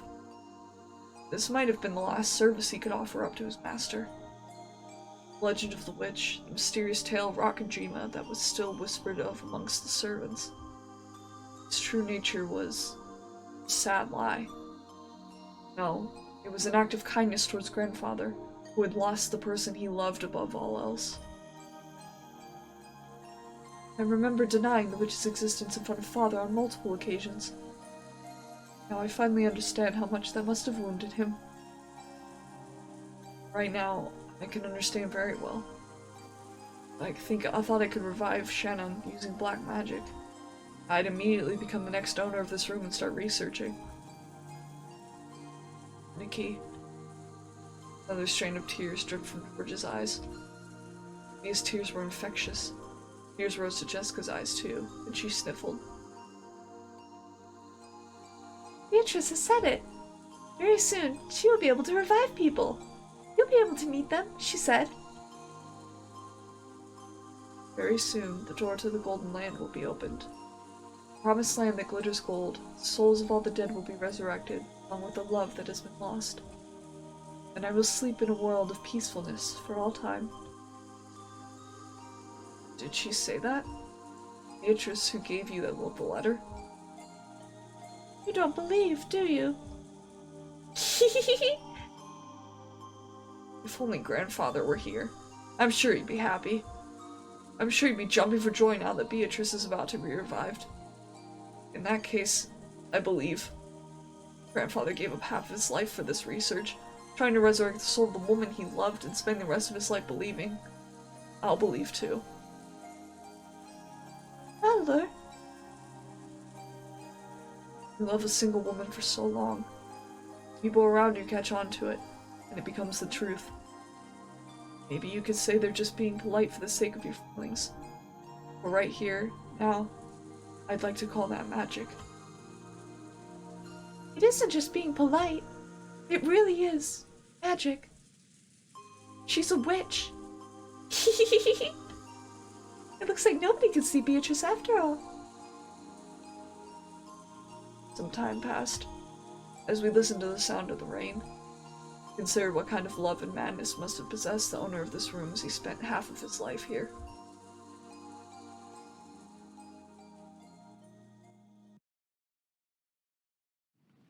If you ask me as a woman, well, I'd like to be understanding of father's feelings of true love. He did leave mother in an awkward position. I agree. Cheating is cheating. No way to make it pretty. Yeah, that's right. Gotta feel sorry for grandmother. So, have there been any rumors about a child between Beatrice and grandfather? The keyword Beatrice has been hidden in every corner of this case, so it's natural to suspect some relative of hers. Oh, I've not heard of it like that. There was one, a memento of his most beloved person. He surely would have given them all of his affection. Since he ended up immersing himself in black magic instead, maybe we should assume that there was no such child. Come to think of it, that reminds me of a rumor I heard. You know it, right? That story about how grandfather heavily supported an orphanage called the Fukuin House? Enough of that. That is nothing more than slander which would desecrate father. Tell us, Aunt Natsui. I think even you'd agree that this is no time to hide things from each other. It's a worthless story. Father made massive donations to an orphanage and had the orphans employed as servants at the head family to give them some on-the-job experience. The story in question is simply drivel spread by fools who claim that father was using those orphans for some filthy hobby. For a while, some guys even said he was collecting human sacrifices for his black magic. And he really is doing weird experiments and ceremonies in this room all the time, so I have believed it myself. And these servants who come from the Fukuin house are... There are several of them. Shannon and Kanon were the two scheduled during the family conference shift. Resurrect Beatrice. Brought in servants from an orphanage as human sacrifices? After all, everyone grandfather selected as a servant was young, about the same age as Shannon and Kanon-kun. I was sure it was because grandfather had some bizarre hobby. Jessica! Mind your words! And Natsui scolded her. The atmosphere instantly went sour, and everyone fell quiet. However, something was tugging at the back of my mind. Sacrifices. Sacrifices. Women's sacrifices brought over from the orphanage. What is it? Freaky words like sacrifices don't pop up often. And yet, I've seen or heard that word recently. Some part of my memory is tugging at me. Hey, Beatrice. What do you know? I had arrived in front of the portrait of Beatrice. It wasn't as massive as the one in the entrance hall, but that portrait, which must have been drawn by some famous painter, was still just as intimidating in the smaller size. Below it, just like in the entrance hall, the epitaph, that supposedly hinted at the location of the gold. Sacrifices. Here. What the hell, Battler? You're creeping me out. 6. Sacrifices. Both of my eyes were wide as plates. Everything's been predicted right here, there, from the very beginning. Everyone crowded around, and the same expression of shock rose to all of our faces. That's right. It's right there in the epitaph. On the first twilight, offer the 6 chosen by the key as sacrifices. There's no doubt. 6 people died in the beginning. And even on the shutter where the magic circle was drawn, no, where the Hebrew was written, it mentioned the offering of sacrifices.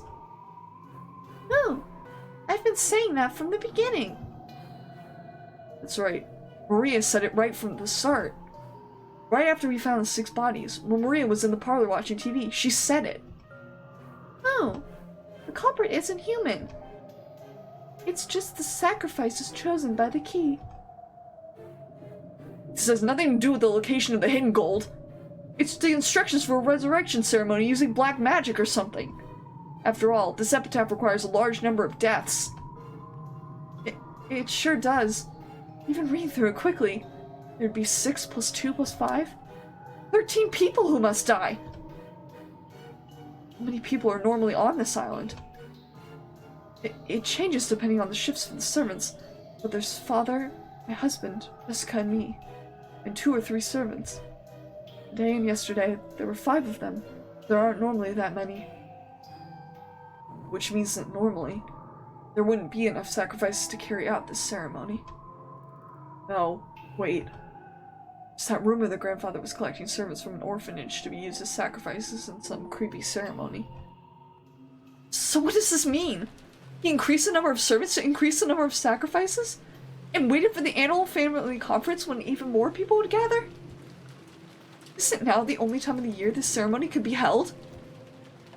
When Jessica screamed this, Maria broke out in that creepy laugh, looking truly pleased. Have you ever heard of people making bets to test their fate? Throwing a sandal and saying that if it lands right side up, tomorrow will be sunny. Or saying that tomorrow will be a good day if a coin lands heads up. There are many little superstitions like that. Sometimes, when your luck is down and you get bored, you roll the dice and get 3 6s. You want to believe in it's important of some miracle. Flipping a sandal, you have at worst a 50% chance.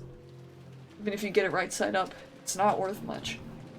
If you carelessly roll 3 dice and they all come up 6, you might think that's a small miracle. Magic works the same way. You must pray earnestly for an extremely unlikely result. Then, the feelings from all those stored up prayers gain magical power and become incarnate.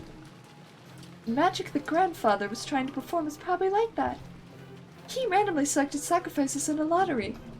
So, to reduce the chance that he himself was selected, he chose the day with the greatest number of people on the island to carry out the ceremony. Ridiculous! Are you saying that this entire situation was caused by a mere ceremony for some bizarre magic? Natsui yelled. She couldn't quell the fear that a scorpion charm might be the only reason she was still safe. If I hadn't received that charm from Jessica and hung it from my doorknob, would I have been killed? Mixed in along with those 6? And the strangest part is, even though I hung the charm from the inside of my door, they couldn't get through that door. The culprit noticed the charm from the outside and gave up trying to open it. A human couldn't have perceived that. The charm meant to stop something that was not human. It did exactly that. Impossible, impossible, impossible! But Natsui-san, the epitaph certainly does continue to fit even after that. On the second twilight, those who remain shall tear apart the two who are close. Would this be talking about Iba-sama and Hideyoshi-sama? Painful as it may be, we must reach that conclusion. And after that, after the culprit killed them, they left the words from the third twilight in the letter there. That's right. After carrying out the second twilight, they left the third twilight in that place. Third twilight was just like Aunt Natsui just read. On the third twilight, those who remain shall praise my noble name. If you read it this way, it just keeps going, doesn't it? The fourth twilight, gouge the head and kill. Gouge the head and kill. George Aniki's parents were killed with those demon's ice picks gouged into their heads. But if they were the second twilight, someone else must have been gouged in the head. That's grandfather. He was burned in the incinerator, and our eyes were so drawn to that part that we didn't notice. But his forehead... No, his head had been gouged. Grandfather was the victim of the fourth twilight? Then Kenon-kun was... On the fifth twilight, gouged the chest and kill. We thought Kenon-kun's case was an unexpected encounter with the culprit, but that's wrong. At the very beginning, they planned to lure someone out alone and drive something through their chest. If the culprit has followed the epitaph this far, does that mean 3 people still have to die? On the sixth twilight, gouge the stomach and kill. The seventh twilight, gouge the knee and kill. The eighth twilight, gouge the leg and kill. Yes, you could read it that way. Well, I wonder about that. After those 3 die, it reaches the ninth twilight. Take a look. On the ninth twilight, which shall revive, and none shall be left alive. We're all gonna be killed by Beatrice. I don't get it. Wouldn't that mean everyone dies no matter how many people there are? What was grandfather after? Doesn't this mean the ceremony would kill him too, no matter what? It's okay if no one's left alive. On the 10th twilight, we finally arrive at the Golden Land. On the 10th twilight, at Journey's End, you shall attain to the power of the Golden Land's treasures, once and for the last time. The witch shall praise the wise and bestow 4 treasures. Grandfather wasn't afraid of dying. Look at the second and third of the 4 treasures. One shall be the resurrection of all the dead souls. One shall be the resurrection of the love that was lost. So grandfather believed he would eventually be revived if he died partway through this ceremony? Ridiculous! That's insane! When you die, it's over, right?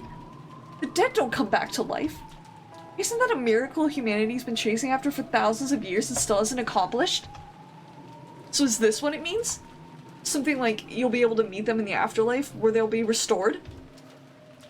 If what you're saying right now is right, would that mean that grandfather, whose remaining life is slim, who's been driven mad by love, is committing suicide? No, a massive forced group suicide? Genji, is such a thing possible? I don't know. Master is a man who sometimes has the wisdom to see 1,000 years into the future. However, there are times when that appears to be nothing more than madness to commoners such as myself. Okay, should we take that for a yes? What do you say, Kumasawa-san? I don't know anything. That's right, I don't know. Do you think I would be on this island today if I did know? I would have faked an illness or done anything to take the day off, that's right.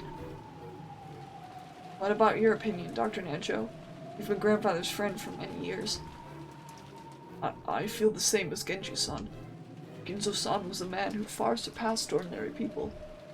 I've even felt a sort of inhuman power coming from him at times. And I don't know what Ginzo-san was thinking when he wrote that epitaph. All we can say is even if Father did write the script, someone else is carrying it out. That's right. At the very least, there's another culprit who attacked Grandfather and Kanokun. Furthermore, that person is still continuing the crimes just as the epitaph says. The letter in the beginning that we didn't think deeply about. What was it that was written there? I thought back to the recitation of the letter last night. Beatrice had proclaimed something inside it.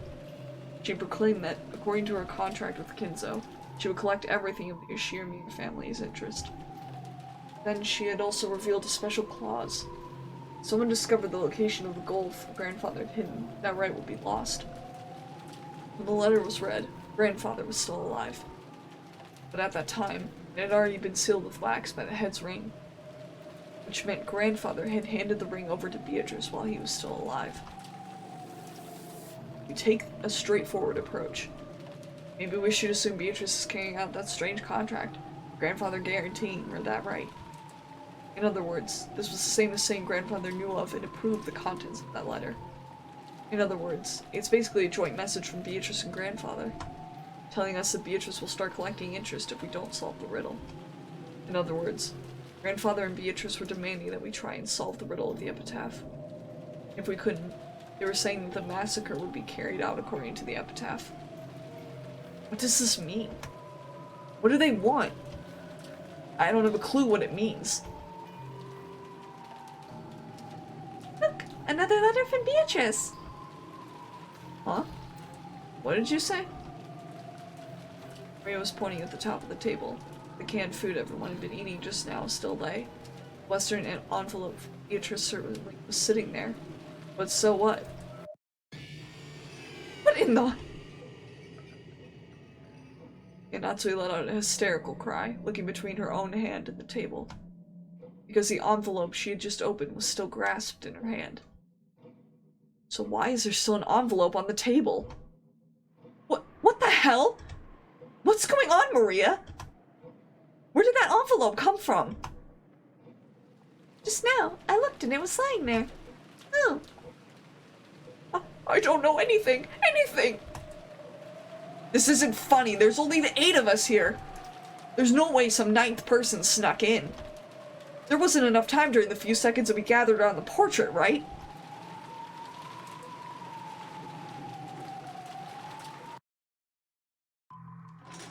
Get back, all of you! Back against the wall! And Natsui was pointing the rifle at Genji and the others, bellowing at them. Genji-san was overpowered, his face looking like he didn't have a clue what was going on. Of course, I felt the same, but a few moments late, I reached the same conclusion that Natsui had. Until just a few seconds ago, there had been no letter like this on the table, and nobody entered this room. That means someone among us placed it there during the few seconds when everyone was looking away, preoccupied with the portrait. Butler-kun, open that envelope and read what's inside. Sure. I picked it up. It was still sealed with wax.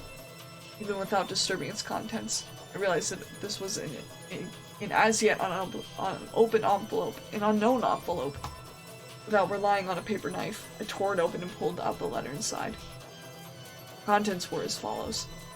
Are you enjoying the riddle of Kinzo-sama's epitaph? As you are all probably aware, you have very little time remaining. Please abandon any naive hopes of escaping after the storm passes. This game can only end with my victory or yours. When time runs out, I will win by default. There will be no ties. Make sure that you do not misunderstand your current situation. That's what it says. It isn't clear who put this letter there. However, I've been able to narrow down the list of suspects. It's you all! Madam, that's just too horrible. Just before I moved towards the portrait, I set a can of food down here. At that time, there definitely wasn't anything as strange as this letter there. And that time, Jessica, George-kun, and Balor-kun were already in front of the portrait. And they didn't leave the spot in front of the portrait until the letter appeared. So the person who set that letter down is one of you 4. Beatrice is here. Oh, we aren't Beatrice. Beatrice exists. Silence! I don't know whether I should suspect one of you or all of you. But without a doubt, at least one among you is the culprit. That's right. There can't be a 19th person. There's no way witches exist. Even when Kanekun was killed. Yeah, that could be explained if Kumasawa-san was the one who did it. The truth is that Kumasawa-san entered the boiler room with Kanekun and killed him. And then she lied, saying he'd already fallen when she got there. You're making a mistake, my lady. Why would I do something like that? I don't have the slightest idea how my parents were killed in that closed room. But when they were killed, everyone except for the servants had an alibi. Only ones who didn't were the servants. But does that really mean it's okay to suspect them? Yes. Now that you mention it, they have no alibi for any of the cases.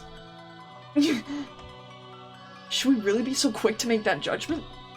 But this time, in this room, in this place, in this moment, in this minimally small bit of time and space, it's obvious. Only one of the 4 of them could have set the letter there in our blind spot. Can't tell who put it there, but it's obvious that one of the 4 did it. Natsui-san, please, calm yourself. A lot has happened today. I understand how much strain is on your mind right now.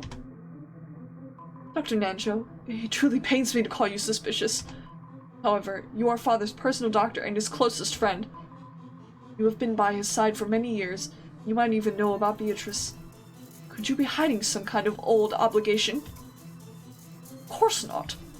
Calm yourself. It's pitiful to watch Dr. Nanjo frantically pleading his innocence. It's probably a normal reaction that anyone would give if they were suspected. Kumasawa was the same. Ever since Jessica voiced her suspicions of Kumasawa murdering Kanan, Kumasawa had been totally flustered. That was why Genji's still calm appearance looked so bold.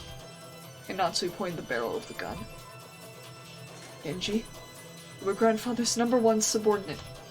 Is Beatrice an illusion you showed to father? You as the performer? If by suspecting you recognize me as the master's greatest servant, then I count it a great honor, regardless of the circumstances. However, I am not the one who put the letter there. Do you expect us to just accept that? You must be the ringleader. Maybe Kumasawa and Dr. Nanjo are your accomplices. And Maria-chan too. Not content to suspect just the adults, and Natsui pointed the gun relentlessly at Maria too. Or Maria acted as though nothing had happened. Or maybe she thought she would be fine even if she was shot. Maria-chan, at this point we can no longer remove someone from suspicion just because they're young. So for the last time, let me ask the question that everyone's had since last night. Yesterday, who was the Beatrice who handed you that letter? Oh. Maria, don't dodge the question. Make it clear. Who gave you that letter? How many times do I have to tell you? It's Beatrice, the 1,000-year-old golden witch. If you want to know what she looks like, just turn around. See? She's right there. Beatrice is. Don't mess with us, Maria! Enough, Jessica. Maria, too. Don't you understand the situation? What are you hoping to gain by saying stuff like that? Stop stirring each other up pointlessly. I don't understand.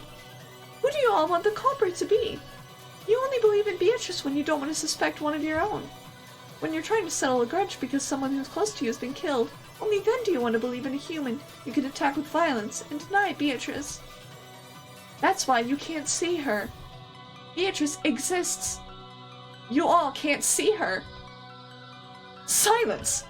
I don't want to label you as the culprit, but there is no longer any doubt that you enjoy making this situation unpleasant and providing assistance to the enemy. And what will you do? Shoot me? I don't mind. Very soon the door to the Golden Land will be opened, and all the dead will be resurrected. Right now, death is nothing to be afraid of. Mom, she really is suspicious. We can't keep her with us. Natsui, please, calm down. There's no reason to shoot Maria. Please remain composed. The letter was meant to provoke us, but it's nothing to be afraid of. Even the culprit is scared of what will happen tomorrow. They're scared of the police. Right now, this island is free from the reach of the law, but that's only because it's isolated by the typhoon. Once the typhoon passes, the law will return. So you mustn't shoot. How can you stay so calm, George Nissan? One of these four is the culprit. No, maybe all four of them are working together. How can you stay so calm when one of those four might be the culprit who killed your parents? Even I have the desire to find the culprit and kill them. But that would be simple barbarism. I will leave the judgment of crimes to the law. So no matter how suspicious they are, you mustn't pull that trigger. I feel the same as George Aniki. And Natsui, get a hold of yourself for a second. Anyway, it'd be bad to shoot. In times like this, I hear you should tilt your head back and say, "Stay cool," 3 times. Let me make this clear. Witches don't exist. Not on Rakanjima, not in the Yoshirimiya mansion. I declare it as Yoshirimiya Natsuhi, representative of the Yoshirimiya family. There's no witch here. I won't accept Beatrice. No matter what you're planning, I won't lay one finger on my daughter or the rest of them. That's my duty as a mother and as a representative to the family. Those words were the final words of farewell. It settled everything. To protect her daughter, Natsui would regard any suspicious person as an enemy. The only reason George Aniki and I were standing on this side was because, by coincidence, we had a clear alibi regarding the letter. If I hadn't approached the portrait, I would also be at the other end of that gun barrel, treated like a criminal. Even though part of me thought that, part of me was thinking that chasing all the suspicious people from the room would finally guarantee our safety. Genji-san, Kumasawa-san, and Dr. Nanjo, all of them were on grandfather's side. Maybe you could say that once Maria started blindly believing in Beatrice, she was also on grandfather's side. That's right, they're all suspicious. But is this really okay? If we throw out all the suspicious ones in such a lawless way, will we still have the right to defy the lawlessness of the witch?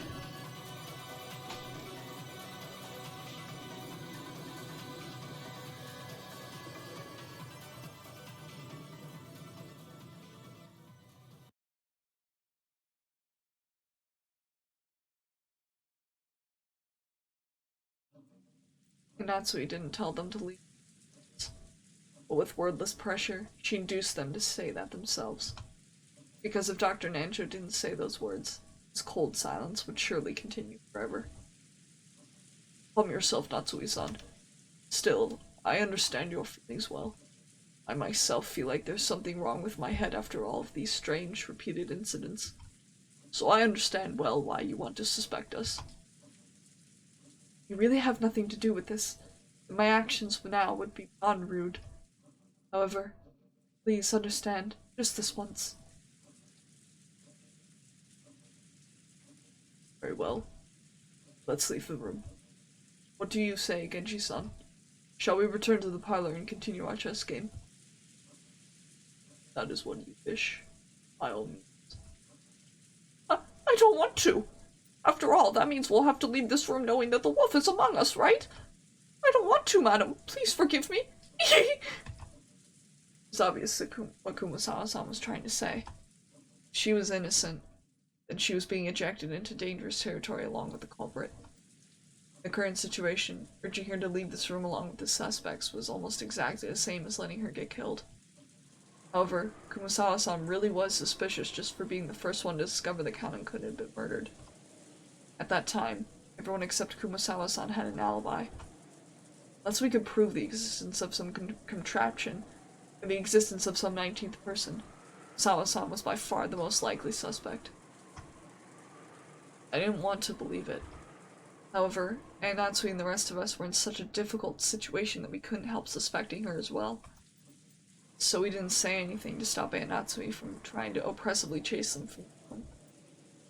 We'd stopped her from shooting, but we were passively agreeing to chase the others out of the room. On top of that, Maria spoke to the fretful Kumasawa-san. It's okay. Beatrice is kind to those who respect her. I believe that Beatrice exists.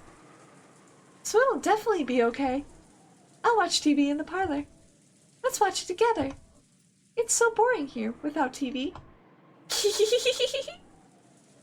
looked like Kumasawa found Maria's roguish laugh very frightening. However, the 3 other people had agreed to leave the room. Kumasawa couldn't fight the flow and had to agree, crying as she went.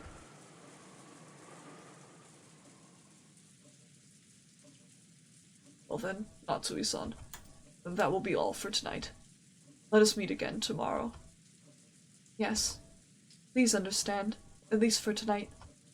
When the police come, all of us will surely apologize for our rudeness. You may play chess, but do it in a safe place if you can. Genji, I leave them in your hands. Certainly. Oh, it can't be helped, can it? They always say that the most frightening bears are those with their children. Genji, Kumasawa, my sincere apologies. Let us meet again tomorrow. Maria-chan, too. Please forgive your cold aunt.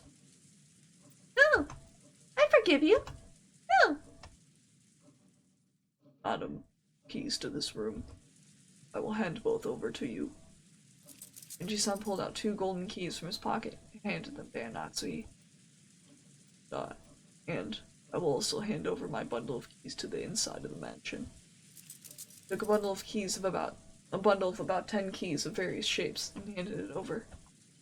To the servants, those keys were probably proof of their position. Being placed in charge of those keys meant that they were trusted, relied upon. When they were forced to return them, it meant that they had lost that trust. Thinking about it this way, the Genji-san, who had worked here for a span of many years, there could be no greater shame.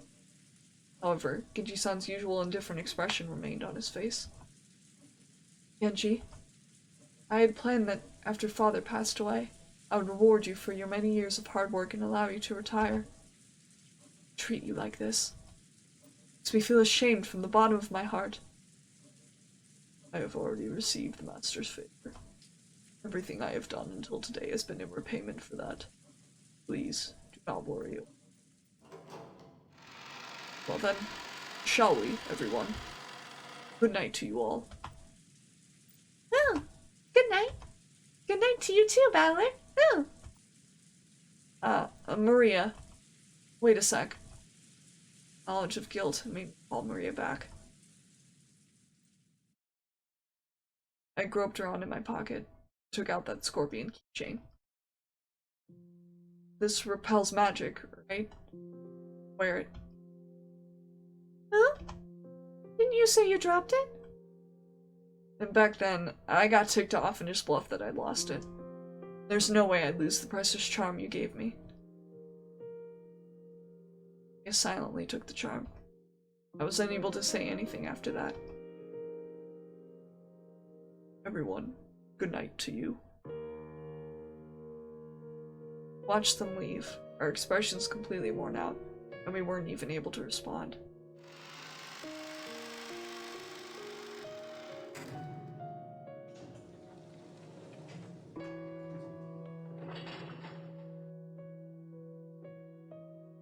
Till the door closed and we heard the auto lock, we were unable to breathe. Then, finally allowed to take a breath. After that, I noticed that Beatrice's letter, which I had been gripping the whole time and was soaked with my sweat, actually had 2 sheets. The paper had been tightly stuck together, so I mistakenly thought that there was only one. There were no characters on the second sheet. The thing drawn there was a magic circle, written with a red ink like blood. It's like how every magic circle up until then had been different. This magic circle was one I'd never laid eyes on before. Inside the circle, a large triangle and a small triangle fit together in a simple design. But just as before, there was writing in Hebrew, and it seemed clear that it held some kind of meaning. I wanted to know what that could be, but we had just chased Maria, the only person who could understand the meaning of magic circles, out of the room. I thought of this magic circle as Beatrice's second message. What does this magic circle mean? Damn it! Chasing out all the suspicious people, all we had to do was stay barricaded here until morning, and everything would probably be over. Once the typhoon is past, the seagulls cry, will everything be resolved? But the letter, which had unexpectedly appeared in the study, forced us to reject that naivety. It had made it very clear if time ran out, it would mean the witch's victory. Time runs out. Is the witch planning to take on the offensive? This time, is she planning to display some fearful magical power? Maybe something that could have been used to kill 6 adults at once? Wait, when is time supposed to run out anyway? I don't know. Anything. With this, we should finally be safe. Finally. Definitely. And she said that, and that's so he couldn't stop gripping that rifle. There was no release in the tension of her expression. Of course, none of us felt like breathing a sigh of relief. At least, not until we could hear the cry of the seagulls once more.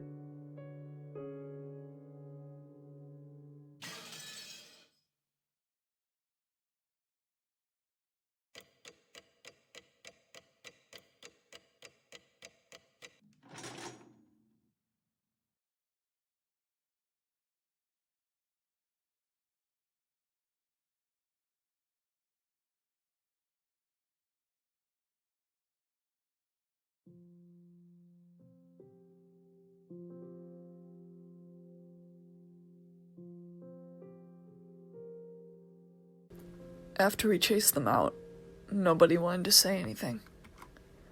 All the suspicious ones had been driven away. Even though we knew there might be some innocents among them, we still did it. We chased them out of this paradise, where people don't have to suspect each other. But our motive for chasing them out was suspicion of one person towards another, the worst kind of crime for a human. If we had accepted the existence of a 19th person, of the witch, then we all might still be talking face to face, trusting in each other. In that instant, we had agreed to chase out all of the suspicious people. But had that been the right thing to do? During this endless silence, we could do nothing but be quietly tormented by that sin. And Natsui faced the door, without letting go of her rifle for even an instant, sitting far back in the sofa. She would probably spend the night staring at the door without a wink of sleep. George Aniki gazed through a gap in the closed curtains by the window, looking down at the courtyard and the mansion that surrounded it. I didn't know whether he was checking to see if a suspicious shadow would become visible through the window, or whether he was wondering to himself about something. Jessica was sitting sideways on the sofa next to Aunt Natsui, with a dead expression on her face. And every once in a while, as though she just remembered something, she'd take out the inhaler she had used during her asthma attack and stick it in her mouth. I just heard it from Aniki, but apparently Jessica liked Kanun-kun. It was apparently so vague that she hadn't realized it herself. You know, it's the kind of thing other people tend to spot before the person in question realizes it. Which means she might have first learned of her feelings when the person she liked died. It must have been so terrible, so sad. Come to think of it, Kanun-kun was the one who handed her that inhaler. Maybe she was remembering that. I was fishing around Grandfather's study, thinking I'd research the meaning of the magic circle on the letter's second sheet. Even though we were shut up in here in a defensive position, my rebellious nature made me want to find some key, some way to resist. After all, we've got plenty of time before tomorrow morning. Who could fault me for how I used that time? No one else showed that much interest in this magic circle. Its meaning was unknown, and once we understood it, we were sure to find some message that would cause it unnecessary anguish. I felt the same way. However, I couldn't just ignore it, so I killed time by going through the motions of researching it. You sure are enthusiastic. Did you find anything that might serve as a hint? Not a thing. The first tough part is finding a book written in Japanese. Just how many languages could Grandfather read? He's incredible. Aren't you tired, Ballerkun? You should take a rest while someone else stays awake. And Natsui said she'd stay up all night for us, but there's no way her body can handle that. We should take turns sleeping. Then you sleep first, Aniki. I'll keep researching till I get sleepy. You mean that magic circle just now? Yeah. We've got plenty of time to kill. I thought it'd be interesting to find out what kind of message Beatrice Ma put in it. Give it a rest. Mess around with stuff like that, and you'll end up getting possessed by something weird. Don't worry. I've been certified by Maria. She said I've got no spiritual talent at all. Hehehe.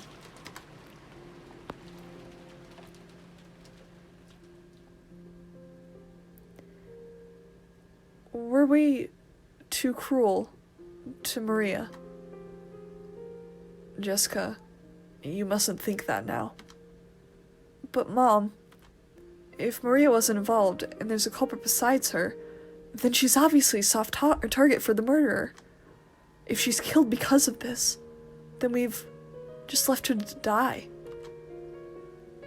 A gloomy silence settled once again. It looked like Jessica regretted letting her emotions take hold of her and snapping at Maria. She's always been like that. Always acting tough and regretting it later. I understand how you feel, but Maria was in close contact with the culprit, and she might have been siding with them, talking like that over and over to further confuse matters.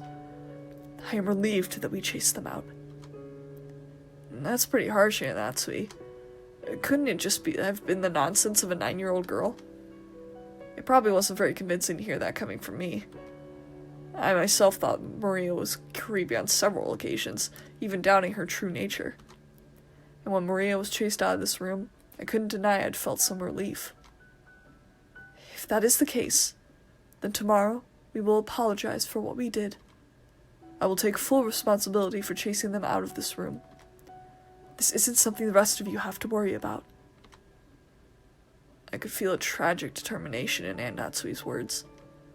To protect her own daughter, she had resolutely chased out the suspicious ones. And if, as a result, she had to watch the people who had unfortunately been suspected die, so be it. She was prepared to take full responsibility. Why does Maria have to keep saying stuff like that? She's bringing about her own ruin.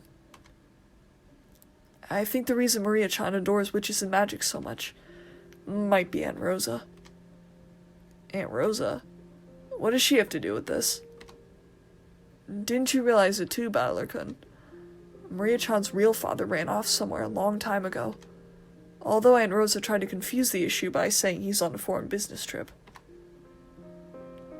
Talking about Rosa-san's family has become a kind of taboo in the Yoshimiya family.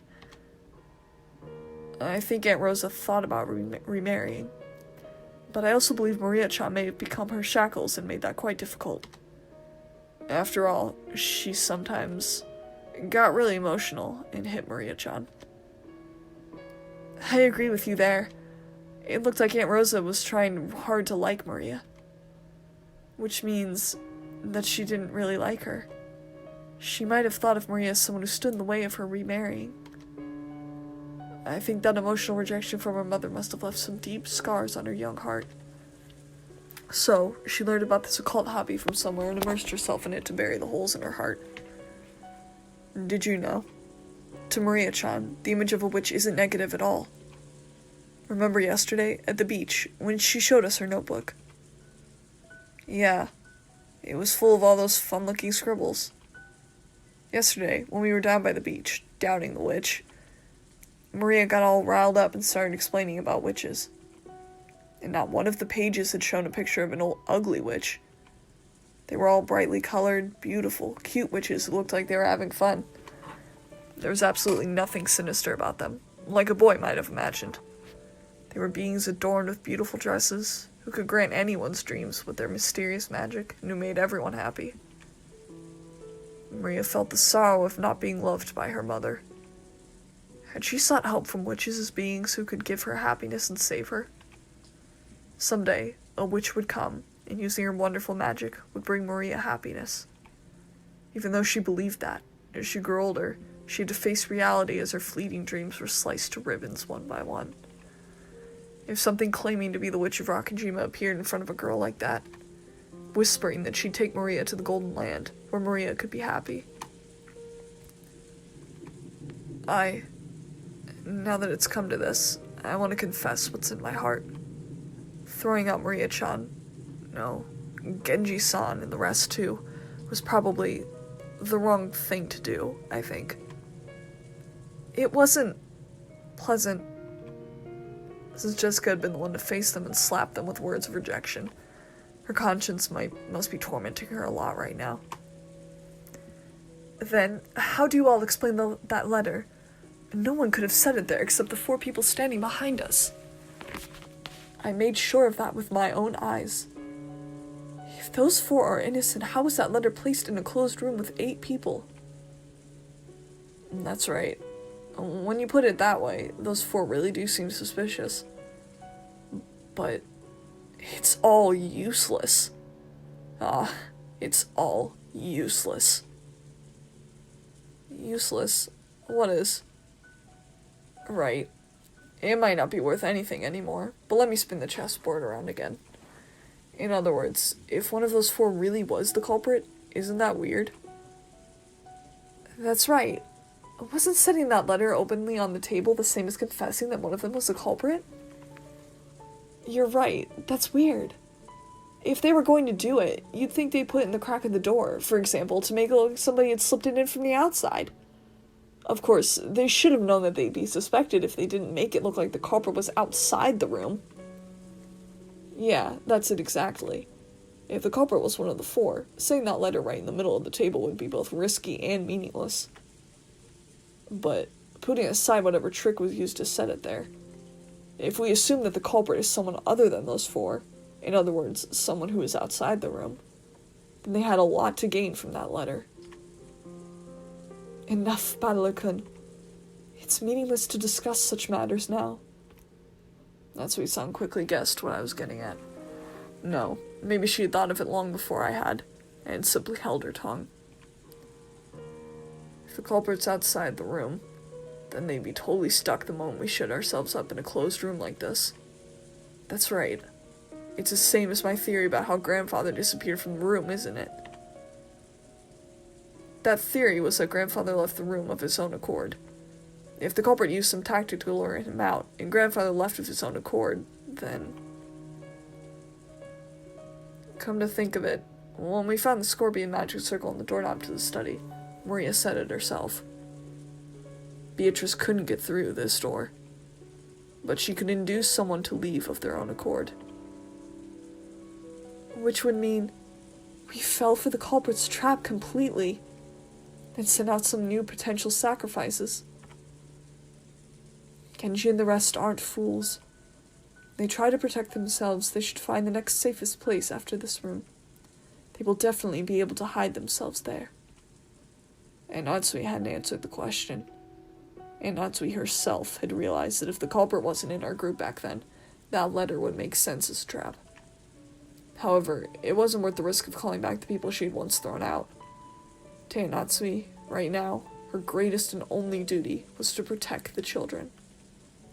By her thinking, in order to do that, a few sacrifices were unavoidable. Hey, Aunt Natsui, let me say something a little harsh, okay? At that time, what if, by coincidence, Jessica had also been standing behind you? Would you have chased Jessica from the room too? It's true that a lot of brutal things have happened today. But as a mother, you thought you should protect your daughter no matter what. Because of that duty, you chased them out, even though you knew that you'd eventually be held responsible for it. It's not like I'm condemning that. But, I was just thinking about what a great mother Jessica has. That's right. You've been dealing with these incidents since morning, and you've been pulling all of us along this whole time without losing your composure. If you were all confused too, the rest of us would probably be in the culprit's grasp by now. So I think we all have to thank you. Thank you. So what you two are trying to say is that you want her to act as Maria's mother too? I always thought of Maria as a real little sister and adored her. And yet, a few things happened, we got a little confused, and I've said a lot of mean things to her, hurting her. Mom, please. Let's stay together with Maria. No, everyone. There was no culprit among us. The culprit in this case is the witch Beatrice, okay? So, let's stop suspecting each other. And Natsui closed her eyes for a short while. Was she coping with her throbbing headache again? Or was she thinking of something? You are my precious daughter, the one I finally received a whole 12 years after I married my husband. I would become the worst kind of demon to protect you. That was some pretty strong language at the end there. She realized very well that her words were an idealized view of what a mother should be. But even so, she was strongly resolved to protect her daughter, even if she had to become a demon. But that was her guilty conscience tormenting her. Today's been so long. So many things happened in one day, and we've been driven into a corner so thoroughly. I wonder if we have the right to greet tomorrow the way we are now. There it is. I found it. It's this magic circle. Inside the book I'd been flipping through, I had found the same magic circle that had been drawn on the second sheet of the letter. George Anarchy peered at it as well.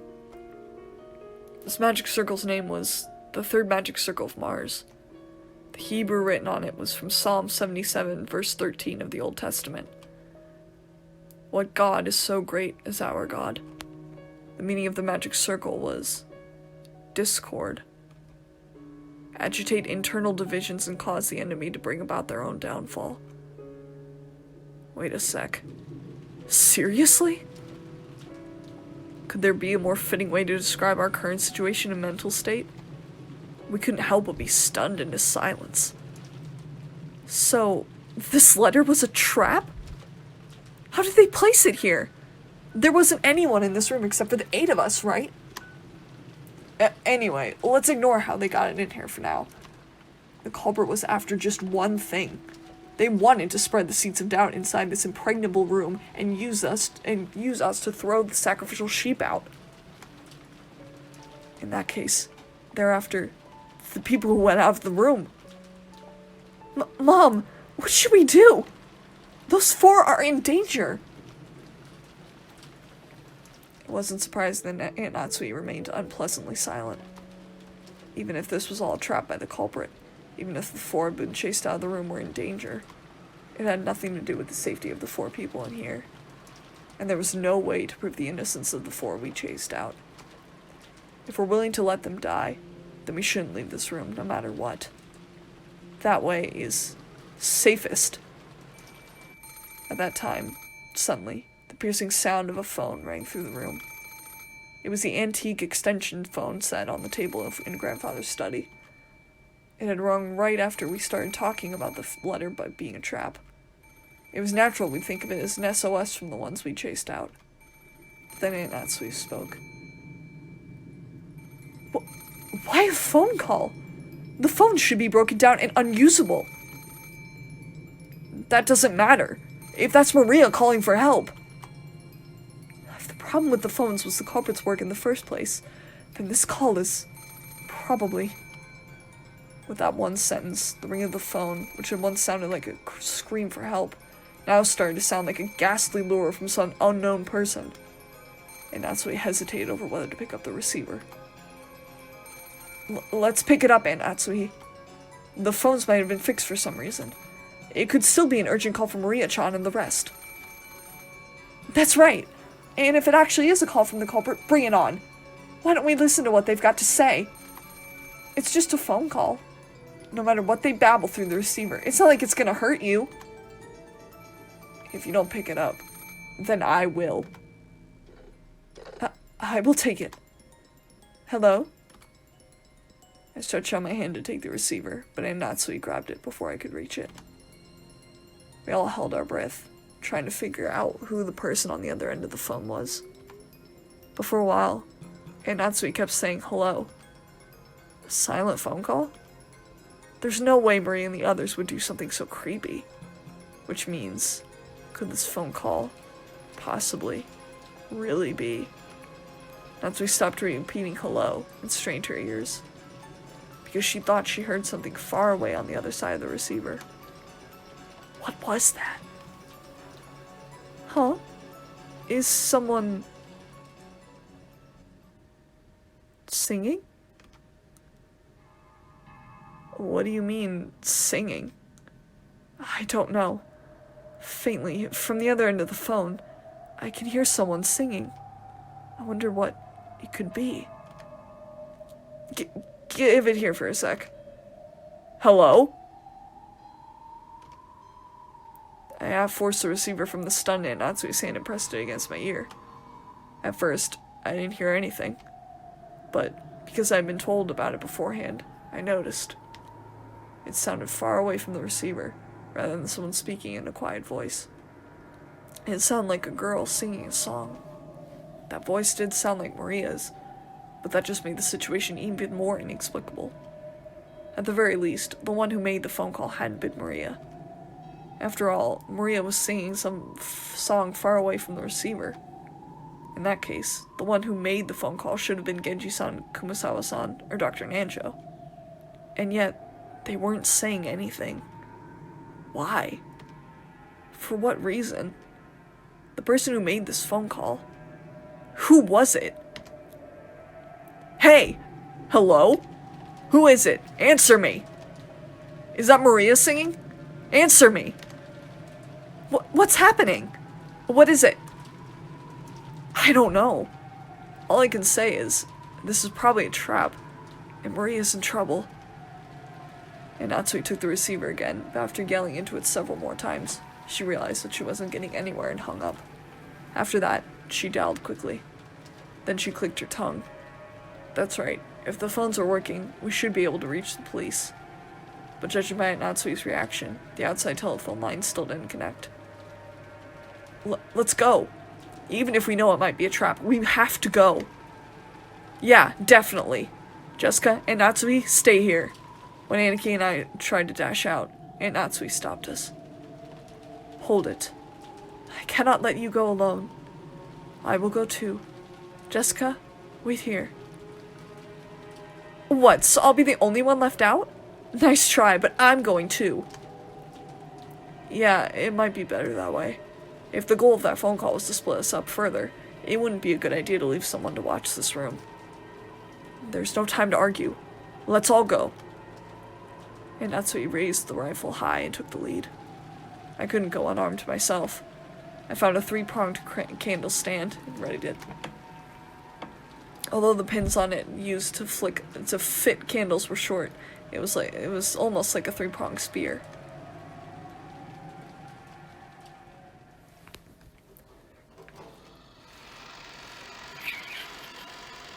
Then, the 4 of us left the study. We left the study, which should have been the safest place inside the mansion. By doing this, we'd been lured out, even though we had barricaded ourselves in a safe, closed room. Perhaps we were doing exactly the same thing Grandfather had done when he disappeared from that room. Maria! Where are you? Answer me! I listened closely, but didn't hear anything. The mansion was vast, and since the passing typhoon was making its last stand, the sound of the rain was even noisier than before. Maria-chan said she wanted to watch TV in the parlor, right? Well, let's try going downstairs. That's right. Let's try there. Everyone, be mindful of your surroundings. Yeah. Then Natsui in the center, her rifle readied and her finger on the trigger. We moved in a group, our backs together, checking our surroundings in all directions. It was just as though the magic of that magic circle designed to spread discord had worked. We had split up, and furthermore had been dragged out into the dangerous territory. In other words, even now, we were doing just what the culprit wanted us to do. This was a separate world, where it wouldn't be odd for anything to suddenly occur. And Natsui nervously pointed the barrel of the gun at every dark spot and shadow. It felt like that motion was out of fear rather than caution. But the rifle she held in her hand should have been a trump card that the culprit feared. You know, I've been thinking, It wouldn't be impossible to stick one of those ice picks into someone's chest, like in Kanonkun's case. But splitting the skull and sticking them into the forehead, like in my parents' case, wouldn't be that easy. You think the culprit had that kind of animal strength? They probably had some kind of weapon, a device that can shoot or pound in those ice picks. That handle was too short to be driven in that deeply by human strength alone. Either way, they have enough force to break through his skull. I heard Kanon's wound reached as far as his lungs. If you happen to see your opponent, don't go forwards. You mustn't move away from my back. Just how sinister and frightening was the weapon that could shoot those creepy ice picks? And could I do anything to combat it with just this candle stand in my hand? In the first murder, the culprit probably assaulted all 4 of our parents at once as they discussed the inheritance problem in the dining room. And there were 4 of us here now. Apparently, I wasn't the only person thinking this. George Aniki, Jessica, and of course, Aunt Natsuhi were stretching their senses to the utmost limit, in the highest and worst state of tension, slowly advancing one step, then another. What have we done? Because of the seeds of doubt spread by that one letter, we threw Maria and the rest into the middle of this terrifying world. We finally reached the first floor. The parlor was just across the hall. When we listened carefully, we could hear it faintly. Maria's eerie singing voice. She wasn't singing naturally, as though she were in a good mood. She was singing mechanically, like she was at a graduation ceremony and she'd been ordered to. The song she sang was just a common folk song, one that everyone has probably sung in school at one time or another. But why that, in the middle of the night, alone, with all her heart, over and over? Why? Right after leaving the study, we had called out in loud voices, asking Maria where she was. But this time, no one said even a single word. We hid our breath in the sound of our footsteps, and, intensely focused on our surroundings to the point of being completely high-strung, we stepped forward. The door to the parlor was closed, but we could hear Maria's singing voice through it. And Natsui put her hand on the handle of the doorknob. George Aniki stopped her. I'll open the door. And Natsui, Balor-kun, ready your weapons. Understood. Take care. They might attack as soon as we open it. George Nisan, watch yourself. Sure. Then, I'll open it. Huh? He tried to open it, but immediately felt the hard resistance of the lock. And Natsui took the bundle of keys from her pocket and gave them to George. There were about 10 keys, and none of us had a clue which was which. Because of this, George had to fumble around loudly and test several of the keys. Since we had hidden our footsteps, preparing to make a surprise attack on the room, this felt almost fatal. The whole time, we could hear Maria's voice from the parlor, singing the same song over and over. It was like a broken, crazy cassette tape. We'd been in that room almost constantly since morning. All the frightening things had occurred outside that room. That had left us with the impression that only this room was safe. That baseless impression was quickly falling apart. It's open. Thank you. George-kun, Jessica, move behind me.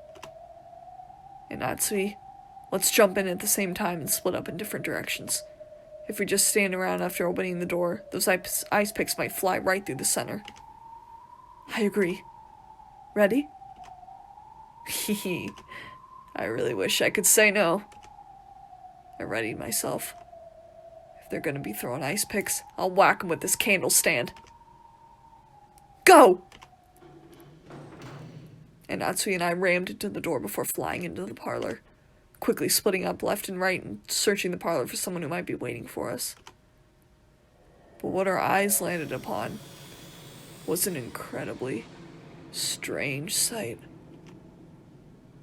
The parlor was stained with blood. This place, where we spent almost the entire day, where we pressed in it together to protect ourselves from some unknown malice, had been stained with fresh blood, had become an ocean of blood. On the floor lay Genji-san, Kumasawa-san, and Dr. Nanjo, their entire bodies stained bright red with the blood. But the only way we could identify them was by their clothes. That was because... that's right. This is how the whole tragedy started. Their faces. Just like our smashed up parents in the shed. You couldn't tell where their eyes stopped and their noses began. It was as though they'd rudely plunged their faces into tomato pot pies all squished up. And that wasn't all. Their bodies had other wounds. It was those demon ice picks. They were in Genji-san's stomach, Dr. Nanjo's thigh. No, his knee. That's right, of course it's his knee. In the epitaph, the 6th twilight was the stomach, and on the 7th twilight, the knee was gouged. So after seeing one of them stuck near Kumasawa Bachan's calf, I couldn't help but masochistically laughing. That's right. On the 6th twilight, gouge the stomach and kill. On the 7th twilight, gouge the knee and kill. On the 8th twilight, gouge the leg and kill. Now even the 8th twilight is over. And the next one, the 9th twilight. What was it again? Maria was there. She was facing the wall in the inner part of the room, standing stock still, completely alone. She faced away from this horrible scene, standing by the wall, singing her song over and over. There was nothing else in this room. Just the corpses of the 3 who had been brutally killed, and the phone receiver, which was still off its hook, proving that this was the room the call had come from. Just that Maria, her back to the scene, she kept on singing while facing the wall. We couldn't even scream at this bizarre scene. We could only stare, shocked, with our mouths hanging loosely open. Maria?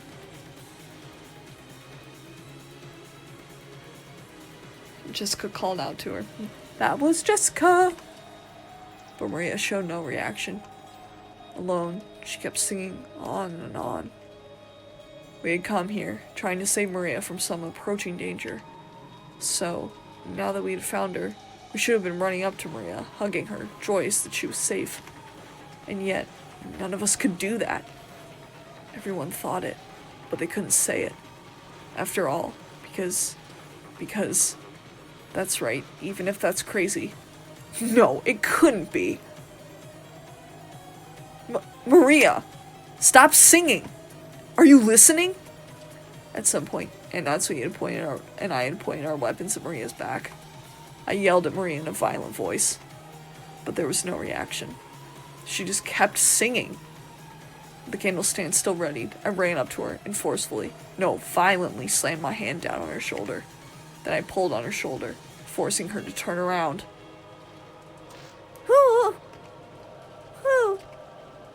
Maria's small body was quickly pulled down and fell.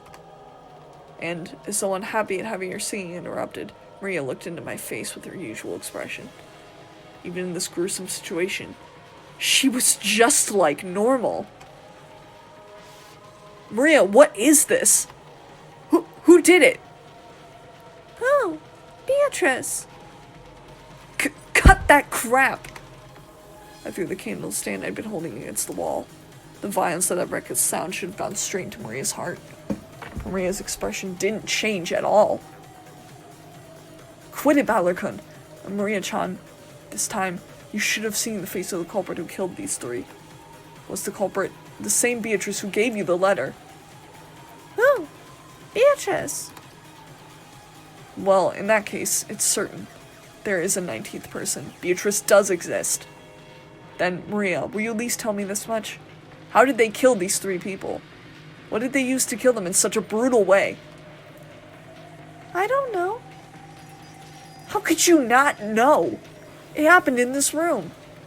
Are you trying to tell me you were so absorbed in seeing that you didn't notice? Calm down, Butler-kun. Maria-chan, talk to me. Okay? George Aniki, as he always did, crouched down next to Maria so that their eyes met and talked to her very kindly. Maria-chan, why were you facing the wall and singing? Beatrice said to face the wall and keep singing for a long time. So, did Beatrice come here? Were Genji-san and the rest still alive then? No. Everyone came into the parlor together and sat down. Genji-san made sure to lock the door. It was locked when we got here. But then, how did Beatrice get into the parlor? Oh, Beatrice is a witch, so locks don't matter. She turned into butterflies and came in through the crack in the door. Huh? Call me joking at a time like this? Like hell that happened. What are you saying? You can't believe it. That's why I didn't want to say.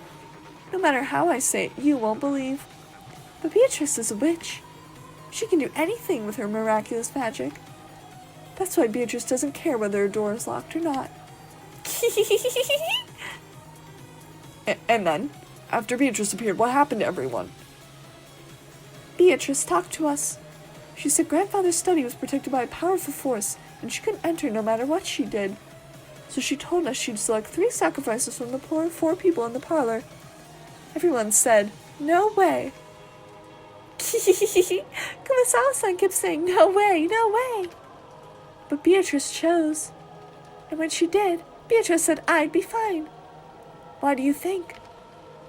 It's because of the scorpion charm with the 5th magic circle of Mars, the one Balor used to pray for my safety. The one he put his feelings into. Because of that power, Beatrice couldn't do anything to me, and me alone. So she decided to use the other 3 as sacrifices. After that, Beatrice spoke. Come, face the wall and sing a song for me. You will sing lots and lots of songs, so no matter what happens, no matter what you hear, you won't hear, you won't hear, you won't know. Come, sing lots of fun songs for me.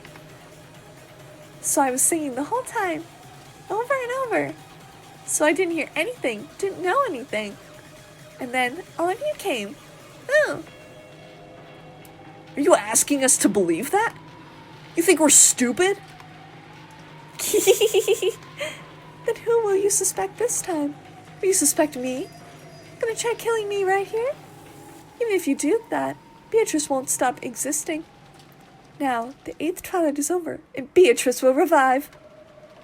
Are you serious? I've had enough of that talk. As if witches could exist. As if I'd let myself get tricked. I won't accept it. Beatrice doesn't exist. I definitely won't accept it. So I won't let her exist. I won't let her revive. The legend will remain a legend forever. I won't acknowledge something like that. Quit it, Paddler! It's not like Maria killed them or let them die. Beatrice came, and Maria had to obey, was unable to resist. Huh? And Natsui? She isn't here. Huh? What? Mom? Where did she go? Just now, she left by herself, reading a letter. A letter? That makes sense. The culprit must be so exhilarated now that they've reached the 8th twilight. They might have left a letter so that they could brag even more. Were we so wrapped up in questioning Maria that we forgot to look for a letter? But even as well-armed as she was, why had she left the room by herself in this dangerous mansion after reading it? Jessica tried to chase after her and tugged at the handle to the door, but resisted strangely and wouldn't open. Mom! Mom! What's going on? Open up! Open up! It was only natural. Natsui had picked up the candle stand, which Valor had thrown at the wall, and which had fallen to the floor. She had then skillfully wedged it between the doorknobs on the double doors like a bolt, holding them closed. The intricate design of the candle stand caused it to get caught solidly, and he really did make a sturdy seal on the door. The tragic scream of a daughter for her mother.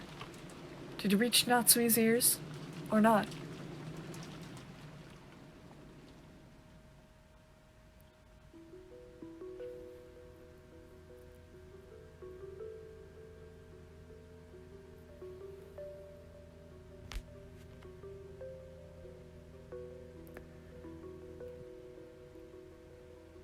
Natsui's figure was alone in the entrance hall.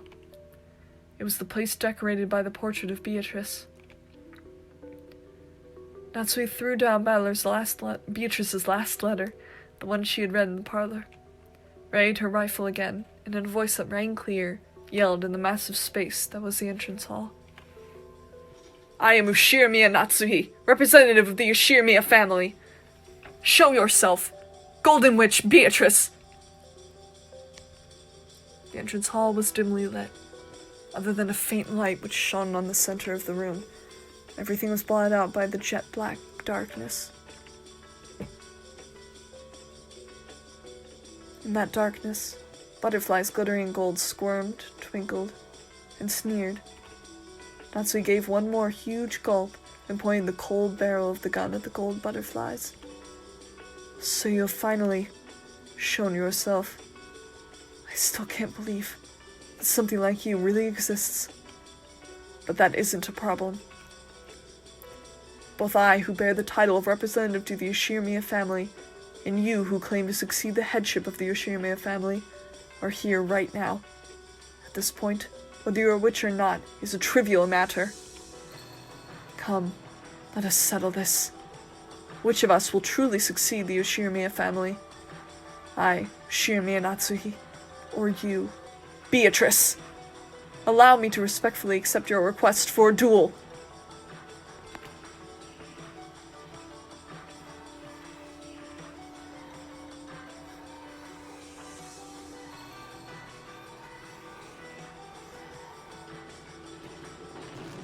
Gold butterflies slowly formed a human shape, which walked into the dim light.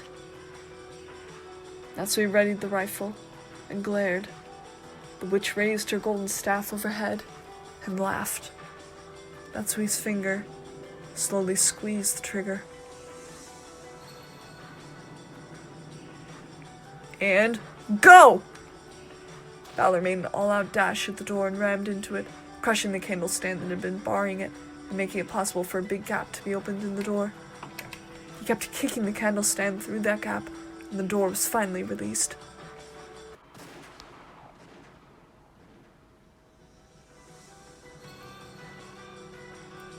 At that time, they heard it. They certainly heard the crisp sound of gunfire ring out at once. Mom! Mom! Jessica-chan, you mustn't run off by yourself. Was that the sound of a gun just now? Did I not shoot? At whom? At the culprit. The noise had come from the entrance hall, and the entrance hall looked like a stage. Like the heroine of a tragedy on the ground and bathed in light, arrayed in the beauty of that silence, and Natsui lay face up, crumpled on the floor. Half crazed, Jessica ran up to Aunt Natsui. On Aunt Natsui's forehead, it was almost as though a sparkling shard of pigeon blood ruby had been placed there. And from it, one stream of blood makeup passed by her eye and began to traverse her face. The faint smell of gunpowder smoke came from the barrel of the rifle Aunt Natsui still grasped. Huh? Then she shot herself in the forehead? Why? Mom! Mom! Mom!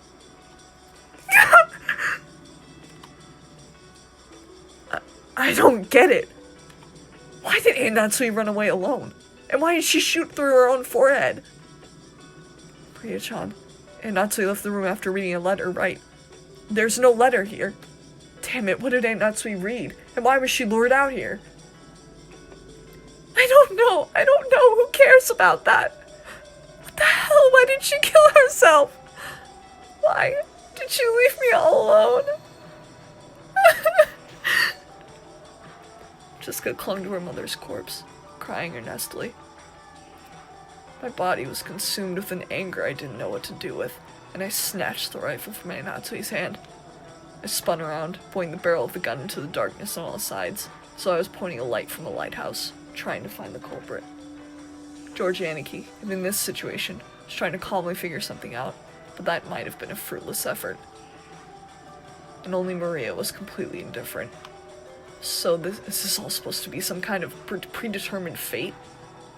No, that's not it. This is all a prelude to a wonderful world. The door to the Golden Land will finally open. On the 9th twilight, the witch shall revive, and none shall be left alive. And on the 10th twilight, at journey's end, you shall attain to the power of the Golden Land's treasures, once and for the last time. With this, everything is over, Beatrice. Congratulations. Congratulations. So lead me to the Golden Land you told me of. Right now. There, all of the dead will be revived. Even lost love will be restored. So, in Maria's eyes, it's just as though all of today's tragedies didn't happen. It's as though all the time she'd spent deprived of love never happened. Stop it! What's so fun? What's to be congratulated? There were 18 people on this island. 14 are dead. Only the 4 of us are left. I'm definitely not gonna die. Until the night is over. No, until the typhoon passes and the seagulls gather again at the harbor, I'm definitely not gonna die. I'll stay alive. I'll stay alive no matter what. Give it up, battler. Guns are useless against witches.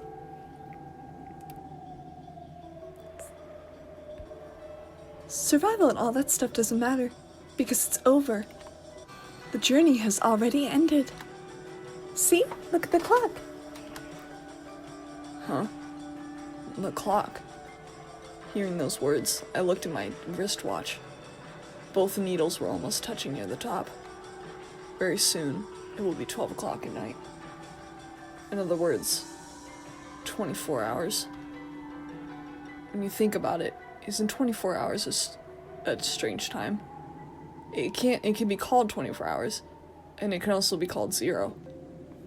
It's the hour at the culmination of the previous day, and at the same time, it's hour 0 as the next day begins. Beatrice! Maria suddenly called out happily and ran towards the darkness. It was almost as though Beatrice was somewhere in that darkness, and Maria was running up to her. Jessica hugged her mother's corpse. As George Anarchy stood there, confused, I looked down the barrel of the rifle, gazing into the darkness.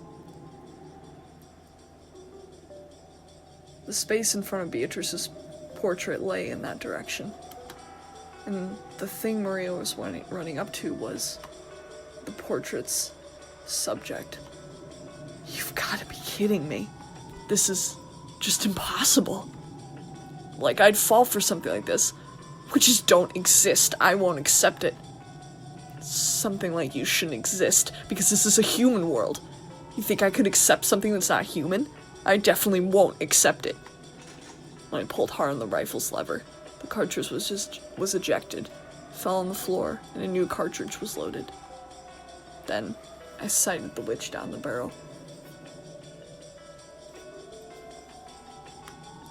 Maria turned around. Still clinging to the golden witch, she turned around. Didn't I tell you it was meaningless? Mere lead bullets are meaningless against Beatrice. Humans are so stupid, aren't they? I won't accept the existence of witches! Who are you? Just try moving one step. Just try moving one finger. I'll blast you away.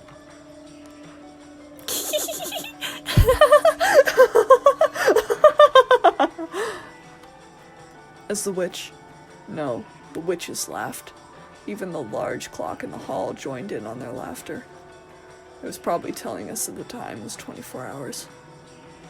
It was both a tone telling us that we had reached the culmination of this day, and a tone informing us that all had returned to nothing.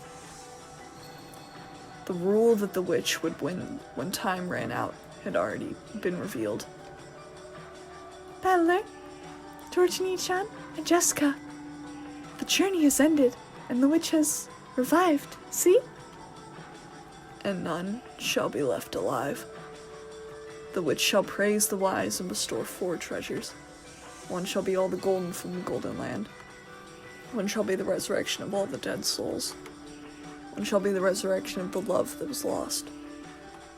one shall be to put the witch to sleep for all time. Sleep peacefully, my beloved witch, Beatrice.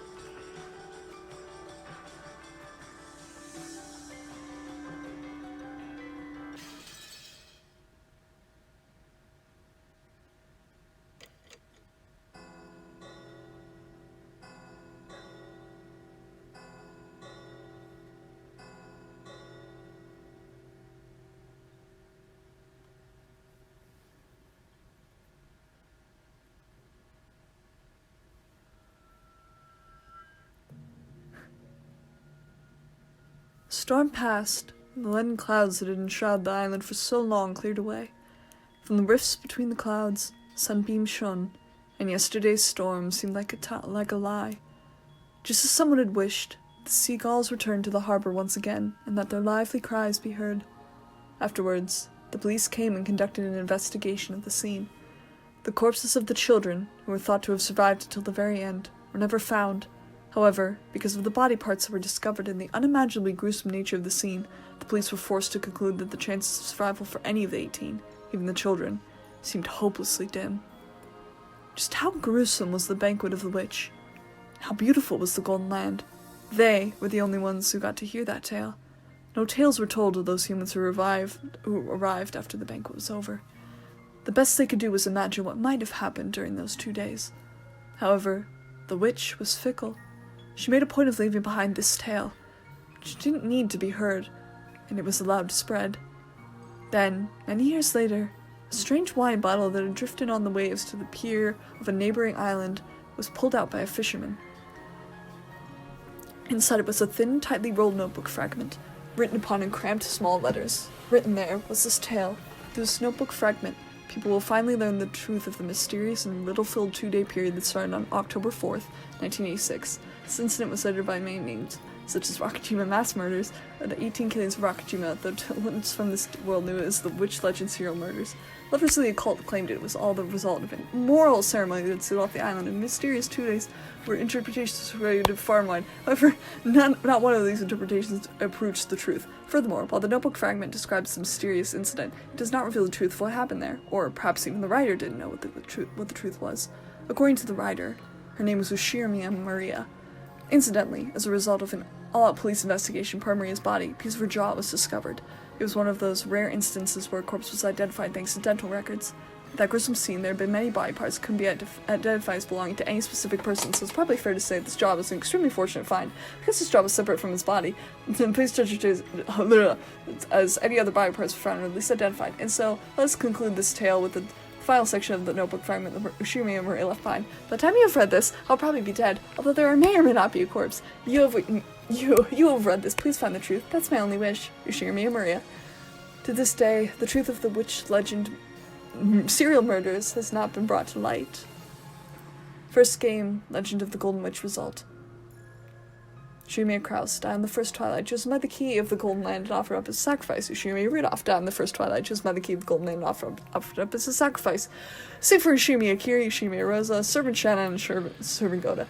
Ushimi Eva died on the second twilight, pierced through the forehead by the stake of Asmodeus. Ushimi Hideyoshi died on the second twilight, pierced through the forehead by the stake of Beelzebub. Ushimi Kinzo died on the fourth twilight, forehead gouged by the stake of Malin. Servant Kennen died on the fifth twilight, chest gouged by the stake of Satan. Servant Genji died on the sixth twilight, stomach gouged by the stake of Lucifer. Family Dr. Nanjo died on the seventh twilight, knee gouged by the stake of Belfegor. The witch Beatrice survived on the ninth twilight. Finally opens the door. George missing on the 10th twilight. Jessica, missing on the 10th twilight. Ushimi Battler, missing on the 10th twilight. Will the witch invite this man who denied her existence to the Golden Land? The witch will praise the wise and shall restore four treasures in the Golden Land. There they choose the souls of the dead that have been left for all this mountain. George shows his lost fiancée, Jessica chose the boy she had liked and lost. Marie chose the lost love of her mother. Sleep peacefully, Beatrice. Let nothing disturb your slumber ever again. The winner is the Golden Witch Beatrice. Time ran out before even one of the 18 could solve the riddle of the gold. All 18 died. When the seagulls cried, none were left alive. Holy crap, I did not have time to read all of that, and I'm very sorry. But you can... Magic of pause, the pause button. You can go back and read all that, because I That was way too fast, and I'm a slow reader.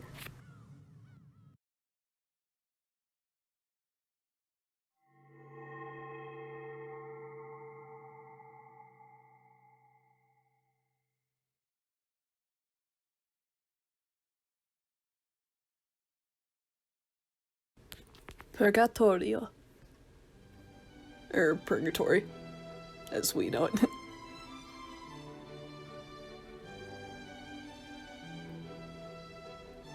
Hey everyone, congrats on finishing Umineko no Nakugoro ni. Casually breaking the fourth wall.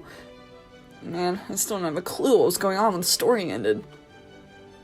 So just what happened? Was that basically the bad ending where time runs out before the culprit gets exposed? Definitely a bad ending. That's right. And Beatrice's letter, which Maria-chan read on the first day, did tell us in advance to solve the riddle of the epitaph. But we were all so busy trying to protect ourselves and look for the culprit that we didn't even take a shot at it. That's right. If we had actually tried to solve the riddle, maybe things would have ended differently. I wonder about that. Shannon-chan, you did a good job too. You don't have to be our waitress and serve tea. After all, this is a rap party. As a group of people who met a horrible fate, let's all get along and lick each other's wounds. Lick, lick, lick. Speaking of a horrible fate, Shannon beats the rest of us hands down, doesn't she? She was such a beautiful character, so I thought she'd definitely survive until the very end. But she was killed right in the beginning, and on top of that, what was it? Half of her face was smashed, right? That's the worst! That was my role, so, there was no way around it.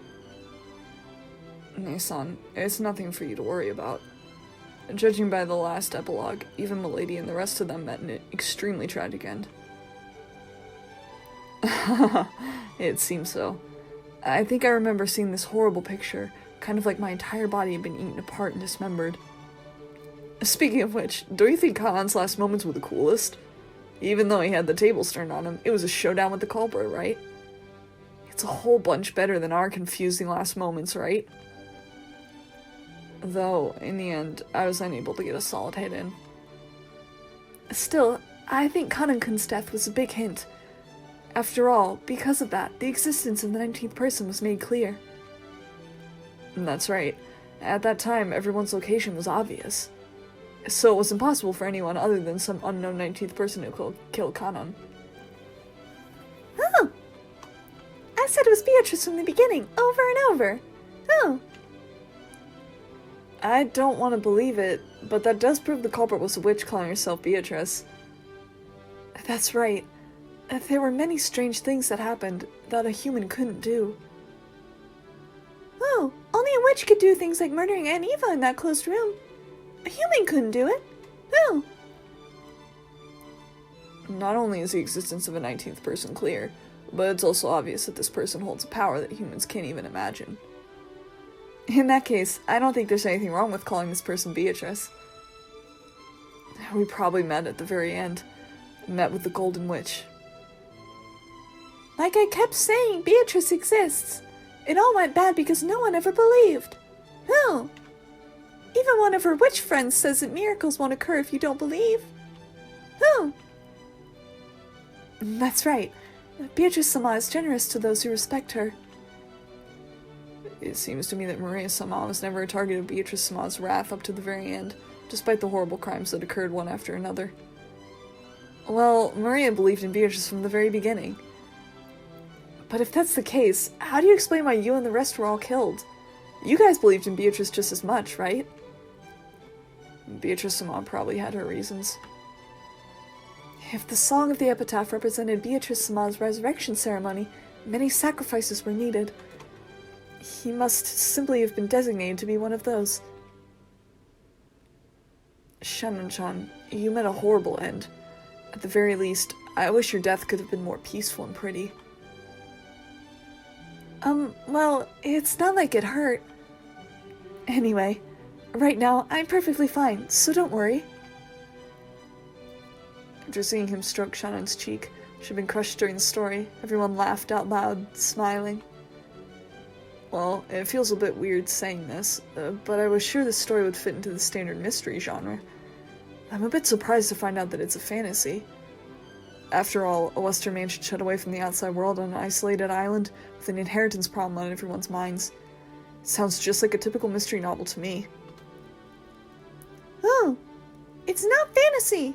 Beatrice exists! Oh! Yes, we understand. Beatrice Sama does exist. That's right. Beatrice Sama does exist. I hate to admit it, but I've got no choice. Because it's obvious that a 19th person, a witch, was involved. Many things happen that'd be impossible for humans. During the story, we tried to deny that in all sorts of ways. But now, I can say it for sure. Each crime, every single one, would have been impossible for a human. They'd be impossible to carry out unless it was the witch Beatrice using all of the power magic could provide. The culprit was a witch. That point's perfectly clear. Heh, long live Beatrice. Oh, everyone believed. I'm so glad. Oh. Gods and witches might seem terrifying to people who are frightened of them, but I think they must be affectionate to those who believe in and respect them. I think you're right. So, this murder case game is finally over. Now's the time to pull ourselves together and try hard to solve the riddle of the epitaph, just like Beatrice said, right? Oh, I agree. Beatrice will definitely be happy. Everyone ignored that letter during the story. Even though it was thrust right in front of us, we almost completely ignored it. I kind of feel sorry for Beatrice Sama. I've got the epitaph written down right here. Let's all solve it. Let's all solve it. And the story probably went wrong ever since that time. That may be so. Maybe we should have tried solving the epitaph's riddle from the beginning, like Beatrice said. Well, it's a little late now. Even so, let's try solving it now and see if the witch forgives us. Let's go. Let's try to solve the riddle of the epitaph. It was something like, "Behold the sweet fish river running through my beloved hometown." Maria put her notebook on the table and opened up to the page where the epitaph was written. Everyone stared at it, getting really into it as they started guessing this and that about the riddle. Surrounded by the smell of black tea and freshly baked vanilla cookies, they spent the time comfortably and happily.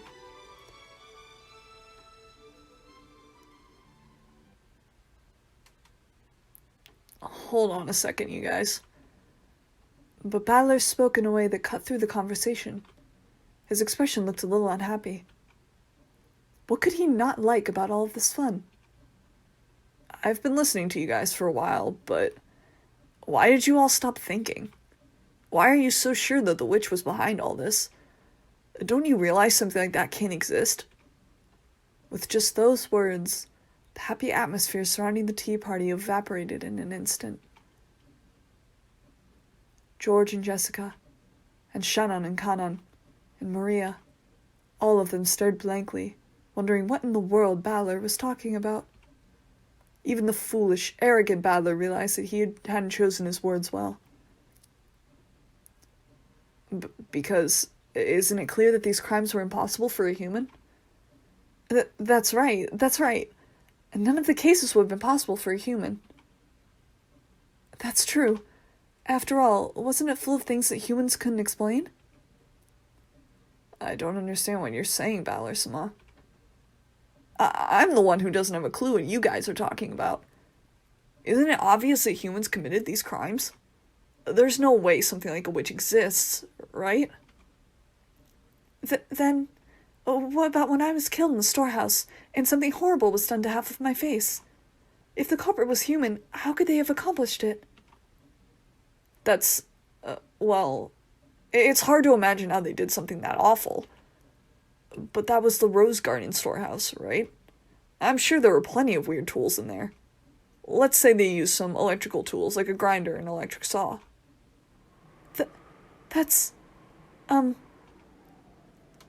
Then, Battler, how do you explain Grandfather's disappearance from the study when it was a closed room? Even though the door was sealed, Grandfather just suddenly disappeared, right? We talked about that during the story, too. It's not impossible that Grandfather used some trick to fool the receipt. It's also possible that he went out the window, fell down, and Natsui locked the window from the inside. I could think of a bunch of tricks he could use without relying on magic. That makes sense, but... In that case, Battler-kun, how do you explain the way my parents were killed in the guest room? The door was sealed by the lock and the chain. Naturally, the window was sealed too. How do you think a human could have killed my parents? Well, we did have to leave that trick alone during the story. Anyway, there's at least a good chance the culprit had a key. And it was possible to look in through the crack of the door that the chain allowed. I know this is a stretch, but it's possible some device was used through that crack. Like maybe they stuck something through it? Well, even though a door chain is incredibly simple, it's a big factor in setting up a closed room. Still, there's probably some closed room trick they could have used. If you bought some closed room mystery novels from the bookstore, you could probably find some trick that'd fit perfectly. Anyway, I can't think of one now, but I claim that there's nothing humans can't do if they try hard enough. Isn't that argument horribly irrational? It's just ridiculous to claim that it's possible for a human to do something, even though you can't explain how. Why is that ridiculous? Why did all of you stop thinking? Even something like that looks impossible has to be doable. Doesn't it always work like that? Battler, you're the one being ridiculous. If you think a human could have done it, try explaining how. You can't, can you? And you're okay with saying the culprit is a witch just because I can't explain it? With that argument, all the unsolved crimes in the world could be resolved by saying a witch is the culprit. Battler, you're sidestepping the issue, and you aren't explaining anything. We're saying a human couldn't have done it. Therefore, the culprit is something that isn't human. And that something is a witch. And yet you keep arbitrarily deciding that witches are impossible, even though you can't explain anything. It's almost like humanity was during the Dark Ages. Like those fools who claimed the heavens spun around the earth. Those who said that the earth couldn't stop spinning, even though they couldn't explain why. That kind of argument kind of pisses me off. So this is basically what you're trying to say. If I can't explain how a human could do it, then I must accept that the culprit is a witch? It's not like we're forcing you to go that far. We were just wondering on what basis you can say such nonsense. Nonsense? Hey, have I really been saying something that weird just now? Am I the one who's crazy? You guys are really starting to freak me out. Battler-sama, when I died in the boiler room, I was killed by a 19th person who shouldn't exist. Can you explain how a human could have done that? At that time, the locations of the 18 were well known. Even so, I was killed. We talked about that in the story as well, right? Kumasawa Bachan, for example. She said she followed right after you and headed down to the boiler room, but we can't know for sure whether that was a lie or not. For all we know, she might have entered the boiler room with you and caught you by surprise. Or maybe, when you stepped into the boiler room, you activated some kind of trap, one that might have been set up to hit you with one of those ice picks. After all, the stink of grandfather's body was coming from the incinerator.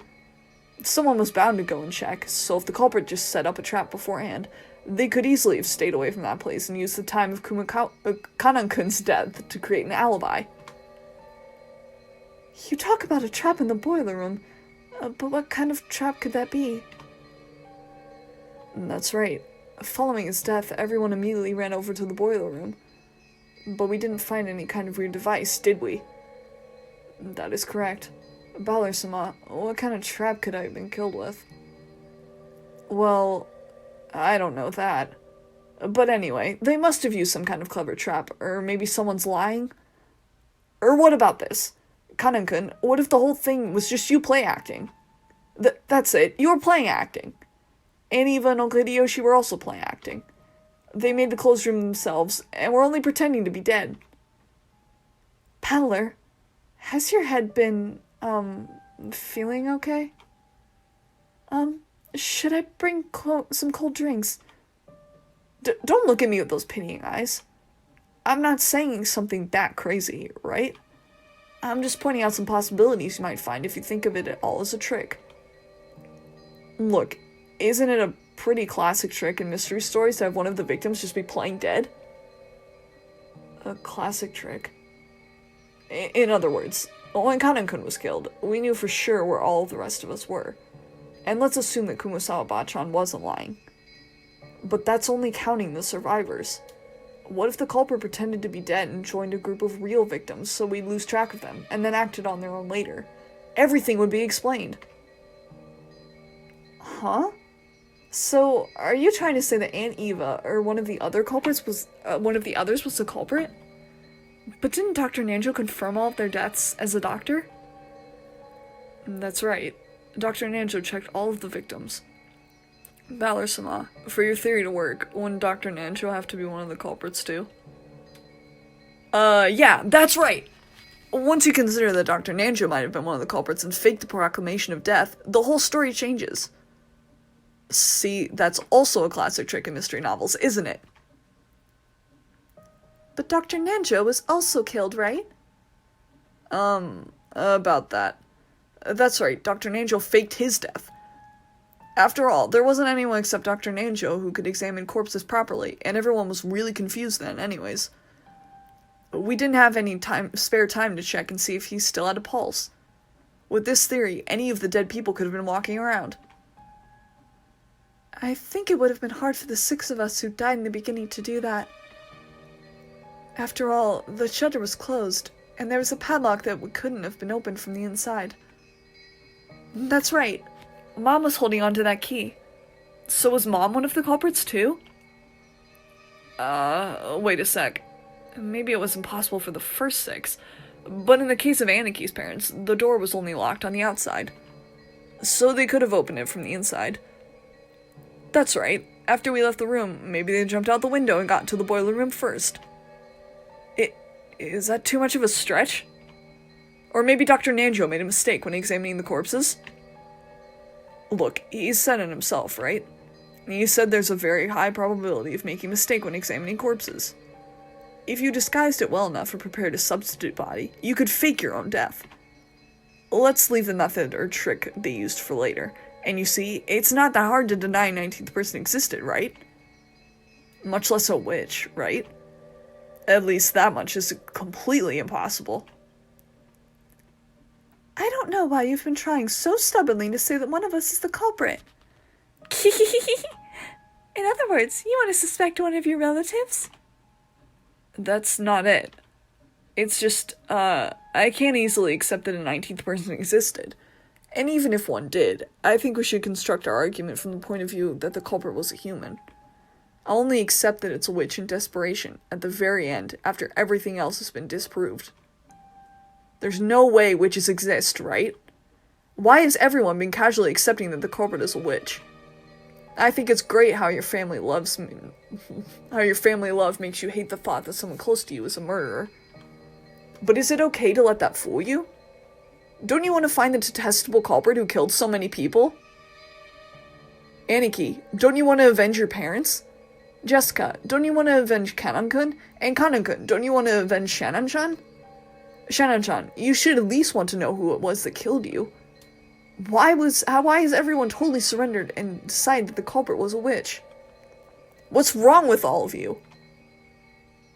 The foolish and short-tempered battler tried to force his ignorance on the others and yelled at them. However, everyone just looked at him pityingly, silently watching over him. At that time, the wise Maria laughed and pointed out Battler's mistake.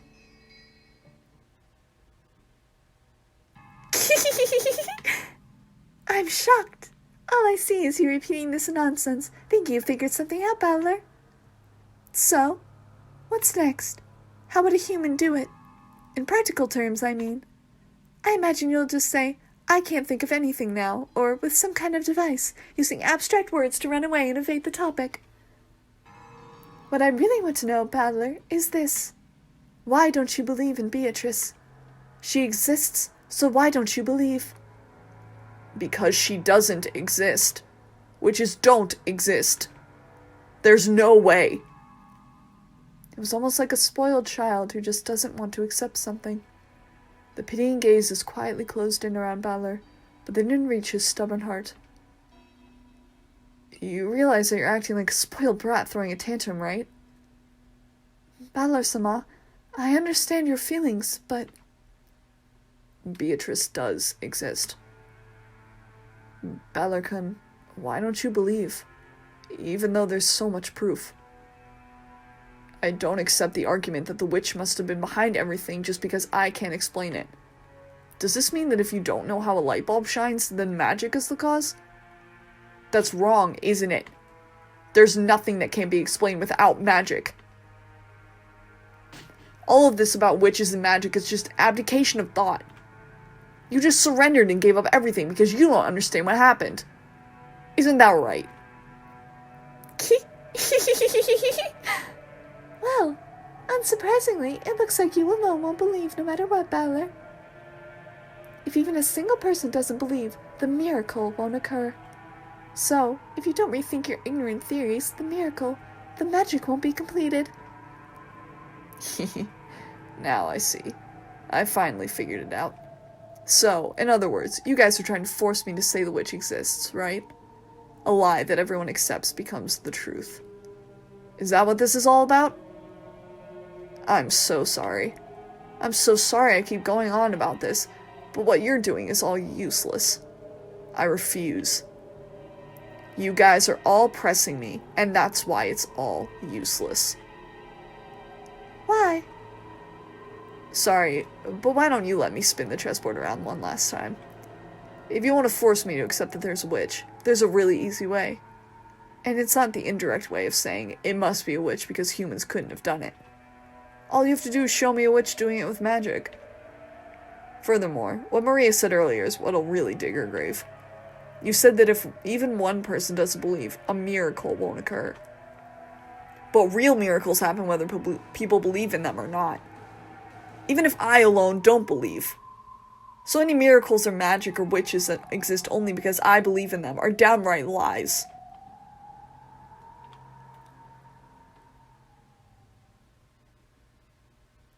The uneasy mood following Balor's ignorant rant was blown away by a very soft and light laugh. Whose laugh? Balor was surprised. He had never heard that voice before.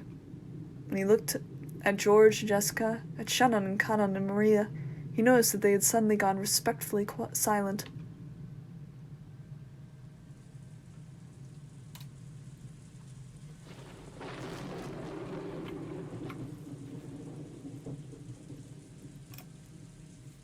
Beatrice! How amusing. I haven't met such a charming human for quite some time. What? Who are you? Don't you even know the host of the tea party you were invited to? How amusing indeed.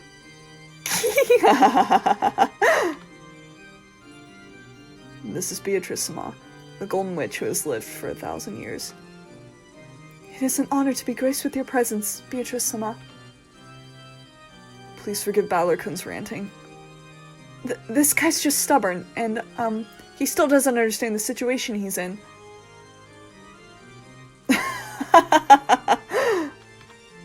What a treat this is. Most witches get tired of living after the first 1,000 years. How nice it is to meet a man with backbone such as yourself every once in a while. It is quite an honor to be present when Beatrice shows herself, Balor. Ow. Astonishing. Are you really that desperate to make me believe that a 19th person is the culprit? This is starting to get interesting.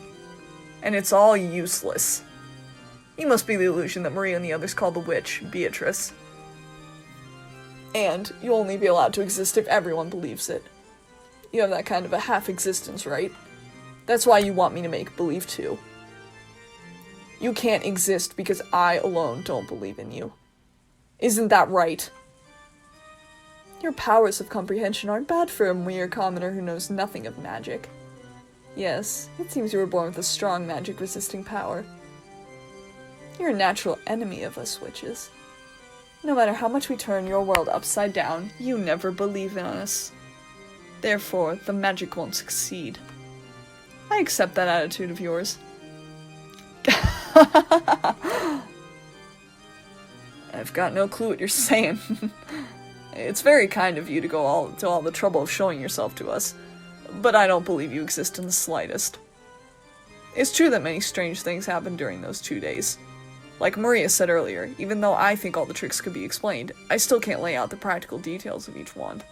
However, that doesn't mean I'll surrender. I'm different from the rest of them, got it? I'll never accept that it was the work of a witch just because I can't explain it. This keeps getting more amusing. Making you surrender will be worth my while. You're just the kind of man I'd like to force into praising my name. I'd love to try making a man like you kiss my toes. If you want to talk nonsense, talk all you want. I deny you exist. I'll explain all these events with humans and tricks.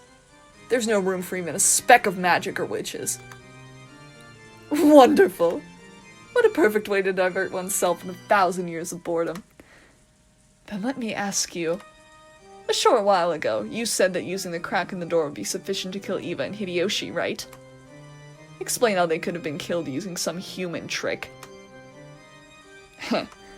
Suddenly jumping right into the toughest part, are you?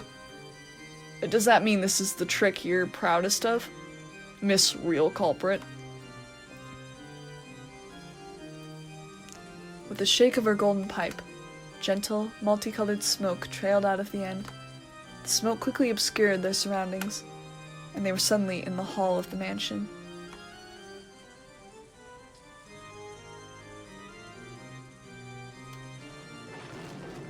The door in front of them, slightly open but secured by the chain, was...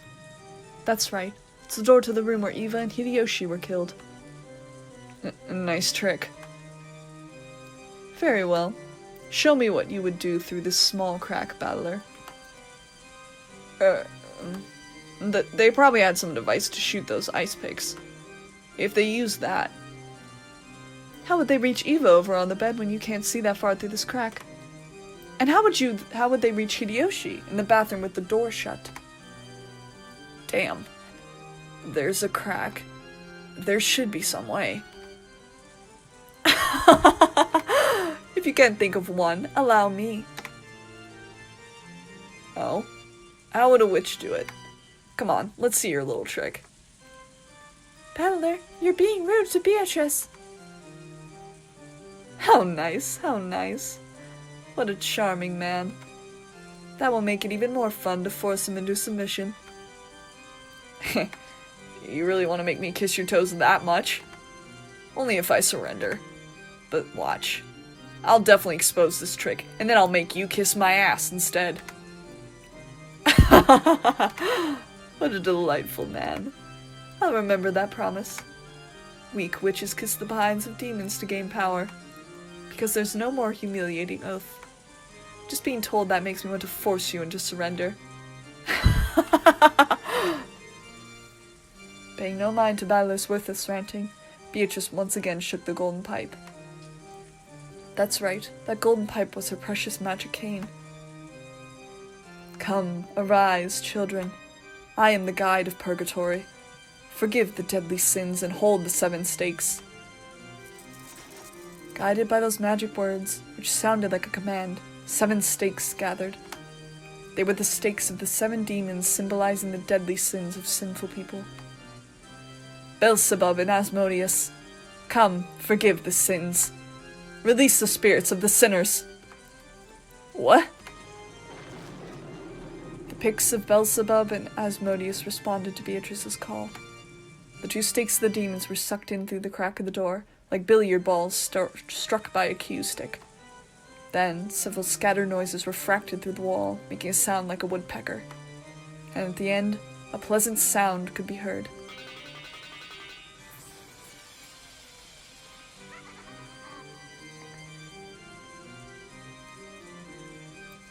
It was a small, satisfying sound, like the one heard when someone is chopping firewood and the falling axe neatly and easily slices through the wood.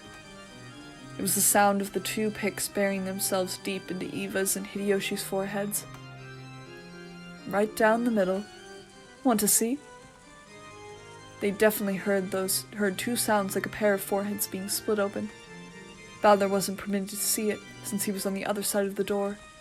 But those two had died again, and this second time, they lay not an inch apart from where they had lain the last time, with the exact same blood spray as before. You moron. That's insane! You think you can just kill them like that? I can kill them. I can kill them just like this.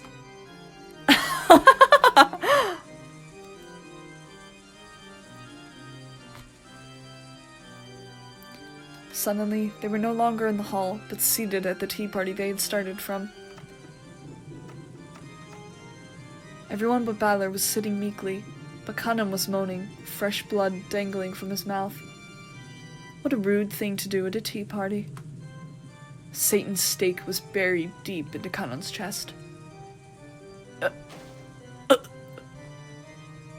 Kanan-kun! Kanan-kun! Damn it!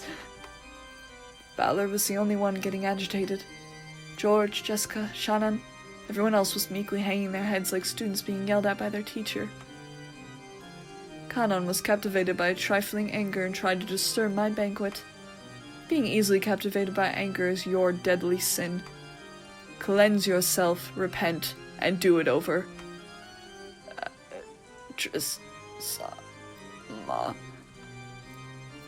Beatrice-sama, please forgive him. I think Kanan-kun has repented enough. Wonderful. I am generous to those who respect me. Don't screw with me! Do you think I'll accept your existence because of this cheap act? Like hell you're a 1,000-year-old witch. Your tricks aren't 1,000 years old. They're just the sum of a century of classic tricks from the mystery genre. There's no such thing as magic. Definitely not. All of the crimes can be explained with humans and tricks. You would explain my 1,000 years with 100 years of humans? Good, good. This is precisely why I've taken a liking to you. Foolish battler. Cut it out, Balor-kun. You can't go against the witch.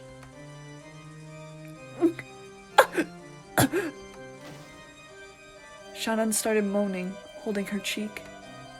Maybe she had a toothache, but apparently it wasn't a toothache after all. A slight redness spread across the cheek Shannon was holding. It looked like that redness was causing Shannon unbearable pain. Her fingers were pressing in against her cheek, and drops of sweat appeared all over her body. Shannon! Shannon! Hang in there! Hang in there! What's going on? Damn it, what the hell is that red stuff? It expanded rapidly, covering half of Shannon's face. Then, the stupid dunce Battler finally realized.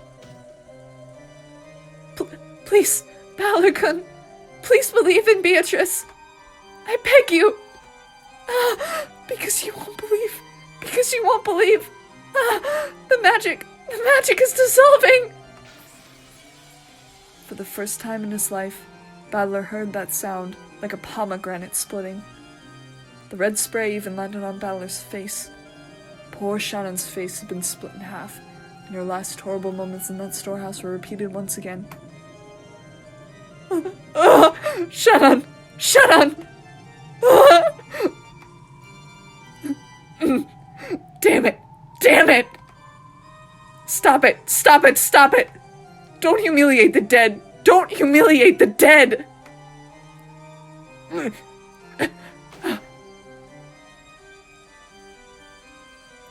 This time, the redness spread across George's entire body. It was like the beautiful cloud drawn by milk when it's poured into black tea. It spread out and extended across his entire body. As it did, it seemed to give George increasingly greater pain. Looking at this bizarre spectacle, Balor was petrified as he frantically thought with his pitifully clumsy imagination about the nature of this strange death George and the rest were experiencing. Eventually, that redness reached the nearby Jessica as well.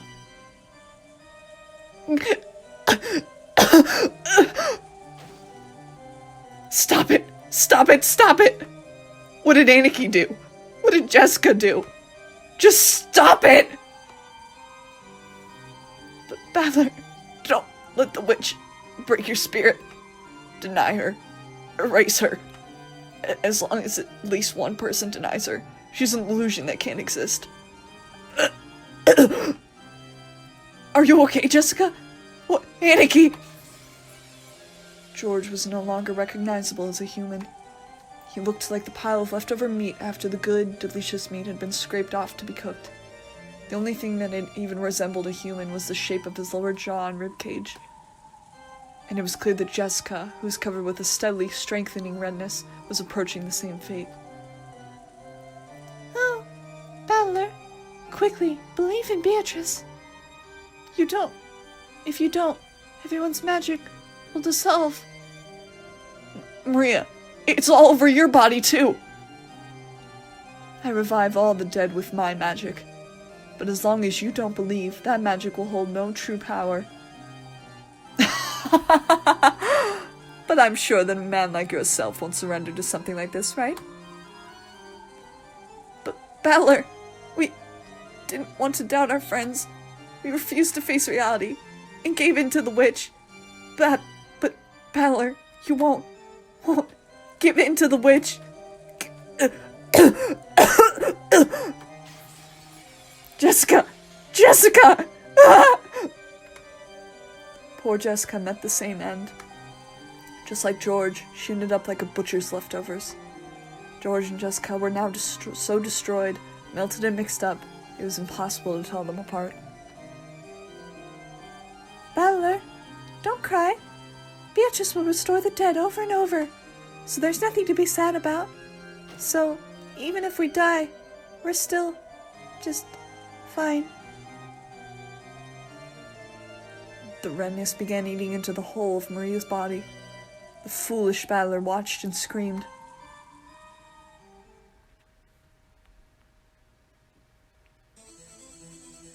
I won't forgive you. I'll never forgive you! A witch? Magic? I'll risk my body and soul to deny you. No matter what happens, I can't accept you. Now that you've gone so far to piss me off, I'll never forgive you. I won't forgive. I definitely won't forgive you. You'll regret making me, Ushirmi, a Battler, your enemy. I'll deny you no matter what. No matter how baffling things get, it can all be explained by humans. I'll erase every cell of you from this world. Well said. Battler, was it? That's just the thing to divert me from my 1,000 years of boredom. Come, explain. Try explaining it all with humans and tricks. And learn how lowly humans are. Let's see if what humanity has built up in 100 years can oppose my 1,000 years. That's what will make forcing you to submit so pleasant. So tell me, you who call yourself Battler, what about Maria's letter? How were the 6 killed? The shutter? The receipt seal? The closed room with the chain? Kanan in the boiler room? Genji and the others in the lounge? Natsui's suicide? The riddle of the epitaph? The location of the hidden gold? Yes, Battler, why don't you show me the power of humans?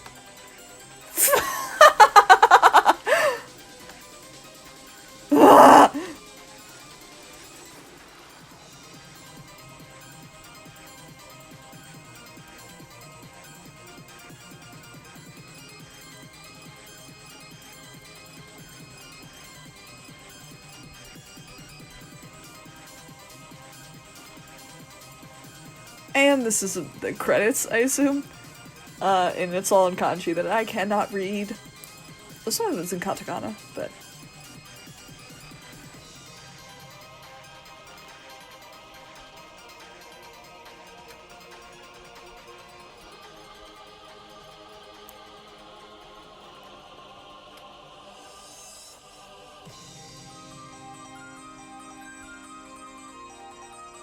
Ugh, my throat hurts from screaming so much.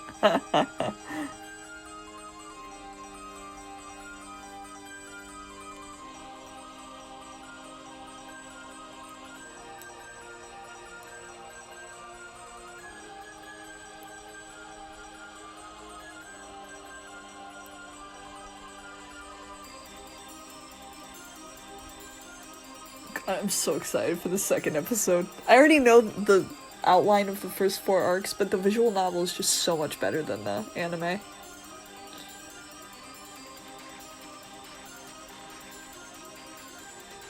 There it is, Umineko no Nakukura ni.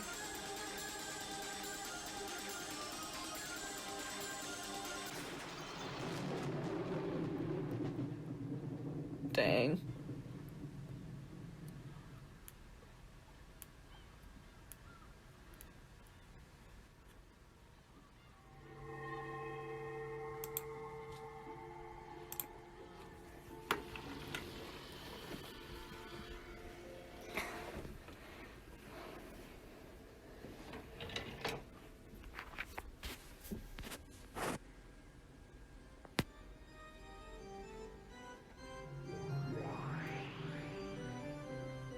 What sort of black tea shall I prepare next? Allow me to display every refined tea that ever was and ever shall be.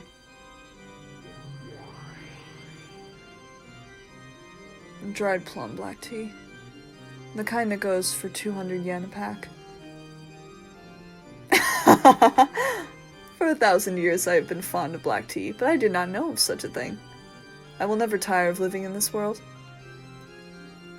Beato, you don't have to display such hostility. I am just a wandering witch. I didn't come with the intention of violating the rules of your territory. Hostility? I bear nothing of the sort. I am just terribly concerned with seeing to it that the legendary witch, Lady Berncastel, is well attended to. You misunderstand. I am powerless. Before a witch such as you, who possesses the dreadful power to kill an individual 100 times, I am completely powerless. That a powerless lady witch like you possesses a power that none can approach is what is truly terrifying. After all, that great witch, Lady Lamba Delta, was dethroned by you alone. I only won an endurance contest. She simply got tired. That is not what Lady Lambda Delta has said, though. Too much humility can be unseemly, Lady Berncastel.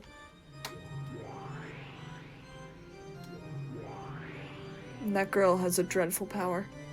The power to kill an individual without fail. However, without fail doesn't exist in this world. No matter how many times you divide one, you can never reach 0. That girl has the power to bring the odds of failure down to almost exactly 0. The power to give rise to almost perfect certainty. I hope I never have to fight such a terrifying witch again. However, you have the power to success without fail, as long as the odds are not 0. Though you say without fail doesn't exist in this world, you possess an infallible power yourself. How very terrifying.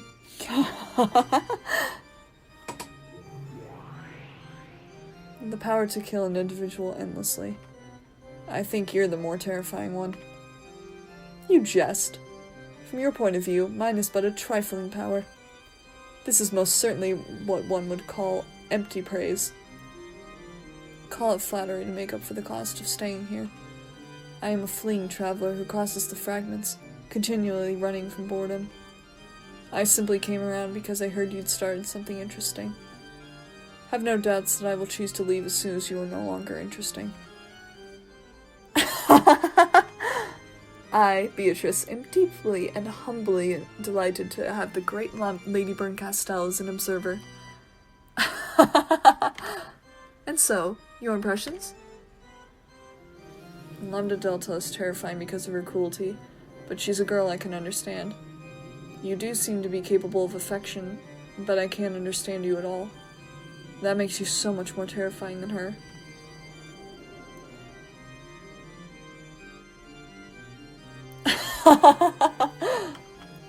I am fickle by nature. Do forgive me. Besides, I believe you also enjoy entrusting your fate to the roll of fickle dice, right, Lady Berncastel? When I roll the dice, I have a roll I clearly want to get. Unlike you. You, on the other hand, never let the dice fall from your hand. So, whatever the roll might have been, you're never disappointed. Whatever roll the dice show you, you're satisfied without fail. In that sense, you far surpass me. You're the one I really don't want to fight with. Inside of you, there's nothing but 0. That's why I can't win against you with my power. It's the worst compatibility. Perhaps Lambda Delta, on the other hand, has a good compatibility against you, since she would be able to kill your endless nature.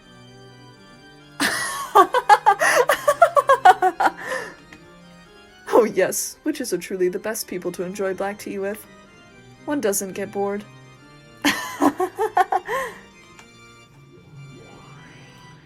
Then, I'm relieved. Boredom is the only poison that can kill me. So, don't kill me, okay? Lady Beatrice, Endless Witch. If such is your wish, I, Beatrice, shall show you an even better time. In that case, wouldn't it be best if I brought the next chessboard in right away?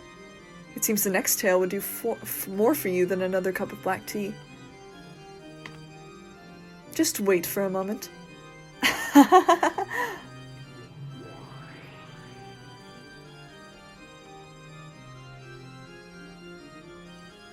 Something troublesome seems to have taken a liking to you. I'd really like to lend you my power, but as you just heard, that girl's power and mine have a very bad compatibility. Unfortunate as that may be. But you really are pitiful, so I'll help you out just a bit. First of all, about that girl. She does have the name Beatrice, but that doesn't necessarily mean she is one individual woman. Get what I mean? In other words, she's not some human. Her existence is a personification of the rules of this world. To beat her, you have to expose the rules of this world and unravel them. Perhaps this can be likened to learning the rules of chess by watching a game. First, take a good look at the chessboard. Then, learn the movements and roles of the pieces. Then, look for the conditions required to win at her game. When you've managed to reveal all these things, her heart will be exposed. After that, you can rip it apart and crush it as you please. I am being quite generous. In the past, when I had a human body, it took me 100 years to notice even this much. This is my meager farewell gift to you, the pitiful one captured by Beato. It's just like a spoon. A spoon can be used for more than just drinking soup.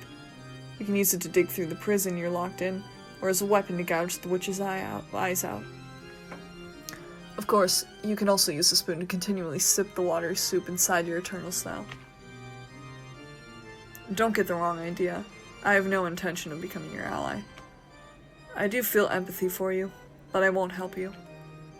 It's like I'm sitting in front of the television yelling at you on the other side, even though my voice won't reach you. So, you understand that I am a witch, right? I intend to enjoy this endless tale that Beato is going to weave until I tire of it. But that alone won't hold my interest. That's why I'll lend you my power. It's also that I don't get tired of this. I'm the cruelest witch in the world. Whoever the opponent may be, I'll make them surrender with certainty. Even if it's Beatrice, the endless witch, okay? You are my game piece. Give it your best shot. I'll give you advice sometimes, out of her sight. Don't bore me, okay?